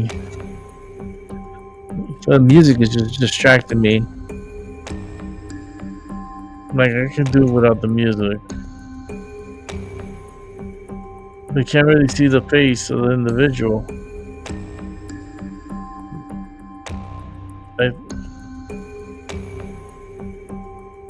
This footage shows the suspect sitting on the DNC bench before placing the first bomb.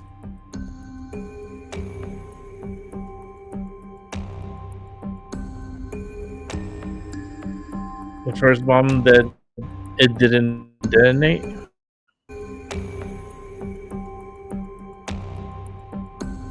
Like, this person really thinks he got away with this, though. Like, he feels like he got the advantage, but I mean, what type of device is it?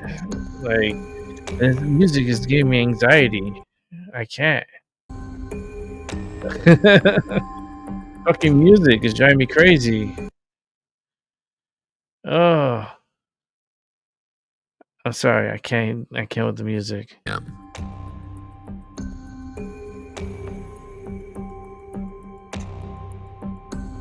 The bomb was placed at 7:54 p.m. From there, the person walks north on South Capitol Street.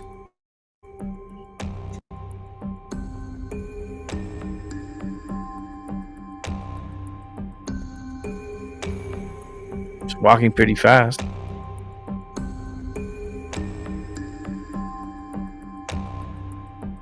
East on D Street. South on New Jersey Avenue. Man, this guy's like just walking a lot. Northeast on North Carolina Avenue.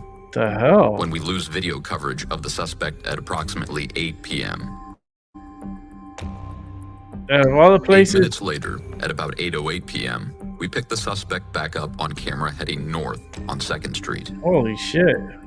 The suspect walks west on C Street, enters an alley that leads to Rumsey Court, and then walks west on Rumsey Court.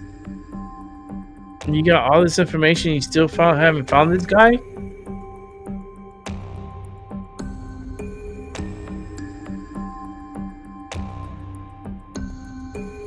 This footage shows the suspect pass between the RNC and the Capitol Hill Club, holding the backpack out to the side. The person continues between the RNC and the Capitol Hill Club, then continues north on 1st Street, east on C Street. What the fuck is he doing? Oh my god, this guy's like all over the fucking place. Back into the alley toward Rumsey Court. Back Again? onto Rumsey Court. Oh, this guy's a clown. What the fuck is he doing?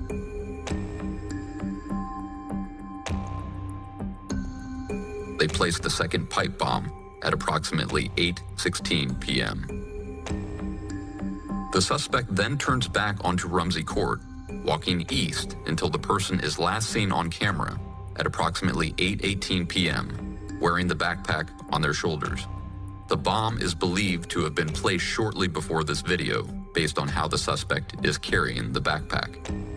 We still believe there is someone out there who has information they may not have realized was significant until now. We're asking you to come forward to share that information with the FBI. I'm sharing with you guys. Please call the FBI. Split some of the money if you win. That's $500,000. FBI, or submit tips online at tips.fbi.gov. The music is fucking Tips can distracting. remain I know. A $500,000 reward That is music is available for fucking with information my that head. leads to the arrest and conviction of the person responsible for this dangerous attempt to harm innocent people. Oh my god, that fucking music. Rob, like fucking music is distracting. It's like I have anxiety as it is. The motherfucker's like, I was like, well, I want to hear the fucking creepy sounds. Like, what are you trying to make me more spookier than it is? And the fact the guy was going around circles and taking, like, I guess he was like trying to add more steps to his count. I don't know. The guy kept going in circles around the block and then puts another device. Did any of the devices exploded? No, I don't believe so. So it's like, okay, so why haven't this guy, with all the video coverage that we have on him, how come he has not been found? That's incredibly crazy. Yeah, I know. For a second, it looked like a ghost video. I thought it was like when he walked, like it would look pretty quick. He was walking. He kind of looked like a spirit that was walking. And I was like, okay, that's crazy. All right, it's that time of the night. We're gonna start wrapping up the show. So I got 2 videos that I want to show you guys, and it's from our guest that was here earlier, Tyson DeLacruz. So we're gonna go ahead and watch 2 episodes of his, maybe 3. I don't know. I gotta check to see if there's a 3rd one. Hold on, before I open my big mouth. Let me see. Tyson's doing good. He has 125,000 subscribers. He's doing really good, man. I'm so happy for him. 125,000. That's great. No, we're good. We're good.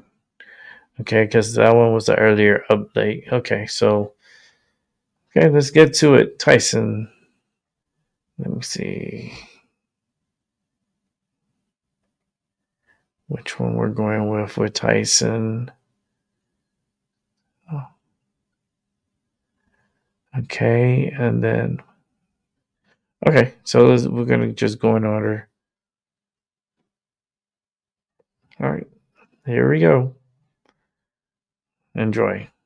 Last month, Duffy announced new rules for issuing commercial driver's licenses. The deadline to implement those rules just passed. Duffy saying California, the only state not to do so. America, California just lost $40 million in federal funding because Governor Gavin Newsom refuses to require truck drivers to speak English. And what I'm about to show you perfectly illustrates how Democrat priorities are destroying this state. We've got illegal immigrants driving 18 eighteen-wheelers who can't even understand basic road signs, going the wrong way on highways while English-speaking truckers have to risk their lives to stop them. Meanwhile, Trump is threatening to deploy the National Guard to San Francisco because the city can't handle basic law and order. Mayor Karen Bass is launching investigations into ICE for doing their jobs, and over 187,000 homeless people are living on the streets while Democrats prioritize illegal immigrants over law-abiding citizens.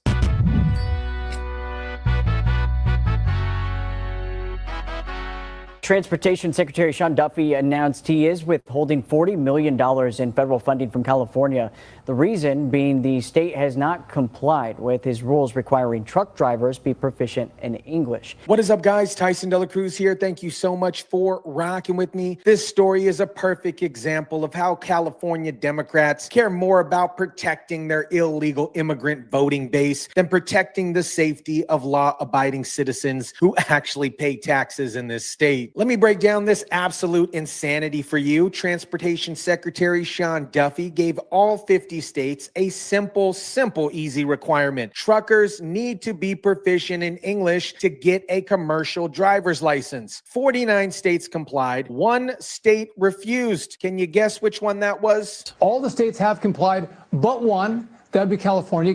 Gavin Newsom cares more about illegal migrants than he does about the safety of his citizens. California is literally the only state in America that thinks it's okay to give commercial driver's license to people who can't even speak English. Think about how backwards that is. You need English proficiency to become a citizen, to work most jobs, to go to college. But in California, you can drive an 80,000-pound death machine without understanding basic English. Duffy announcing these new rules amid the Trump administration's illegal immigration crackdown, but also after a series of recent fatal crashes. This isn't just about paperwork. People are dying because of California's reckless policies. Just this summer, an illegal immigrant truck driver with a California CDL killed 3 people in Florida while trying to make an illegal U-turn. You guys remember him. 3 families destroyed because California refuses to enforce basic safety standards. Since June, over 6,000 truck drivers have been pulled off the road for failing English proficiency tests. That is 6,000 potential disasters prevented by actually enforcing standards that California refuses to implement. Now let me show you exactly what happens when you let people who can't speak English drive commercial vehicles. Just last week, an English-speaking truck driver had to risk his own life to stop a wrong-way driver on a major highway. You are going the wrong way down the freeway. You are committing a felony right now. The truck driver who stopped this disaster literally had to give step-by-step instructions to prevent a catastrophic accident. The wrong-way driver clearly didn't understand basic traffic rules or how to respond to an emergency situation. The amount of dangerous driving that a lot of these drivers do when they think nobody's looking. You know, and it's primarily foreign drivers or people who don't respect the law. Tim explained this isn't an isolated incident. He witnessed dangerous driving from foreign drivers who don't understand our laws or culture on a regular basis. These drivers take risks that put everybody on the road in danger because they don't understand the consequences. Transportation Secretary Sean Duffy was so impressed with Tim's actions that he invited him to Washington, D.C. to meet him personally. This American hero prevented what could have been a massive multi-vehicle accident. But he shouldn't have had to risk his life because California refused to enforce basic standards. The situation in California has gotten so bad that President Trump is now threatening to deploy the National Guard to San Francisco. Think about that. A major American city is so out of control that federal military intervention is being considered. We're going into San Francisco at the direction of the president as well. At a Florida press conference, the U.S. Secretary of Homeland Security doubled down on the National Guard presence in Chicago and Portland and indicated San Francisco is next, following comments from President Trump on Fox News Sunday. Homeland Security Secretary Kristi Noem doubled down on the National Guard presence in Chicago and Portland, and now San Francisco is next. Trump said it perfectly. San Francisco is a great city. It won't be great if it keeps going like this. We're going to go to San Francisco. Attorney General Rob Bonta responded to those threats, saying, "We're ready to be in court in hours, if not minutes, if the National Guard is deployed to San Francisco." Of course, California's Attorney General Rob Bonta is threatening to fight this in court, claiming there's no lawful base to deploy the National Guard to San Francisco. But when your city cannot maintain basic law and order, federal intervention becomes necessary. There is no lawful basis to deploy the National Guard to San Francisco. Period. Full stop. End of story. So what can we do? We'll see him in court, as we always have. But the reality is that when local government fails this badly, federal intervention is not only legal, it is necessary. They've been fighting Trump in court for years, and they keep losing because federal law supersedes local sanctuary policies. San Francisco's mayor's response to the National Guard threat perfectly illustrates the weak leadership that is destroying California cities. The mayor says he trusts local officials to handle crime, but San Francisco has some of the highest crime rates in the country. If local officials could handle crime, why would the federal government need to intervene? We would welcome stronger coordination with the FBI, DEA, ATF, and U.S. Attorney to execute targeted operations, arrest drug dealers, and disrupt drug markets and multinational cartels. This is the kind of contrary thinking that's destroying California. They want federal help, but only on their terms. I am deeply grateful to the members of our military for their service to our country, but the National Guard does not have the authority to arrest drug dealers, and sending them to San Francisco will do nothing to get fentanyl off the streets. But that's exactly backwards. The National Guard can provide security and support for federal agents who do have the authority to arrest drug dealers and disrupt cartels.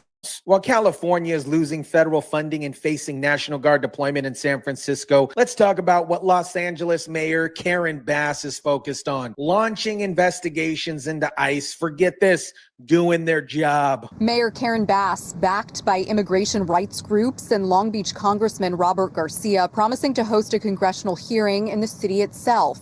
This, she says, intended to investigate the reason why 170 U.S. citizens were detained by Homeland Security. But let me ask you something. When you're conducting massive operations to remove people who are here illegally, some mistakes are going to happen. The solution isn't to stop enforcement. It's to improve the process. What is happening to undocumented immigrants is also happening to U.S. citizens, which means that this can happen to anyone, to all of us at any period of time. If you're a U.S. citizen with proper documentation, you're not going to be deported. The temporary detentions happen because people couldn't immediately provide proof of their status during large-scale operations. Meanwhile, Los Angeles has declared a local state of emergency because immigration raids are stoking fear in the community and shutting down businesses. But what about the fear that law-abiding citizens feel when criminals are protected by sanctuary policies? While California politicians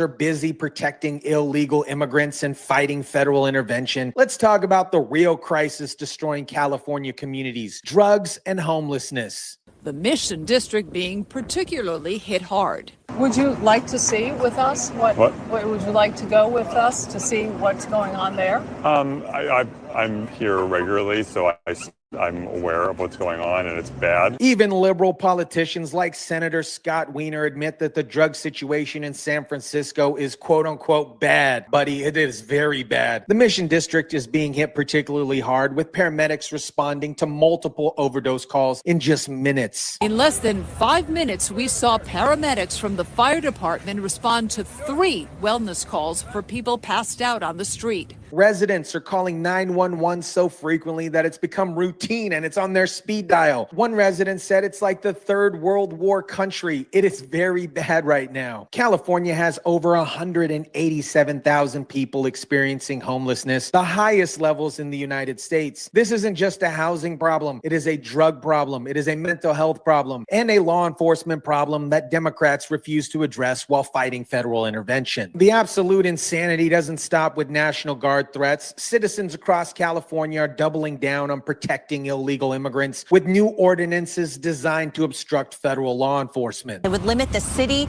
even SDPD's involvement with ICE, but it would also require federal agents to have a signed warrant with them before entering certain areas and when requesting data from the city. San Diego is considering a due process and safety ordinance that would require federal agents to have signed warrants before accessing city data and entering certain areas. This, in my opinion, is designed to make it as difficult as possible for ICE to do their job, even as the federal government considers National Guard deployment. They're claiming that ICE arrests of non-criminals have surged 400%, but being in the country illegally is a crime. These aren't innocent people. They're people who violated federal immigration law and are now facing the consequences, while California cities create sanctuary policies to protect them. America, California is a perfect example of what happens when Democrats prioritize ideology over public safety and illegal immigrants over law-abiding citizens. They'll lose $40 million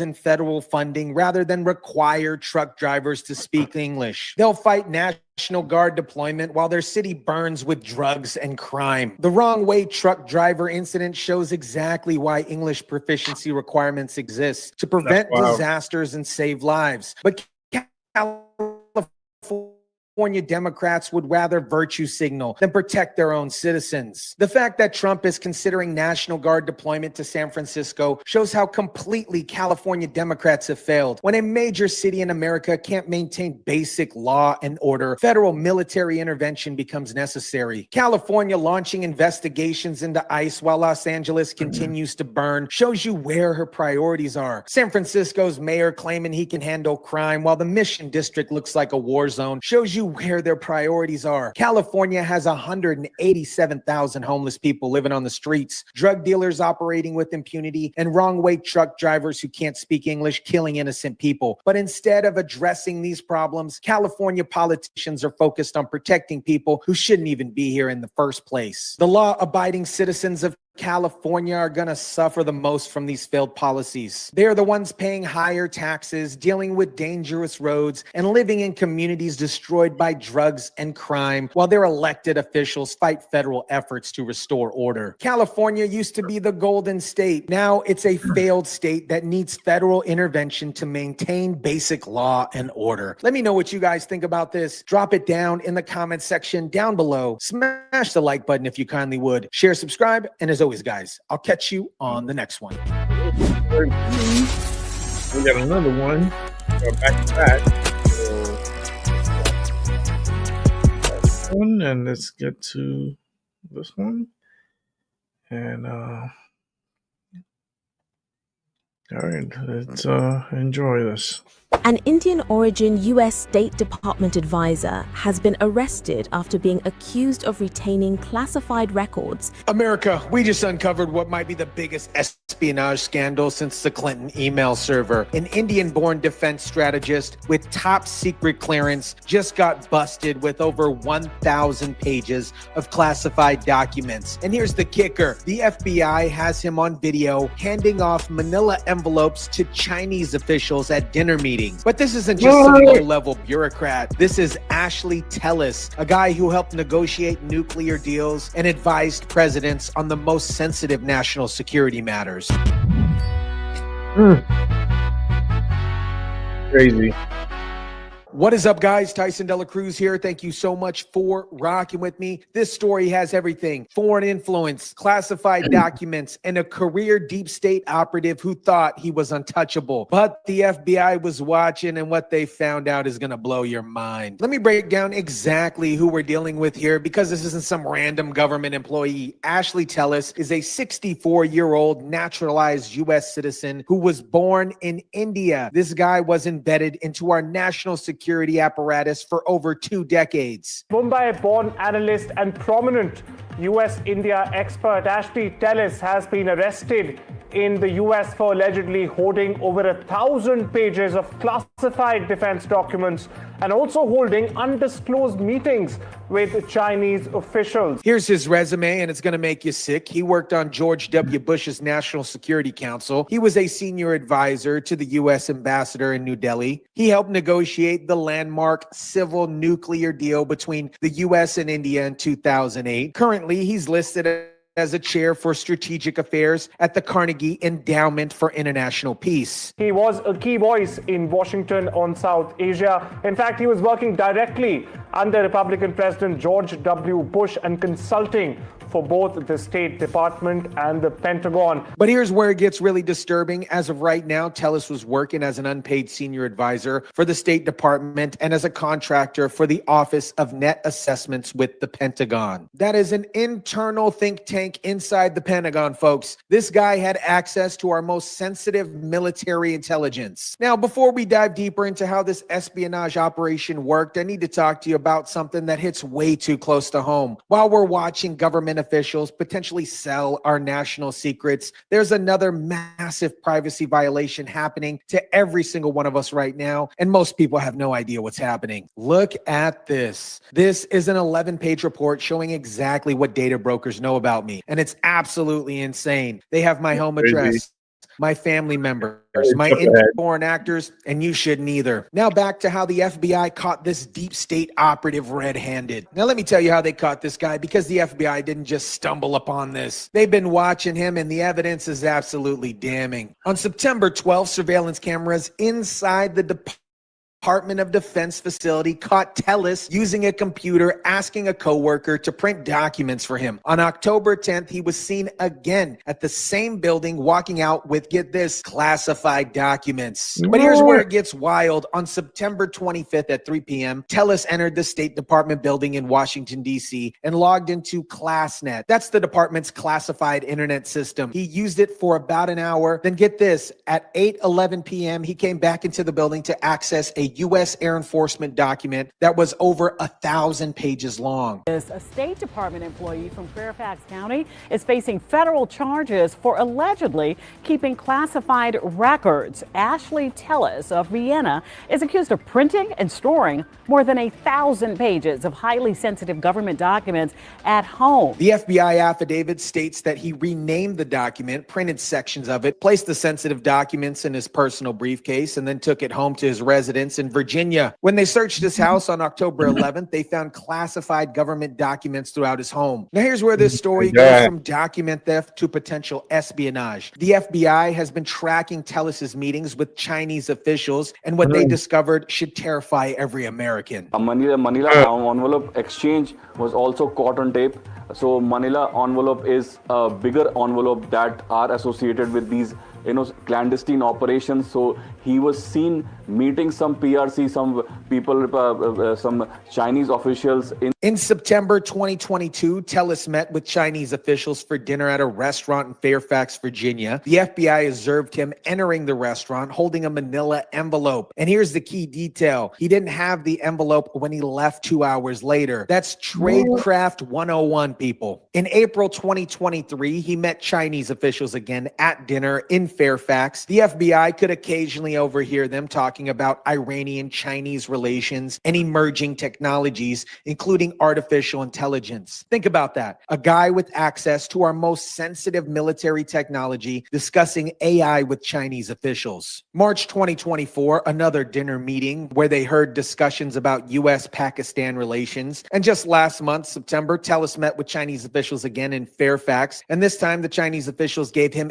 a red gift bag. What do you think was in there? Now, here's what really gets me fired up about this case. This guy was operating in plain sight for decades, moving between think tanks, government positions, and academic institutions. He's exactly the type of person that I've been warning you guys about, an unelected bureaucrat who thinks they can run the country. The Carnegie Endowment for International Peace, where Tellis holds a chair for strategic affairs, is one of the globalist think tanks that rotates people in and out of government positions. They create this revolving door where the same people maintain influence regardless of which party is in power. And get this, just last week before his arrest, Tellis published a paper arguing that India needs to abandon its strategic autonomy and commit more firmly to the U.S. orbit to counter China. Meanwhile, he's allegedly passing our secrets off to the Chinese. You can't make this stuff up, guys. This case exposes everything that's wrong with our national security establishment. We have foreign-born individuals with divided loyalty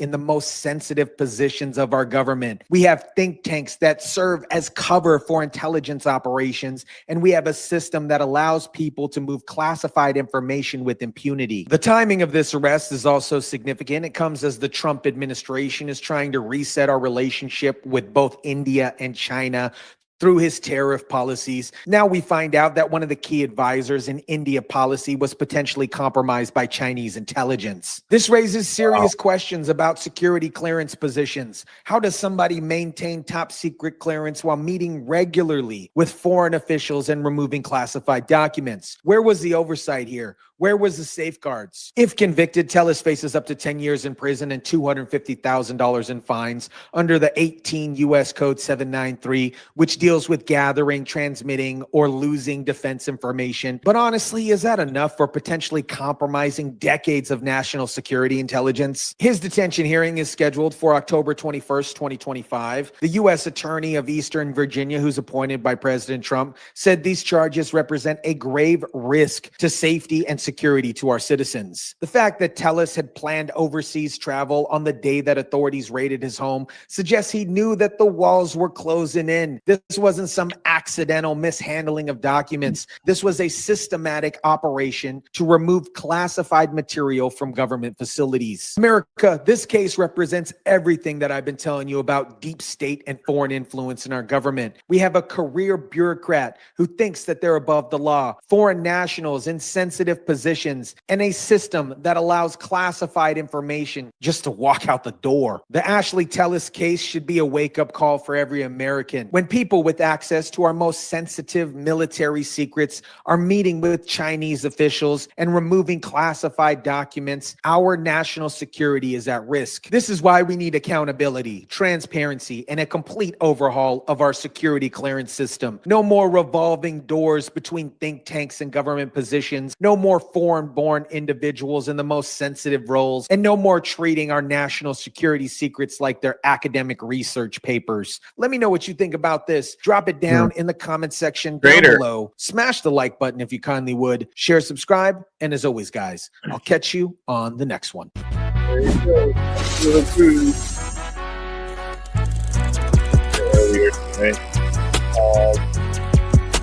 Yeah, I mean, traitor for sure. I mean, espionage, there's so many you could charge him with. I mean, but we have a lot of them. There's not just him. There's just a lot of of him that is in our government. And how can we get them out? Because none of them are being held accountable. Yeah, they talk shit and they go, yeah, he's this, he's that, he's whatever. But has he been charged? Nope. Has he been disciplined? Nope. So, yeah. Well, with that said, I'm wrapping up the show. It was a great show. I truly appreciate those who came through. You guys are awesome. The ones who are rewatching this, thank you very much. I know it was a long show. It's like 4 hours and like 40-something minutes. My goodness gracious. Like, time flies when you're having a good time. But I need to get my butt to bed, and so do you. So have a good morning, good afternoon, and a good night. And I'll catch you all on the flip side. And I'll be back on here again tomorrow at 7:30 as usual. And with that said, good night. Because I am tired. I don't know about you, but I'm very tired. Bye.